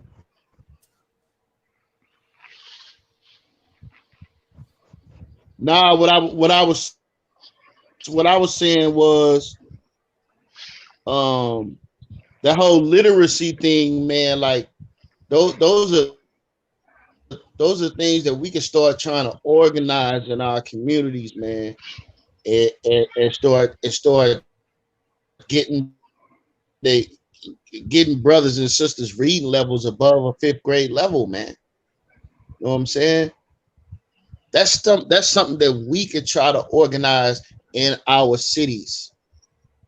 Like literally, like riding through the neighborhood, picking people up, and for those, I'm talking about adults. I'm talking about for adults, right? For those that don't have diplomas, like, get them prepared to take, to get they to take the test. And then for those who pass the test, you have some that pass the test and still are poor readers, right? So we can create programs in our own cities and start reaching out to brothers in different cities and create systems where we can go to and pick people up at their home and take them to a facility and teach them and raise their reading levels, man, in our community. Facts. And you know what? The government might give you grants for that, because I know for a fact the government will give you grants for picking up people to get like homeless people and cleaning them up and taking them in to get clinical help and stuff like that. So if they give you money for that, I'm pretty sure they'll give money for that. So, I mean, that's a great idea, awesome idea. But again, like you said, it's on us. Right. It's on us. We got to pick ourselves up, man, and help our people. You know, we don't want to do that. You know what we want? We want it to be like Jack and the Beanstalk story, where somebody throws some beans out the goddamn window and the beanstalk grow up, spout out, and we get a golden goose. And the golden goose egg solve all our goddamn problems here in America. That's not how it's gonna work, man. You know, so yeah, man, that's a great idea, an awesome idea. Everybody should be behind it, because like we said, man, the illiteracy rate is too damn high. We can't. A lot of our children can't pass an reading efficiency exam, you know what I'm saying, or a math efficiency exam. That's terrible. You know, we got to turn that around, man. End of the day, we got to push both parties. Sometimes you got to push the Democrats to the, hey, look, y'all, I know y'all don't like them dudes over there, but work with them to get this done, and not just say we don't want them to get a win. That's why I'm a registered independent. One of the reasons, right there. Right there, you got to push both sides when it's in your interest. And so, I just think we got to do a few things different. No matter who wins, we got to push them both. No matter who we like, we got to push the ones we don't like. And so, once we start doing that, I think things will open up and loosen up, and we can get things done. Yeah, these motherfucking white supremacists, though, Q. I get stuck, man, with Donald Trump and these white supremacists, bro. I get stuck, man. I get stuck. Hey, look, let me tell you. I get stuck. They ain't gonna go nowhere, no matter who's president. So See, I with disagree their with stuff, that. I disagree with that fundamentally, Cube. I'm sorry. That's just not factual. With Biden is their not stuff, surrounded by white supremacists. He's not. we I ain't Well, saying he overt is. ones. I'm saying they're not. Yeah, I'm he had saying to clear it up. He came said out now. overt ones. Overt ones. Yeah, man. Stop trying to pander for Biden. We brought out about Robert Byrd, Strom Thurmond. That's, you know, his mentors, man. Going anywhere. No, that part's They're true. not- I agree. They're But not going anywhere. No, that's true. Yeah. That's the fear too, and Ebro made that point earlier. Now that they're out and emboldened, it's terrifying. What fear? What are we terrified from? What's going to happen? And what are you terrified from? You in the Jewish community. Y'all said already. You know what I'm saying? You can take your ass to Israel. You got to stand in army. We don't. What are you talking about? Fear? Fear of what? That's that boogeyman stuff we talking about. Trump the boogeyman coming to get us. Come on, man. Get the hell out of here. Fine, because you're right. They ain't going nowhere. I just can't. And I they've been can't there. deal with an election night where I'm watching them stand behind the president celebrating another 4 years, and that's what will happen when you see Stephen Miller and Jared Kushner and these types standing there celebrating another 4 years. Man, it's a scary thought. Yeah. I mean, you know, to me, no matter who up there celebrating, it's a scary thought. We got to push, and we got to make sure that they do what the hell they supposed to do, no matter who's standing up there, because we obviously don't know. We was in this position 4 years ago. We thought it was, that Hillary Clinton would be elected, and it didn't happen. So I just realized no matter who's there, push, fight, keep scrapping. Because so far we've been getting fucked with no Vaseline. You know what I'm saying, Q? That's what it feels like. I wouldn't put it. I wouldn't There you go with the we stuff again. put it that way on myself, but I feel. What Cube said, I couldn't even hear him. Huh? I said, what You did said what? Cube say to him when he said that? He said I wouldn't put that on myself like that. Because what he said about no Vaseline. Okay. Things could be better for sure. The contract with Black America, you can sign up. You can just Google contract with Black America. It's a site. You get the email. I think there's been some great revelations. Thanks for taking the time out today. It was clearly you are working on an idea that is an ever evolving idea. I'm appreciative, like I've been saying, that yourself and even Diddy planning this idea that we need as Black folks to be aligned on our political interests. Other groups do it. It's very common, whether that be religious groups or cultural groups. It's been happening, holding electeds accountable and saying this is what we expect from you if you get our vote.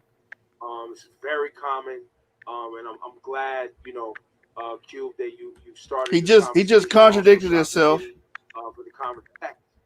I just went all the way to Ebro made that point earlier. Now he just contradicted himself when he said, "This if you want to get our vote, this is what we're demanding." Because you're advocating for Biden and you voted for Biden, and he ain't giving you shit. So that didn't make no damn sense. Thanks for taking the time out today. It was clearly Black folks to be aligned. That already started. Yeah. Early voting, all that's going on. Early voting starts out here in New York on Saturday. Jersey, every resident in New Jersey has already just gotten the mail-in ballot. It just showed up to your crib if you're a registered voter already. And if you don't want to mail that in, you can go to the polls and do it that way on November 3rd. But yeah, Q, thanks for taking the time and thanks for giving us a better insight into what you're doing, so we don't have to get inundated with all the misinformation on social media.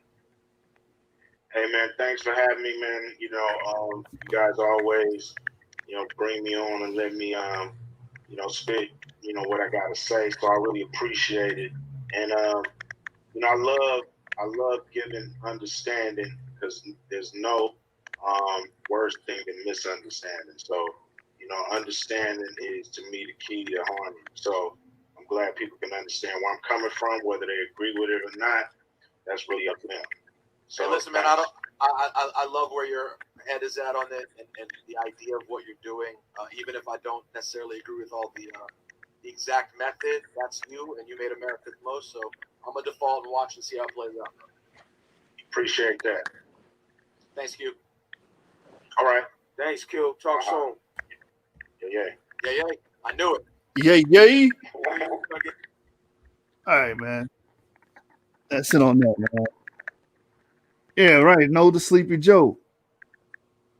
No, man, we can be going for 4 hours. Y'all want to cover the other video? Hey, we famous, man. You doing a whole live about us? Appreciate it, man. Thank you for promotion. Oh, you talking about over there on the channel with your boy? Yeah.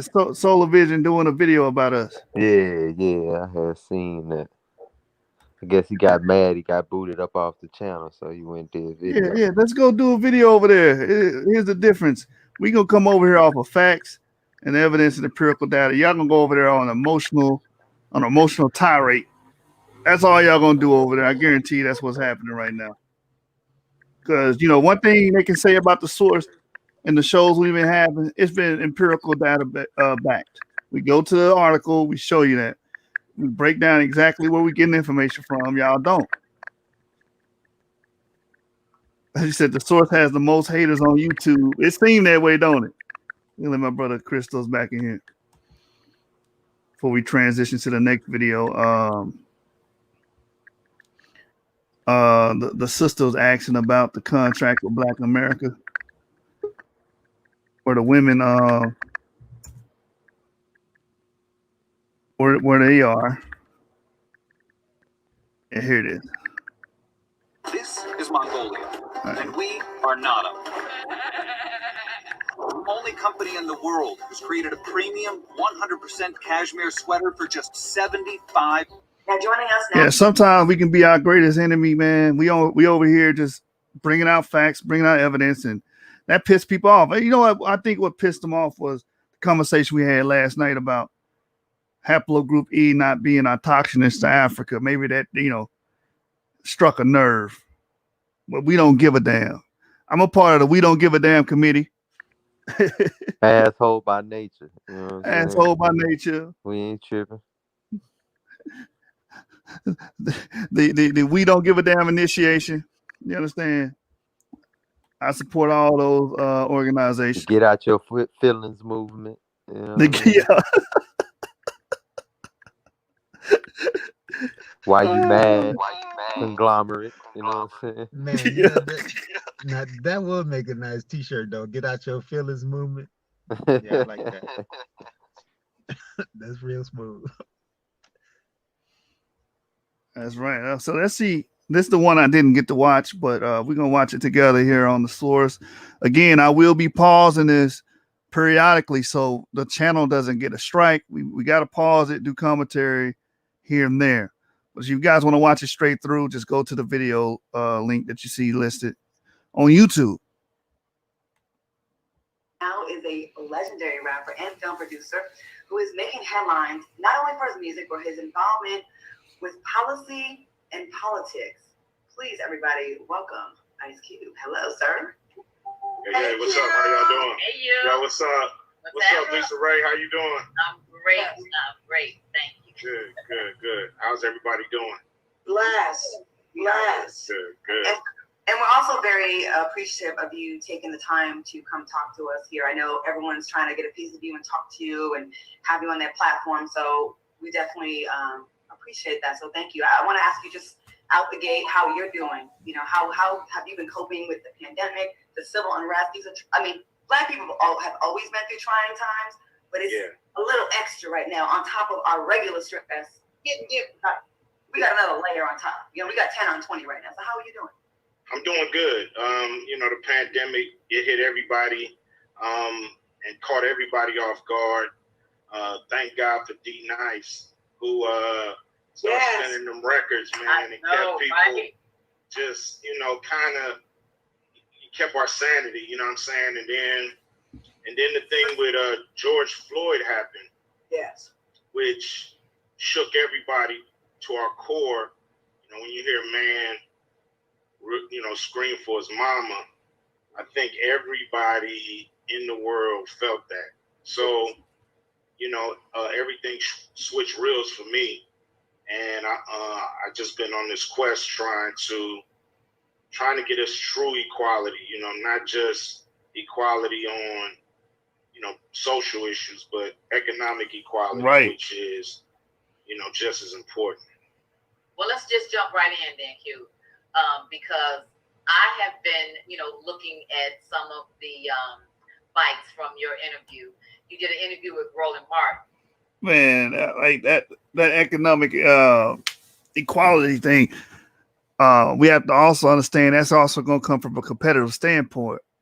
You know what I'm saying? We also have to fight for that. We also have to put in our work. You know what I'm saying? And lay our brick and our foundation to even make that happen. Because even if the Trump Platinum Plan even comes to fruition and we get all these things, we get the $500 billion assets of capital, we get an African-American office that is put into place just for those affairs, we still as a people have to step it up.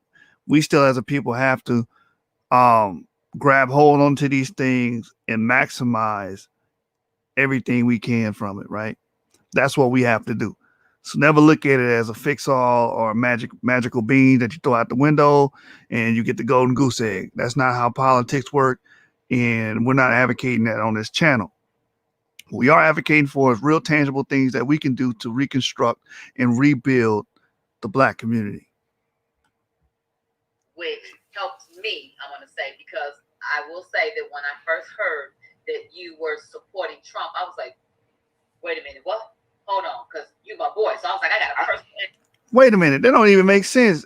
Just because his name came up with Trump and the Trump administration, why did that even make you jump? Why did it make you flinch? Are people so emotional? Because the way it hit the social media, though, when it first hit was Ice Cube advocates for Trump. That's the way it hit the social media at first, because of the tweet went out. Appreciate him for working with the Trump administration. Black Twitter went to, he a traitor mode, he working with Trump mode, and all that type of stuff. And I guess that's probably how she got it. Right. And he said, well, he my friend. So your friendship was in danger? Because come on, man, this is crazy. The friendship is in danger now. You don't know, that's that's put into question because the man support a damn presidential candidate. This is sad. It's that I'm calling him directly. They say I was supporting Trump. So allegedly, right? That's what I heard. That's what the bite, the sound bites. That's why people got to do their research.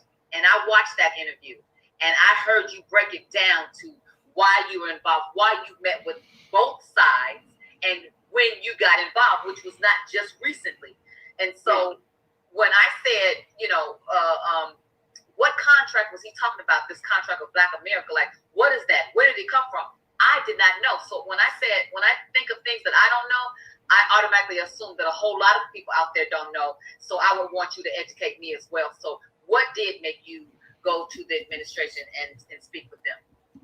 Well, what happened was, there was a lot of yelling, a lot of people upset, a lot of reforms being put on the table during George Floyd. But I was looking around for a document that really was speaking on what's the needs in the community and what do we need across the board, not just from government, but from the private sector too. Because there's a lot of companies that are involved in our pain, and they got to pay up too. They owe us reparations as well in some shape or form. So it was nothing. I was looking around. I'm like, damn, where is the document? Where is the ask? What are we asking for as a people across the board that deals with not only police brutality, but all our needs? So I started working on it myself with, some smart people I know. We end up getting, economists involved, people like Derek Hamilton. We started to go and just find the smartest minds to help try to put a document together so we can actually have something to say, damn, all this is things we need. This is so anybody Black could look at our document and say, yeah, support this, support, you know, some of the things that we have. Now, I'm not a politician, and I shouldn't be the one to have to put this thing together. We've had politicians in place for a long time, and they have. And that's the point I was bringing up with the Black Caucus and with majority of these cities that we're from being solely ran by a lot of black politicians that are Democratic, and they have done nothing but let down the black community. You know what I'm saying? Yeah, they get their perks, right? Their pockets get filled, and you know they get their donations, but after that, we're all left to rot, man. We're left with nothing. That's why our communities are in shambles. That's why our schools suck. That's why the illiteracy rate's so damn high, incarceration rate's so damn high, single motherhood, these sexual diseases is just popping like wildfire through the black community. It's just a mess. And like he said, why did it take someone like him that's not a politician to bring up the Contract with Black of America? And we're starting to see a trend. These people that are not career politicians are usually the best people for the job, you know. So the best people for Congress and best people for Senate, and we seen with Donald Trump, best person for president is someone that's not the typical, you know, career politician that have made a career off of just giving us empty promises and no follow up. You understand? Like Kim Klacik, she's not a career politician. Jim Collins, he's not a career politician.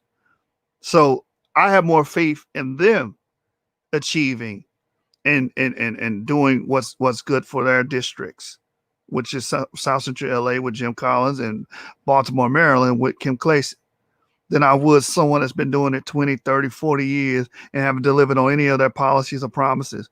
And especially someone like Biden and these Democrats that have done nothing but hurt the black community with the welfare state. You know, they were the party of slavery. They want to talk about racism, the KKK, the crime bill, every crime bill from 72 to 94. Joe Biden said his name was attached to it. So again, so he's completely right. These politicians dropped the damn ball. Why is Cube having to be the one to bring forth this information and bring forth the Contract with Black of America? Haven't come up with something like this. So I was surprised, but that didn't stop me. And we put that together July 1st, and we revamped it about, let me get the timeline here. We revamped it July 19th. And from then, people wanted to interview me about it. So I went on just promoting the Contract with Black America, you know, hoping to be contacted by any of the politicians saying, yo, this is a great idea. Everybody that I would show would say, oh, these are great ideas. This is common sense. This is things that should be in place already, but they're not. So I was just kind of saying, okay, we don't initiative. Yeah, starting an initiative, and I'll make a long story short. I was just going up, basically saying, okay, we're gonna go after the private sector. We're gonna go after the banks. We're gonna go after Hollywood. We're gonna go after the people that we know got their hands in the cookie jar. You know what I mean? So then we started to get contacted from the Democrats on September 8th. And then we started talking to them. Then we got contacted by the Republicans. So that's when the ball started rolling then. So it's not just like I just jumped into anything. I mean, I just did the contract, and then people started to contact me, not the other way around. I was hoping the Democrats would be all over me. But, you know, that wasn't the case. And I understand it wasn't like I was throwing a fit. I just was like, okay, we're going at the private sector. And then the Republicans contacted me. And to me, if you're speaking for black people, you should speak to whoever is in power or about to be in power.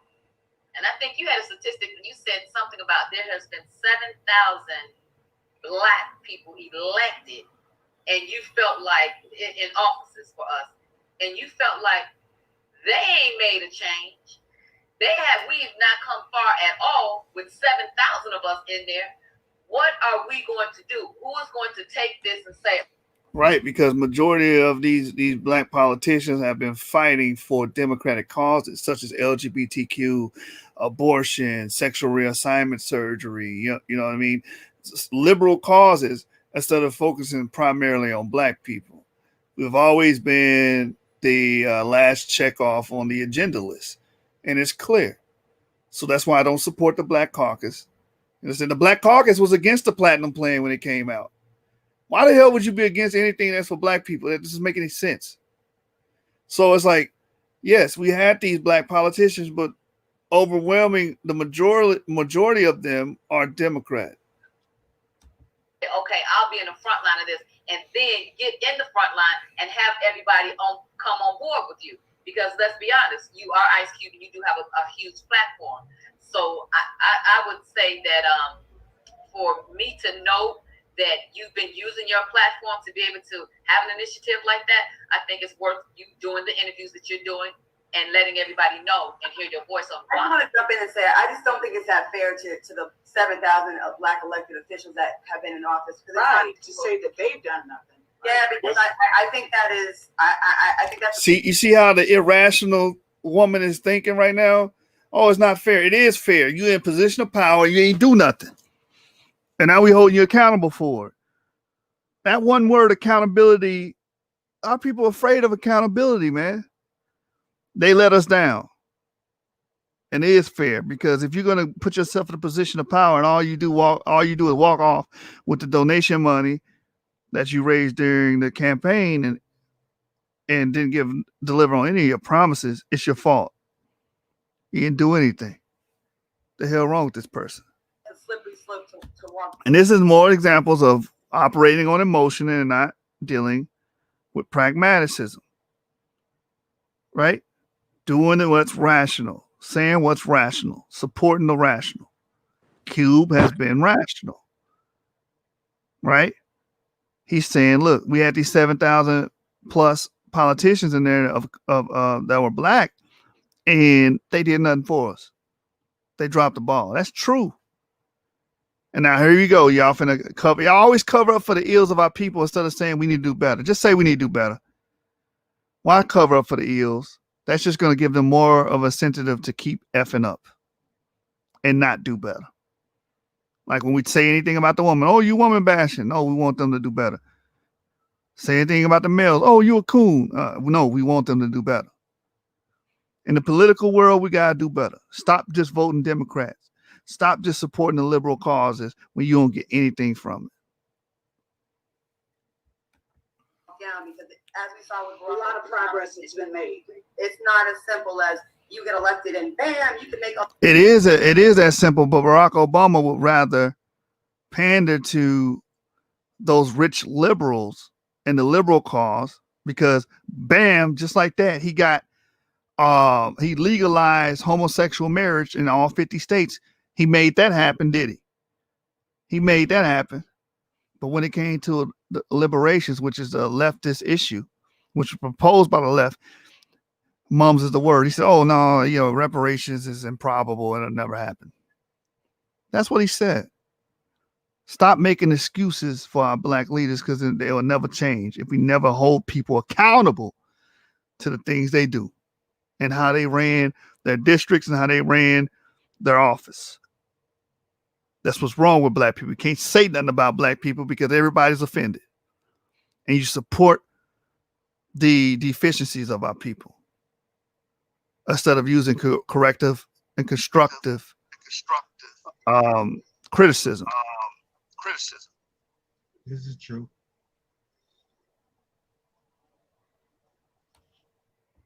Oh, the changes one man. Right. I never said that 7,000 people, black people, have never did anything. I said that since the 60s, there's been over 7,000 black politicians elected in prominent positions. And our situation, as far as the wealth gap, hasn't changed. We've flatlined from the 60s to now. We have not gained or closed the wealth gap. So that's the major problem. I understand we got a lot of people, working hard for progress. That just the facts are, it hasn't happened in the traditional way. So that's why I want to break the mold. So I just want to say, first of all, there's this whole cancel culture that we have. First of all, anybody canceling no damn Ice Cube. Let me just say that first, not the gate. This is NWA. Thank you. He was the first to say fuck the police, so go sit down. Nobody's canceling Ice Cube, and if you are canceling, that's fucking stupid. Second of all, I do think that it is very good that you are taking an initiative to, and I like how you say bipartisan, because that means both parties. This is for both parties. We want both parties to jump onto this. This is not just, oh, this person, that person. We want everybody to grab a hold on to what African American people need singularly.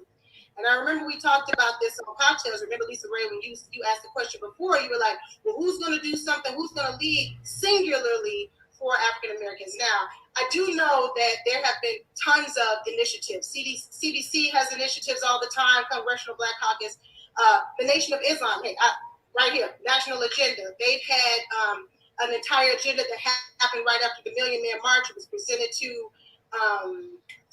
what's the name? The president that was in, what's his name? Clinton.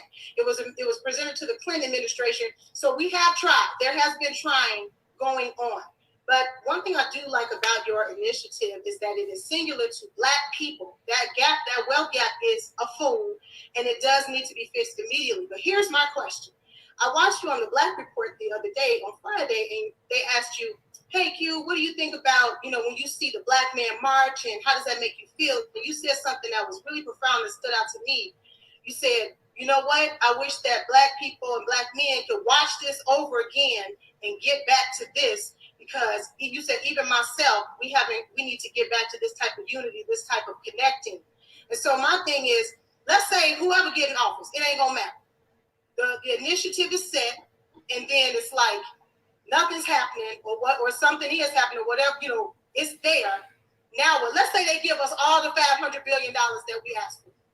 Do you honestly think, and I'm not even trying to be funny or trying to catch nobody up, I'm just asking like a real question. With the state of how our community is already broken, how we already have PTSD, how we already are not connecting already interculturally, the infrastructure of African Americans in general is just jammed up with or without money. Do you think, and what could be the process of, once we get this money, of implementing it properly into our communities and really being able to allocate it where it makes sense and matters, and what's going to be necessary for that to happen? Well, what I said on the show about the Million Man March was the fact that it was the Million Man March, but it was a day of atonement. It was a day where we were gonna bury the hatchet with each other. It was the day when we were supposed to go back to our neighborhood kind of as new people. I'm gonna pause it there because, like I said, I don't want a community strike. But I want to just touch on some things she said. She's pretty much the way she's posing this question is unique, because she's basically saying we're already in shambles as a people. How is money going to fix it? I hear brothers say that all the time. The thing is, we got to start with an economic base to tackle these problems: PTSD, the psychological issues, the many of the social ills that Black people go through, like fixing the family structure being one of the major ones. Might be the top priority for us. Fixing the family structure, getting the man, woman, and child, nuclear family reestablished in the Black community. Well, in order to do that, we gotta have money. We have to have upward mobility. You understand? You got to give these women incentive to lock in and into marriage with these males. You understand? Because quite frankly, we've been producing a bunch of bums as males, right? A lot of African American men have been on the lower side of the totem pole, if you will. So we have to change that and look for upsides. And the way we can do that, like I said, is creating these opportunities, businesses, and make sure that these people are getting employed. And we can't do that under the Biden administration if our employment and our job opportunities are in danger because illegal immigrants are being able to come over here willy-nilly. You understand? So these are the things. We need money. We need that infrastructure. We need to be able to send these people to school and get the training cert so they can get jobs and get upper mobility so they can support a family. You understand? Because, single parent homes is what's destroying us for the most part. I think it's not a child that grows up with one parent is 9 times likely to be incarcerated. So that's huge, but we need money to address these issues. So when people say, "Oh, if we get to $500 billion, how is it going to address that?" We start taking that money, and putting it into professions that can help address these social ills, psychological disabilities that our people may have. And try to, make things better. And it just didn't happen the way we all envisioned it. But that don't mean we can't start. We do need financial help in our communities, but we also gotta make a commitment to ourselves to clean up ourselves. It do start with the person in the mirror. You can't deal with the white man out here until you deal with the white man in there. You see what I mean? So you have to clean up. We have to clean up ourselves. We've been poisoned by this society. We've been poisoned by trying to live like the people who've had us oppressed, and what they are attracted to, we're attracted to. We got to come out of that. We got to be our own people with our own flavor, our own style, our own morals, and we got to flip it. I'm not Mr. Holy. I'm guilty of it too. So it's something we all have to start doing to clean ourselves up. But I think the key is to try to get the money in the hands of people who are doing things, who are trying to be on the right side, the progressive people, the people who are business owners, people who want to own homes, people who want to beautify their homes so it isn't just gentrified. So it's things where we can get money into responsible people's hands, and hopefully they'll hire the community to teach the community. They'll use the community to hopefully clean the community up. I also think the government has a job too. Why you use the armies just to come in and put guns on us and make sure we're not protesting? Why you don't use the armies to come fix fences and roofs and paint walls and do things to beautify the neighborhood? Well, that's called government contracting, and that does happen. We just don't have it funneled and aimed towards our direction, and that's something we got to work on to get those government contracts. Yeah, a lot of our people don't know how to get them, and we have to take it upon ourselves to educate ourselves on how to get these government contracts, how to get these grants and different things like that in order to uplift our people, because a lot of other people, they know how to get them and they use them all the time. Right. And the military wouldn't be focused, on that. That'll be more, like you said, a government contracting thing, and to fix those situations. It's like they got to rethink how government works for the people, and they're not going to do it using the same old ways. You're going to have to push them. You're going to have to find pressure points, and you're going to have to use leverage when it's time. Everybody make a quick statement, though, Q. Go ahead. If the administration that is in there right now hasn't done it for the past 3.5 years, what do you think is going to make them start in the next 4 years that they are given more and given more during a pandemic? I know you got to take a break. Hold that thought, but I just got to ask that and make that statement, because you can't make them tell them all of that, and they've been there for 3.5 years. So yeah, I ain't trying. Biden been a politician for 47 years. I don't hear these people saying anything towards him in that in that regard. And the 3 years he have been there, being howbeit a short period of time, he has passed the First Step Act, has permanently funded HBCUs, and has also made opportunity zones, which Tim Scott had presented that to him to help underdeveloped communities, which many of our people overrepresent. So, and he proposed that New Deal. That was in that New Deal that he proposed a New Deal in Carolina to Black people, and he fulfilled on it.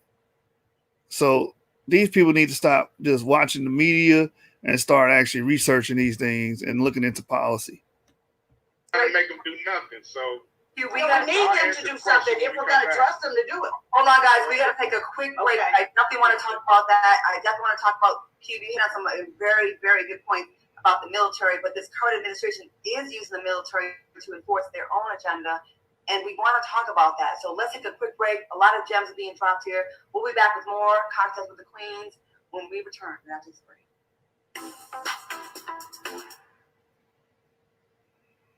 Welcome back to Cocktails with the Queens. We have Ice Cube here, and we are talking about his contract with Black America and some very legit questions here. Vivica, before we went to break, you asked about if the current administration has not done it in 2.5 years. Why now is this massive push with 2 weeks before the election? I understand, Ice Cube, you've been working with this since June, July, but we're hearing about it now, so it looks really, I think a lot of Black folks, it looks very, like, I feel like I don't, and I know this isn't your intention, but I feel like, you know how they use us all the damn time.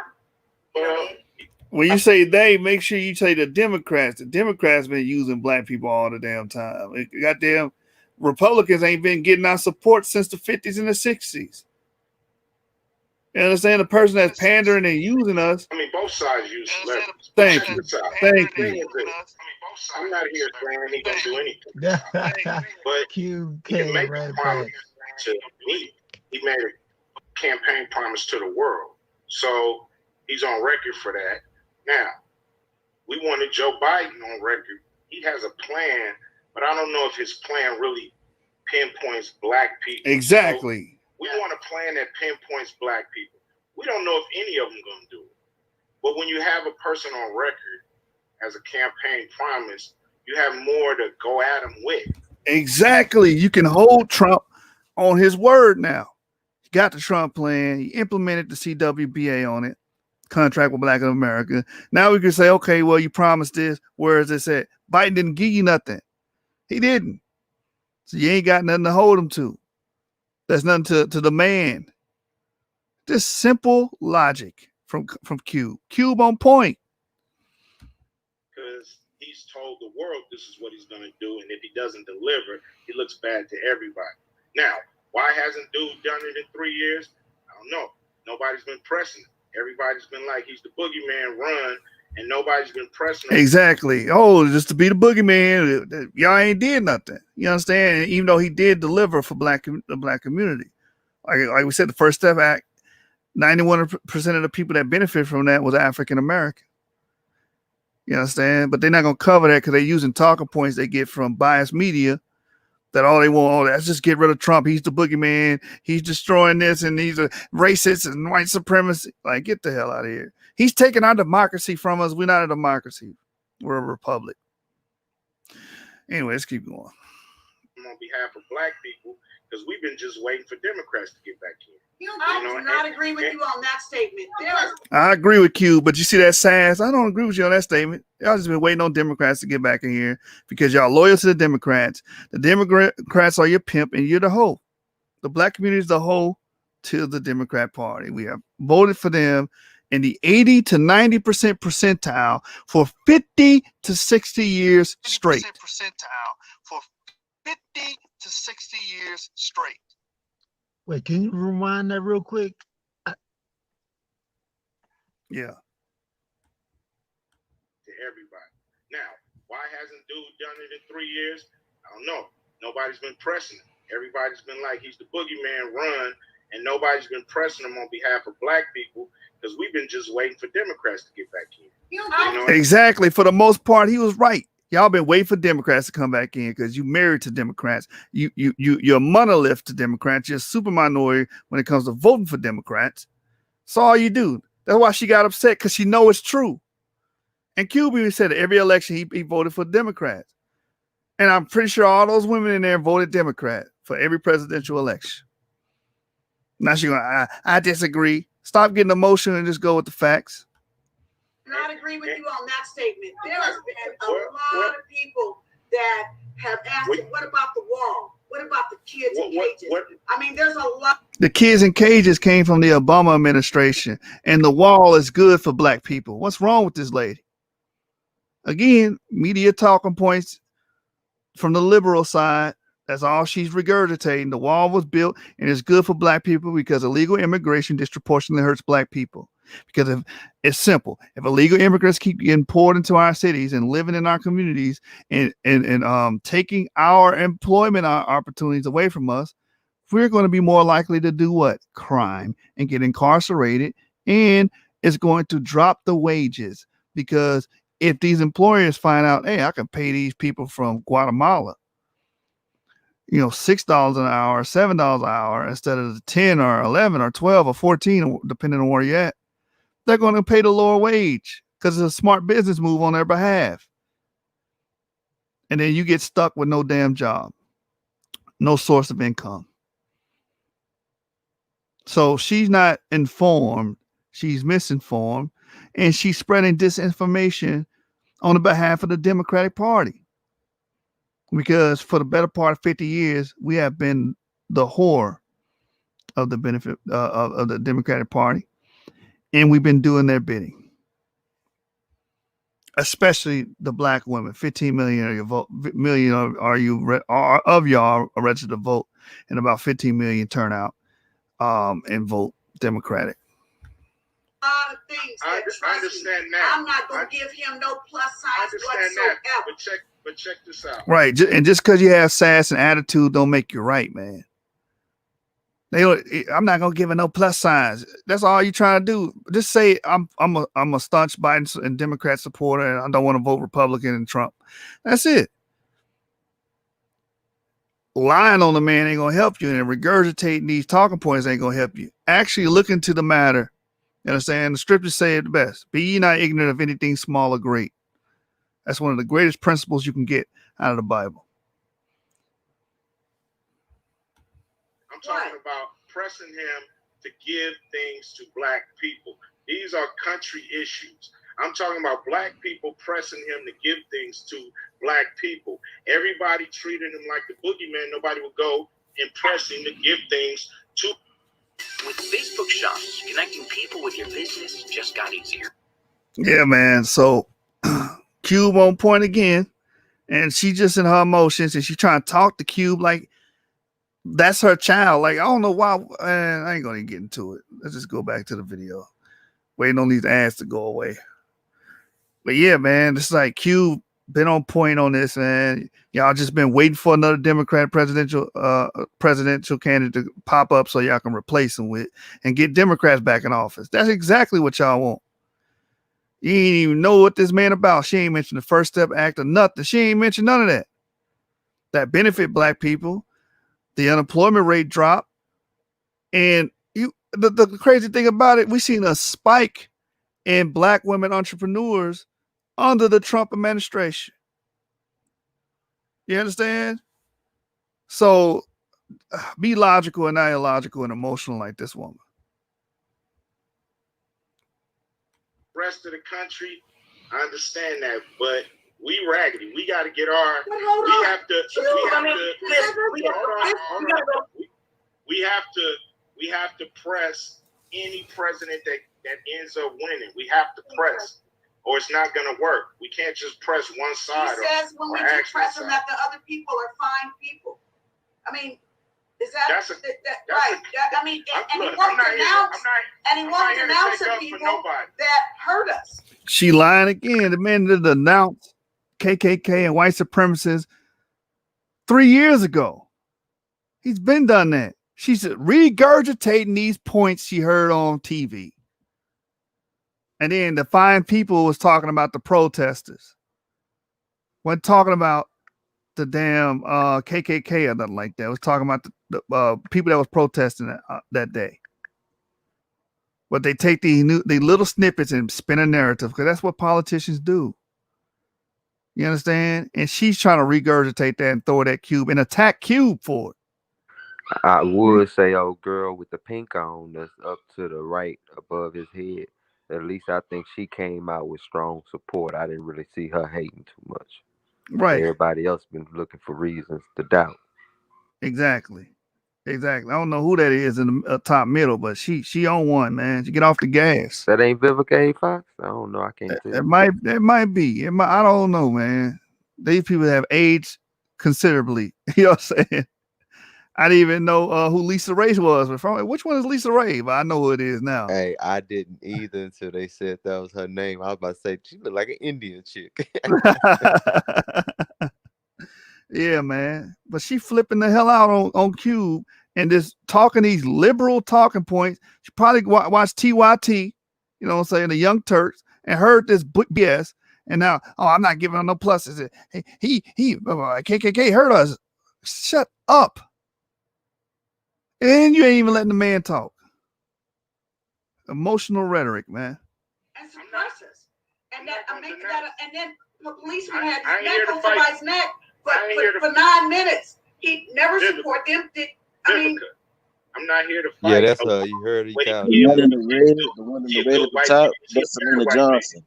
To me, that's the singer Selena Johnson. You said what? I said the one on the right above Cube head, that's Selena Johnson. The one in the middle, that's Vivica Fox. You know what I'm saying? Yeah. And Selena Johnson, what you're gonna notice is how they act. Selena Johnson married. She been married to the same dude for like 20 years. So you see she carry herself different. She articulate different. She her understanding is different. You see what I'm saying? Everything about her is different from everybody else because she married. She got a man that ground her, that obviously love her, that teaches her how to look at things different and see things both sides. So you could just it's like night and day. Her and everybody is like night and day. For real, look at Vivica. She look like she about to blow up a blood vessel right now. Look how mad she look with them eyes. Like she peering into his soul or something. Right, Yeah, man. the Cube better demeanor than is me. different. But she mad. She's visibly angry. Like, look at her. She was like, no, nigga, listen to me. I'm get that I'm out not here. trying to hear nothing you saying. You betraying our people. That's what her face say. Yep. Well, she mad as hell. And Lisa looked like she discussed it. Look at her. I don't know if she discussed it at Vivica or Q. I can't really tell. Girl and the girl in the pink look like she disappointed in her female co-host. Look at her like, man, why am I on this show with these bitches? Right. Why I let her on this show? So now, I don't agree with that. With that said, I don't agree with that. I don't agree with it. Can I? This is why you never go to an all-female host show, because this is what happened. The man ain't said 4 words. I don't agree with that. Damn, let them finish the sentence. Shit. Look, I know we've had all kind of presidents, and our situation hasn't changed. So that's why I said they're pretty much all the same when it comes to a president and dealing with our situation. I gotta ask this question. Because you're on this show with Cocktails with the Queen, and there's a reason for that. It wasn't to have you defend or not defend Donald Trump. It was about, I care about what's in this contract with Black America for women, and we're not mentioned at all in the contract with Black America. When you mention Black people, you mentioning Black women. See, they want something that could cater directly towards them, like the Democrat Party has been doing. Welfare that's catering directly towards them for the most part. You understand? Look at them being what's the statistic you even brought the up? entrepreneurship, them growing in jobs that cater towards them. The Right. black jobs getting issued out cater towards them because they double minority. They check the black box and the woman box. Right. If you look at the growth and them being one of the most educated groups in America, rivaling the white males, y'all have been spoiled by this system, and the rest of us have been just thrown and cast to the side for the most part. So now you're looking at, no, I need an exclusive woman agenda. No, he's saying he wants an exclusive Black family agenda for all Black people.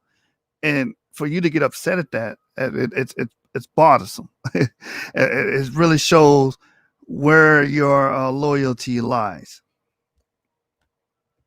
Don't count count yourself out. No, Yes, that's you not are. true. That's like administration say that when they Black get people is not black women. that's not Black true. women are not included in black people. Vivica just there to contest. That's not true. You got to say black women. If you just say black people, no, shut the hell up, man.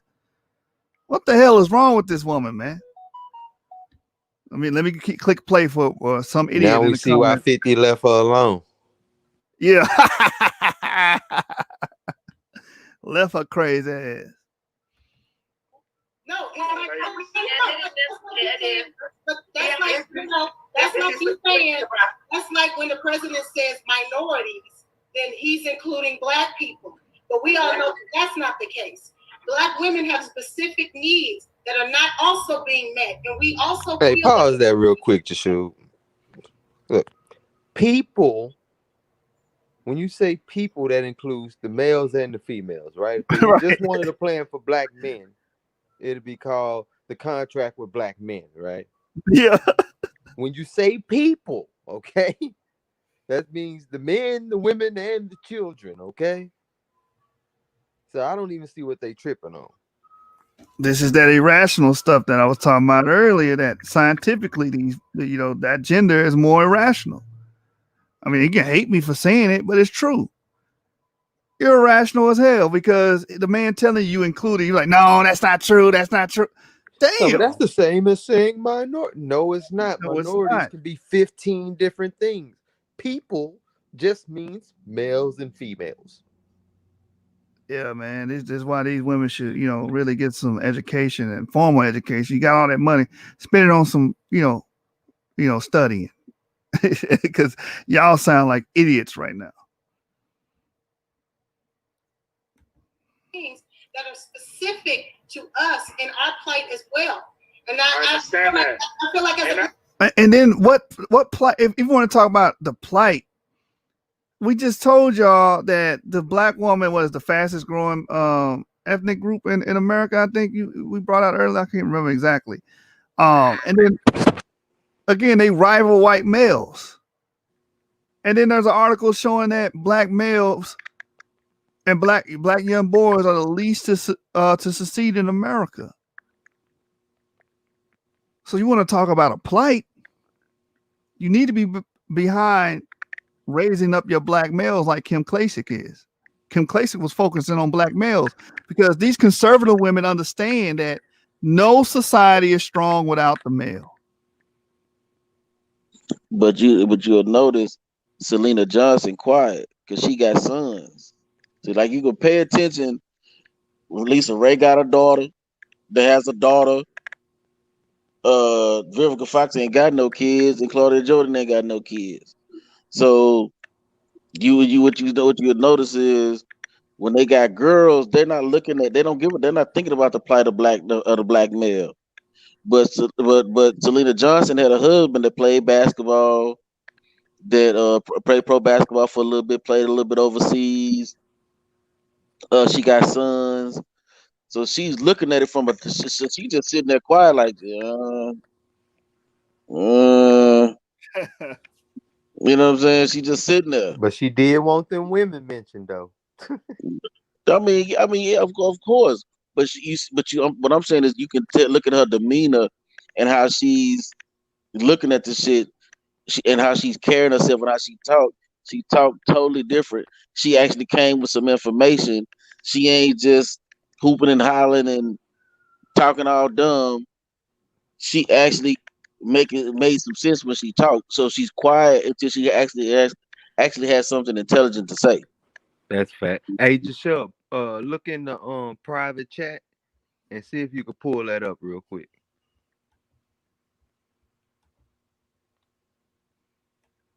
Yeah, I'm on it. Yeah, man. Yeah. That's what I was talking about.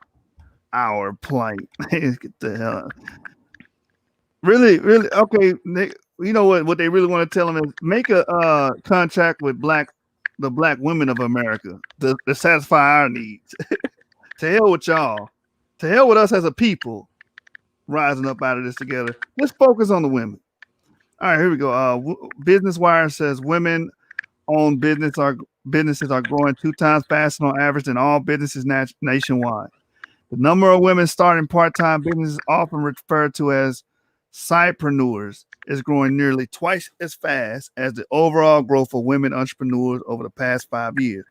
The 9th annual State of Women-Owned Businesses report finds firms owned by women of color grew at more than double the rate of all women-owned businesses.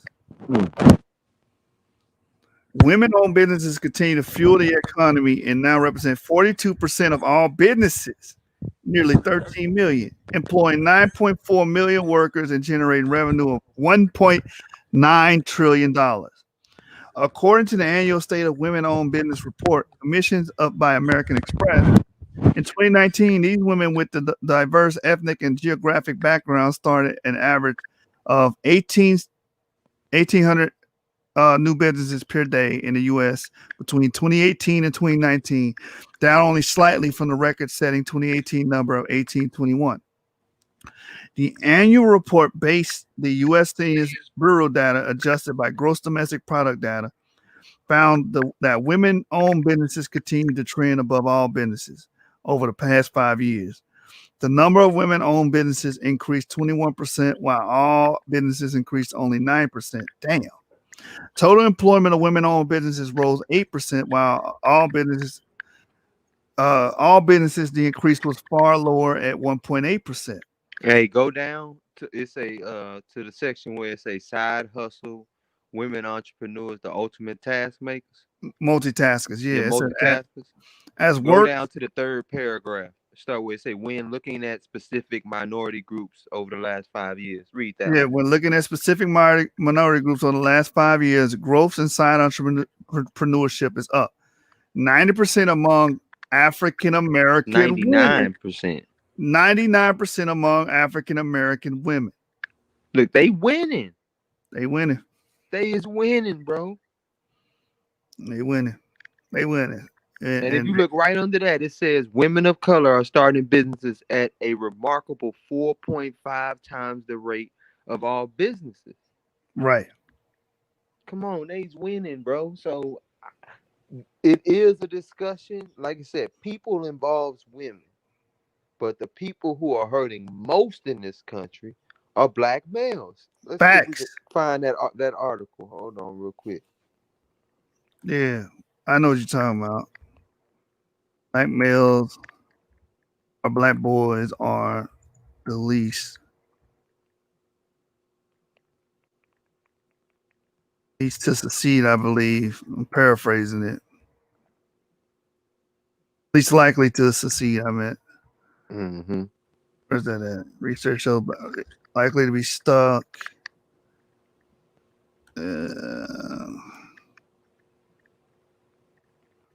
Black men are at the economic bottom. Bottom of the economic ladder.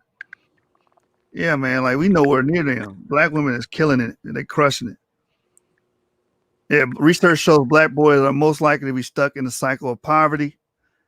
This is NPR.org. Black boys raised in America, even the wealthiest families, still earn less as adults than white boys with similar backgrounds. That's according to a new study from the Equality of Opportunity Project, which looked at U.S. Census data to study the lives of 20 million children. A new analysis of census data on 20 million children and their parents offers this sobering fact. Black boys are the least likely of any group to climb out of poverty. And most I just dropped the article on that. The actual, I guess that's the actual research article from what they probably citing right there. Yeah.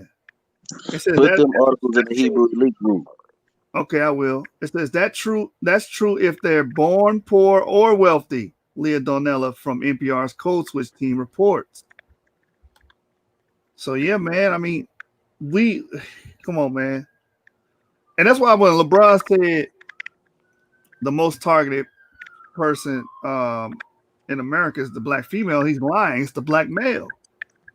It's obviously the black male. Let me see what else you put in the back. Right, it's just something else talking about the same thing. No, it's the same one, NPR. Yeah, it's the same one. Yeah, so it's like, what are these people talking about? Like, we got to stop pushing feminism on our people. That's destroying us. Oh, the feminine cause, just fight for the feminine cause. No, we need to reconstruct the black familial unit, which means the man has to be raised up. They don't want to hear that because they've been told the man ain't shit their whole damn life. No, you have poor decision making and picking men and picking mates. That's your problem. You understand? Like I always say, unless you got raped, you open your legs to that man. Exactly. Women make the sexual decisions. Right. Is whether they want it or not. Because if it was up to a dude, it'd be just rape everywhere. You know what I mean? Women hold that power. Exactly. But let me go back to the video before we for the idiots in the comments throw that women bashing thing out there again. And after that, I want you to go to after we play it for a little while, go to this other article I'm gonna drop in the back. All right. Man, you can leave. No. I feel like Well, you I just offered y'all to write a section up for it. I just said I don't mind if you guys help us. You guys help us write a section. Y'all been open to all kind of experts in putting this together. It wasn't just me. We dealt with experts in all fields of this contract with Black America. So we're willing to deal with experts in the section when it comes to women. So that's no problem. Okay, I'll help you write it. Say you do get the money. How soon do you think your plan is going to go into effect? When will we start seeing the benefits? I'm not getting 1 quarter. Okay, No. I said this is something he's promising to the country, and he's gonna have to implement it in a way he feels that can fit. Okay, just but like can Joe I just ask Biden though, what would you see this plan doing for the first year for us if he's reelected? I'm not part of the administration. Well, I'm here for Black people. I'm here to talk to both administrations about the contract with Black America. The Platinum Plan is not mine. Didn't name it. Didn't put it together. All I did was move about the contract with Black America. They added some things, and I'm willing to meet with both sides. They can add some things or not. It's fine. You know, they ran off immediately and did statements that you're basically a Republican now in support of that. They never said that shit, man. Like what is this emotional tirade stuff? She can't win on 1 point, so now she's dish galloping the man and just saying a bunch of erroneous stuff. Throwing anything out there because you can't win the argument. Well, it shouldn't even be an argument. It should be a discussion. This woman is crazy. Who is this person? She's very unlikable. You understand? Very unlikable. Just throwing anything out there saying, well, I ain't saying you're a Republican. Who cares if you're a Republican, then what? Just because you got allegiance to a damn party doesn't mean you got to. He told you it's about Black people. And he said, oh, what are they going to do in the first year? Again, what the hell you going to do within the first year? You got influence. You got money. Why you ain't out there in the front line trying to help Black people like Ice Cube doing? All you can do is critique and run your goddamn mouth. That's it. That's on them. That ain't on me. Okay. That's on them. That's not on me. I just want to make sure we can all clear. We can't all talk at the same time. I gotta ask a question, y'all. With over 20,000 lies told to the American people by this president, I'm a former friend of Donald Trump. I work with him. I made money with him. Personally, it would have served me better to still stay on his side. Why would you believe after he gets Black votes, his whole goal from 3 years ago was to siphon 20% of Black male votes to cross over to vote to support See, him. talking about them Black male votes. They hating. That's why they worried about them. He will follow through with any of these plans, as opposed to Joe Biden and Kamala, who would be in their first term and be more indebted to do the right thing to get. We've been saying it for years. Why? Oh my God, these are supposed to be intelligent Black people. You've been saying it for years. Indebted. They're more than indebted. We're at the point where we can file a goddamn lawsuit on these motherfuckers. We've been saying it for 50 goddamn years. When did we gonna get any goddamn thing for these people? Gonna keep voting for the same goddamn party ain't did shit for us? What the hell wrong with these people? This shit is insanity. They should be more indebted. No, I'm rolling with Trump because Trump, for the 3 years he was in here, goddamn it, he did something. Them bastards had your support for over 50 goddamn years. What have they done? Everything they have done has destroyed Black people, the Black community, the Black family, the welfare state. You understand? 94 crime bill, 86 crime bill, and every crime bill from 72. Just reporting and locking us up. 94 crime bill, 86 crime bill, and every crime bill from 72. Just What the hell wrong with these women, doing man? the same thing over and over again and getting the same exact result. It's counterproductive. Facts. There should be more in that. Get the hell. What am I watching? Am I even in reality? Am I dreaming? Like, this can't even be reality. How stupid these people are. Why should we believe that Donald Trump would actually follow through? That's a legit question that I have. He ain't followed through. I mean, I don't know. You're gonna have to figure that out because I'm not sure if he's gonna do it or not. I'm not sure what any of these guys are gonna do. All I know is we got to push our agenda, no matter who's in there.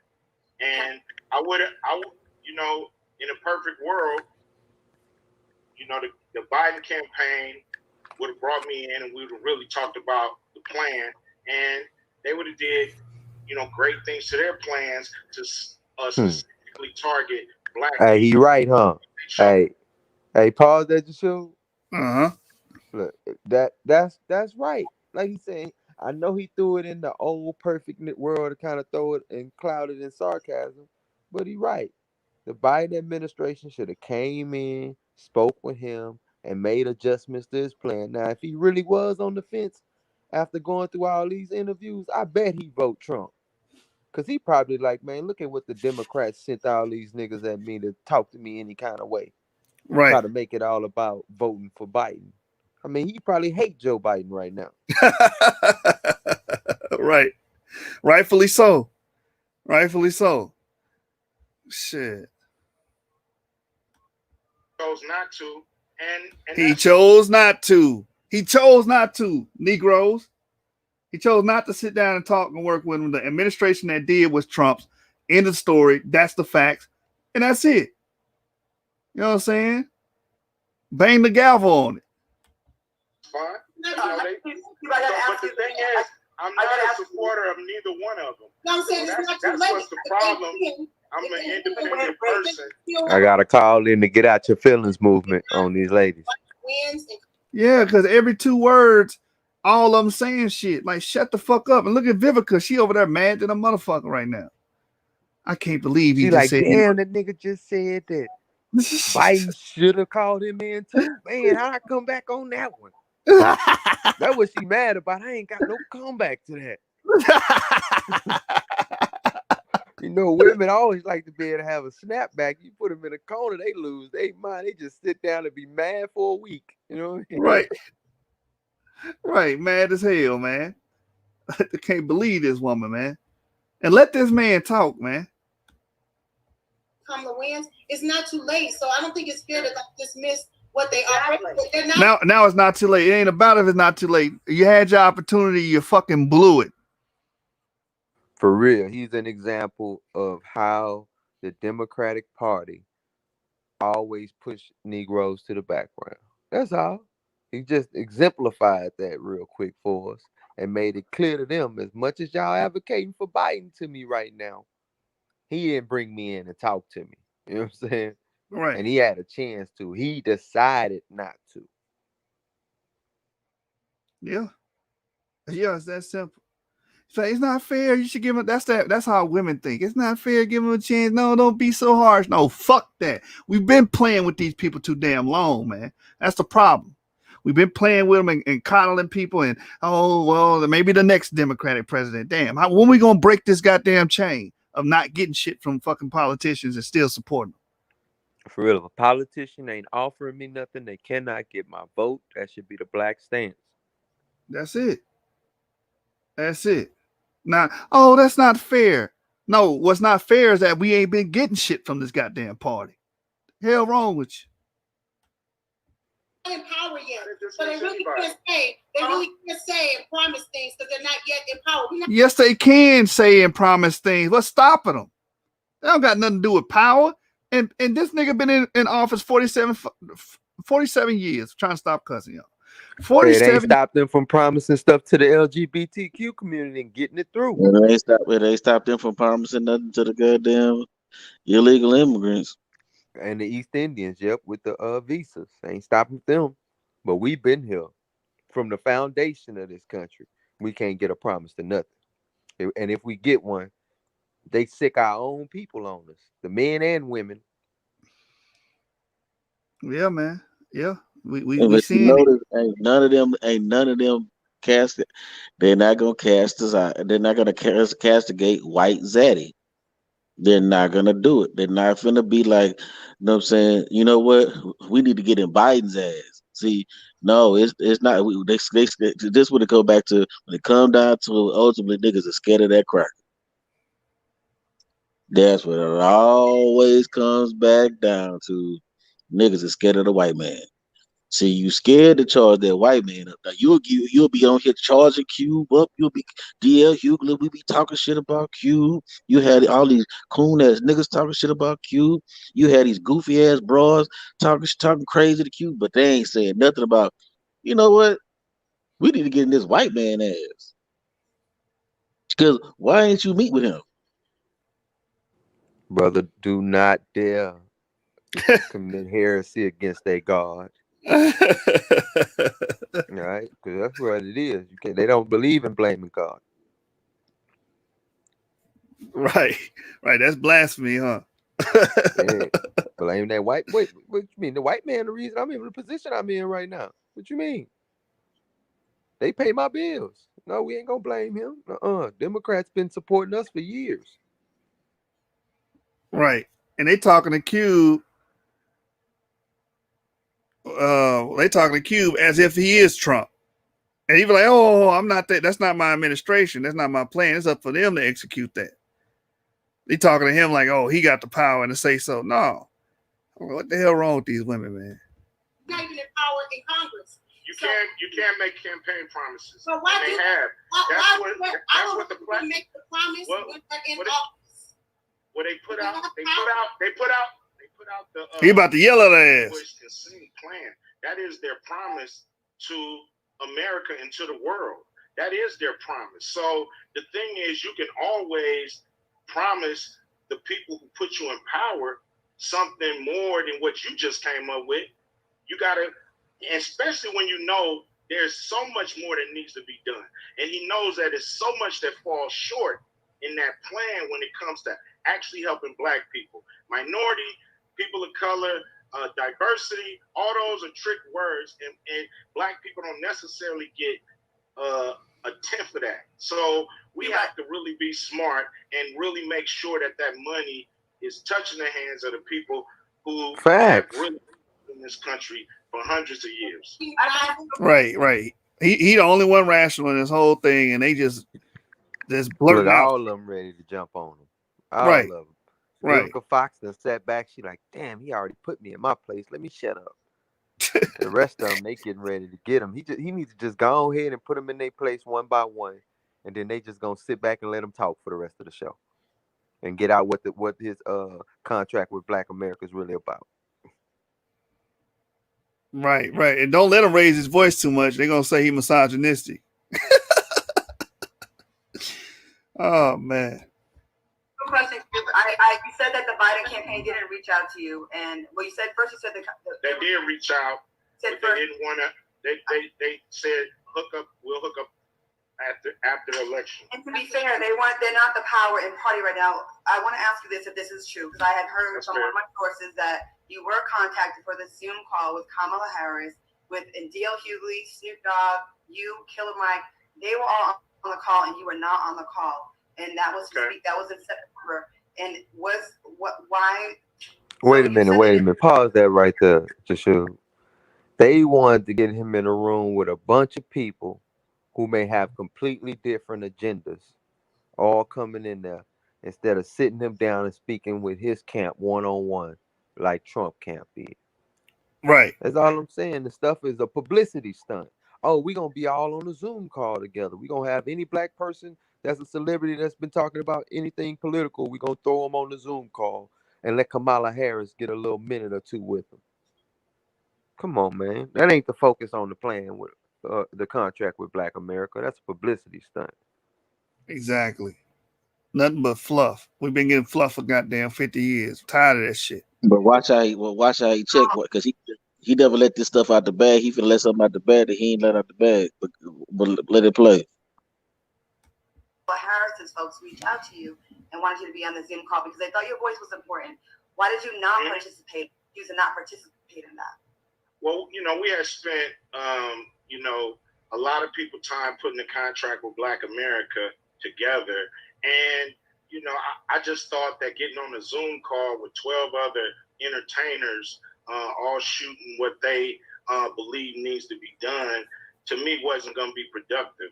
And I was also, because my lawyer, Matt Johnson, has a connection with Kamala Harris, and I was promised a call that I never received. So, that's why I didn't feel like I wanted to be on that Zoom call. So I feel like our plan is so broad that you can't talk about it with 12 other people who had nothing to do with it. Exactly.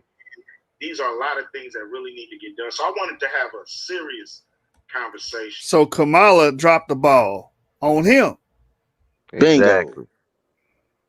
So they never really was trying to fuck with Cube, and now it's all this uproar from the black. These people better get on Kamala ass. I better hear Vivica, all of them, that same vitriol y'all had against fucking Trump and this brother. You better have it against Kamala. I want to hear this shit. Let me play this.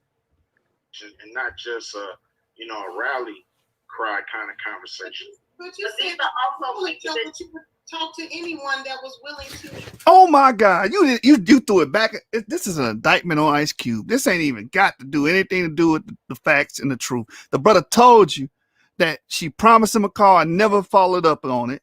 And he was like, okay, well, shit, I ain't going to follow up on that then. If somebody don't keep their word with you, how you going to expect them to get in office and keep your word with you? They can't even pick up a phone and call you and keep their word. How they going to implement policy on your behalf? Right. Come on, man.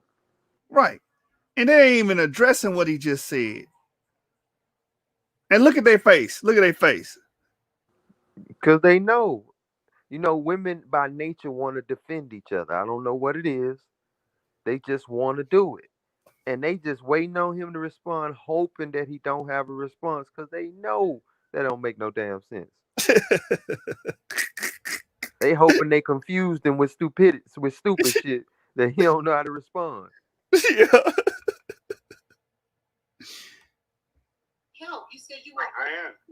I am, but I just said that.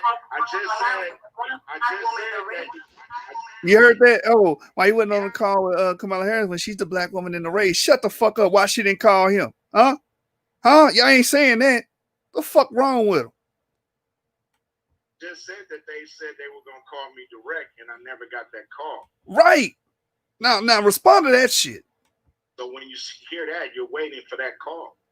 It never came. So no kind of way don't work if it's not the way that you started. You want it. Got it.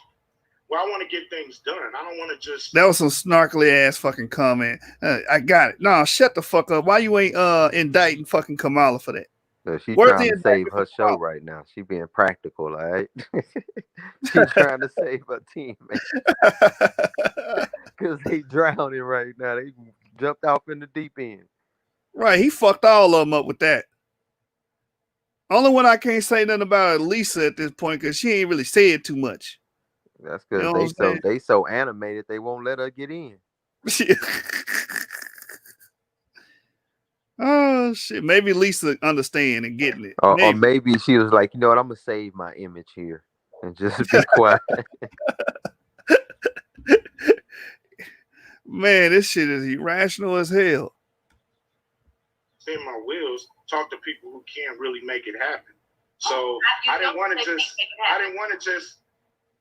Well, the vice presidential candidate. When I had listen, because I had the conversation. When I had the Zoom call with the DNC, the Democratic Party, we was on the call for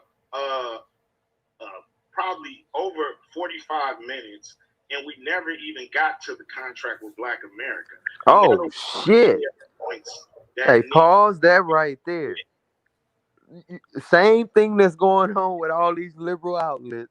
They never get to the damn contract with Black America. Yep. It's about a publicity stunt. That was it. They was trying to line him up to be on that panel with all the black celebrities. That was it. They didn't care about his plan. Right. Just so they can say, oh, we had Cube over here. That's it. Goddamn scam. When it comes to the situation in this country, no one else has a plan that deals with as many issues that this administration or any administration could fix if they had the political will. And you have to give them the political will. And that's what's being done. I didn't want to put anybody on blast for that, but since they said I didn't jump on the call, it's because I was promised a call where we can actually deal with this in a serious manner, and it wasn't just what I considered a rally crawl. Right. But I feel like that actually could have been okay, because you could have led the call and had supporters on listening to what it was that you're trying to get them to be able to help rally. Shut the fuck up. He can't even do that on this damn show. What makes you think he's gonna do it with 12 other niggas? That's just as emotional as y'all. Just as irrational as y'all. He can't even do it on Hot 97 with 4 motherfuckers. How you gonna do it with 13? You understand? Like you said, man, the contract with Black America never gonna be discussed because all this other bullshit y'all want to throw in his face. With the addition to that. How about just look at their panel now? They all trying to clamor to get in and everything. That's the same way that call would have been. Everybody trying to clamor to get in their question, clamor to get in their point. You know what he's talking about. If you serious with somebody, you sit down with them one-on-one and iron out the details. Right. Like the Trump administration did, huh? Out of that. So I was using my press to promote the contract, not just to them dudes on the call, but to all of America, to all of Black America. That's where my thing is. So I wasn't on the call, but that don't mean we couldn't have a call. So that's what happened. And I don't feel like I made a mistake for not being on the call. I will tell you, we have to wrap the show. We're way over, but I just want to say, Cube, I hear what you're saying, but I just want you to know, as Black women, how we would feel with. There's no mention specifically of Black women in the contract with Black America. They do have to stand on top of that. I just told you can write that up. It's not we're not out here jumping on calls. We all Black, so we all. We're not meeting up with Jared Kushner and Donald Trump. See what happened when you throw the accountability on them. This is the same shit we always deal with Black people. You know what I'm saying?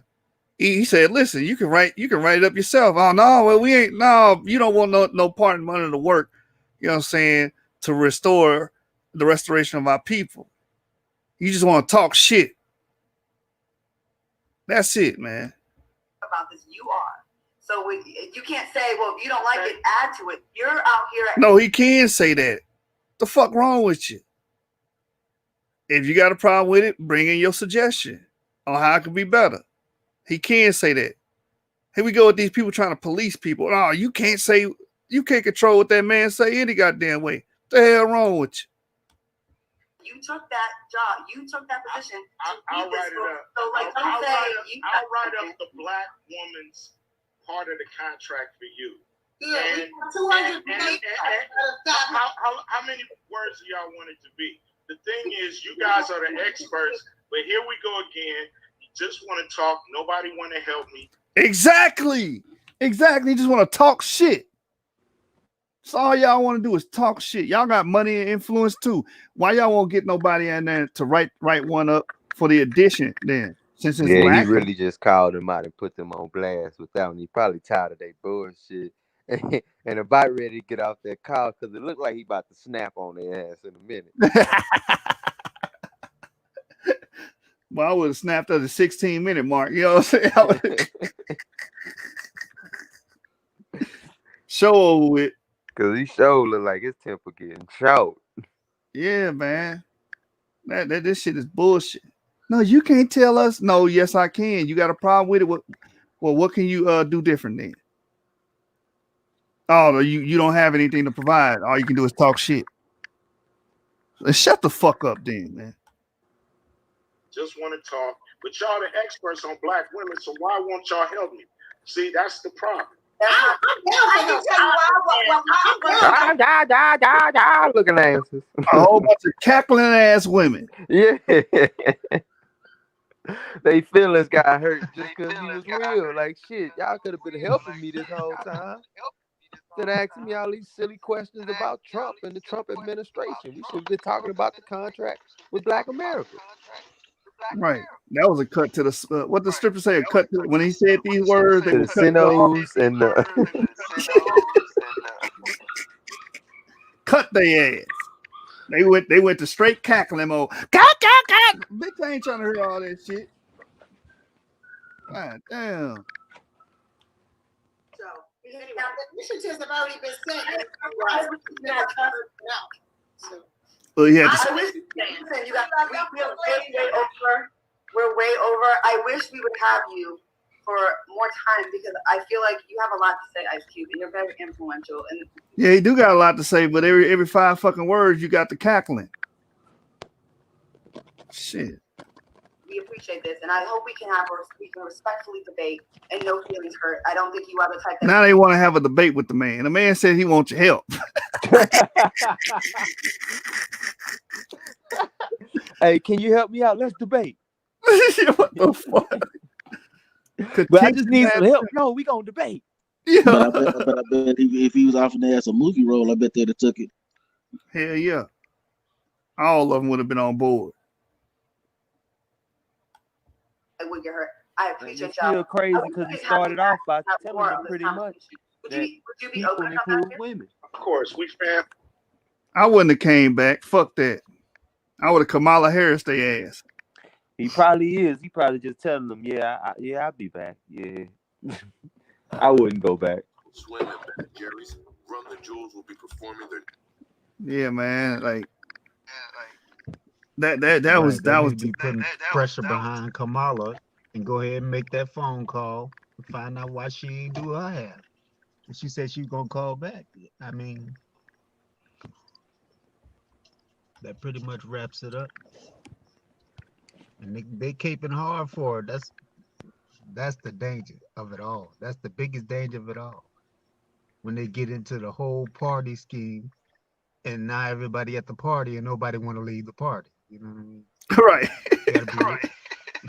You gotta be ready. You gotta be ready to flip up at any given moment too, across the board. Yeah, and like Cube said, because at the end of the day, that's how I feel. Like, don't be trying to criticize shit, and you ain't gonna okay, that's what you said. All right, what you gonna do to fix it?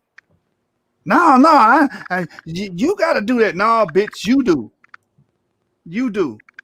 And what do you say? Y'all the experts on black women. Hey, man, he got their ass, man. Q got their ass. You know what I'm saying? Trying to put an indictment on them. What you should have used your platform for, because I think that was on BET. You should have used that platform to inform the people what the contract with Black America was and what the tenets was. Right.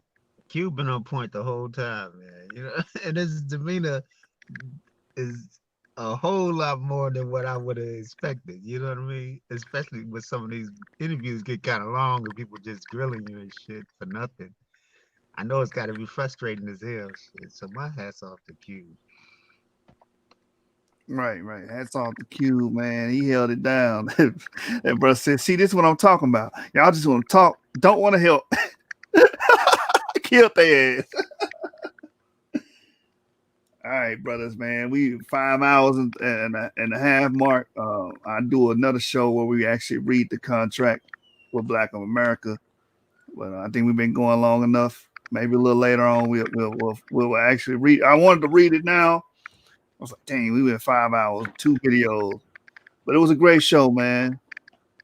It was a great show. Right. Y'all the expert on black. Exactly. Y'all, since y'all know so damn much, why don't you help me? That's right. That's right. Hey, a sister put something in here too. I'm gonna put her quote up there. Where is it at? Where is it? There it is. Barbara Ford said, "I don't know why he would entertain 4 women. That's nuts." A woman said that. Ooh, shoot. Yeah, he was standing on his swear. He wasn't playing no games with a Mongol slave. He wasn't playing no games, man. You know what I'm saying? You know, but like I said, this lets you know their heart and mind is in line with the Democratic Party so much that they would indict their own.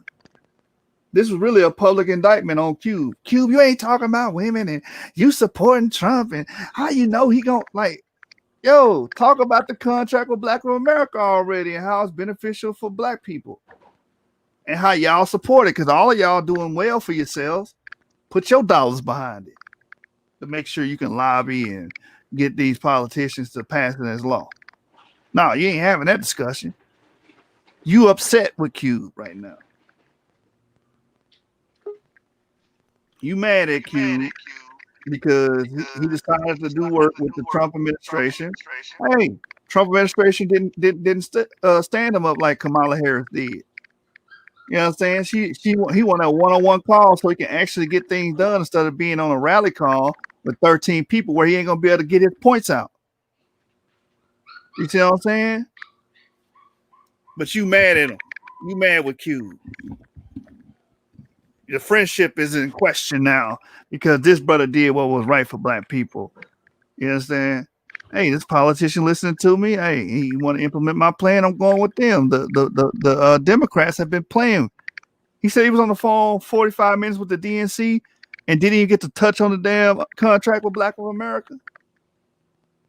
Come on, man. What the hell wrong with Black people, man? Damn, you got something to say before we close out? Does anybody have anything they want to say? Closing statements. I'm getting ready to shut it down. Nope. Both policy. Policy over personality. Yep. Policy over personality every day, man. Hey, man, and wisen up. Don't be those women on the show that we just watched. So those women on the show was completely irrational and wasn't basing anything on fact, just regurgitating media liberal talking points and trying to indict Q for helping. You see your people trying to do something for the greater good of our people. Support them. Don't bash them. You understand? Like I said, we not crabs in a bucket. That's too nice. Black people are parasitic. You begin to try to destroy the host, destroy the thing that's trying to feed you. That's what you do. We got to stop that, man.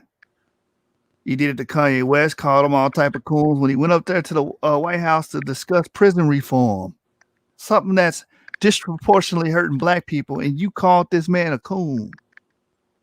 Nick Cannon stuck his neck out for the Israelite community, and I seen many people from the Israelite community bash Nick Cannon.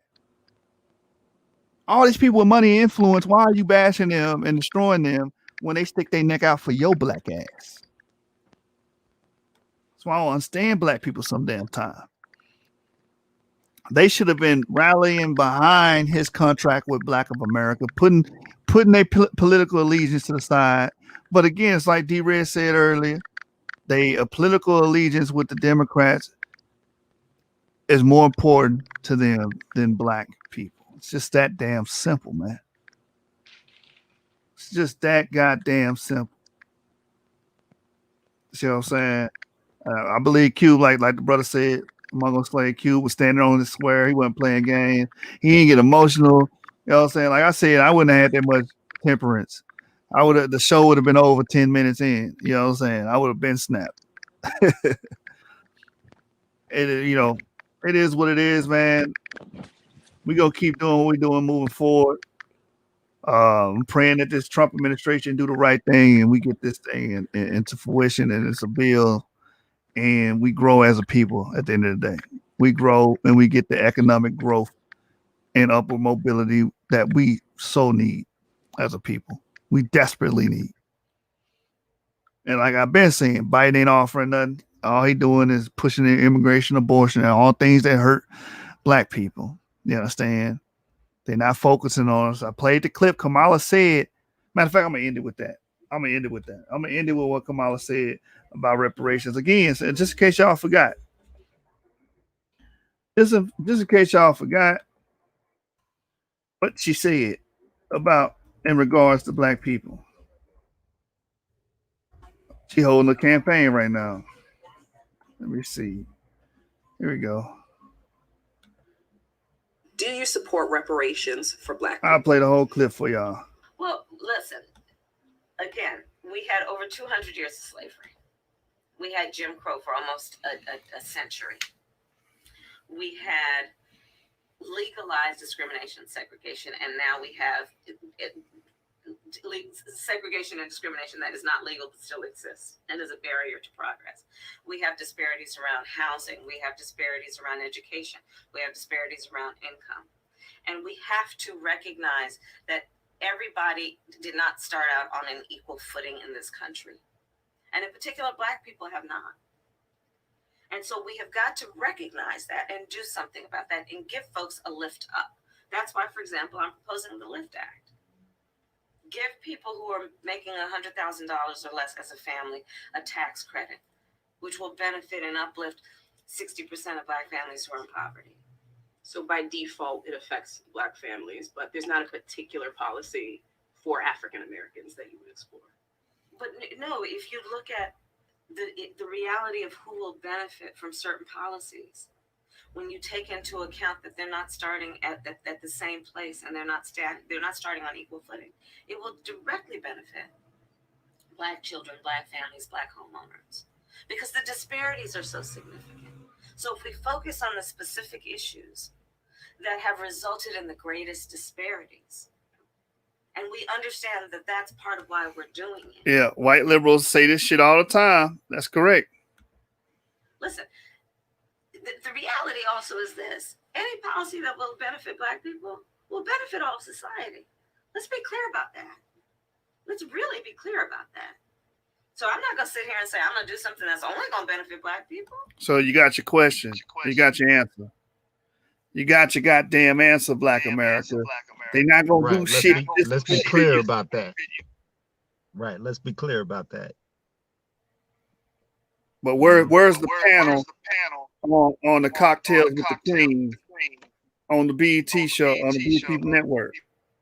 Where's the panel then on this? Why they not getting on her ass like they got on Q for simply trying to help black people? This woman said she's not going to do something specifically for black people. But you on Q, but I don't see anything in there for black women. Bitch, why you ain't say shit about the Biden administration not putting anything in there specifically for black people? Fuck wrong with you?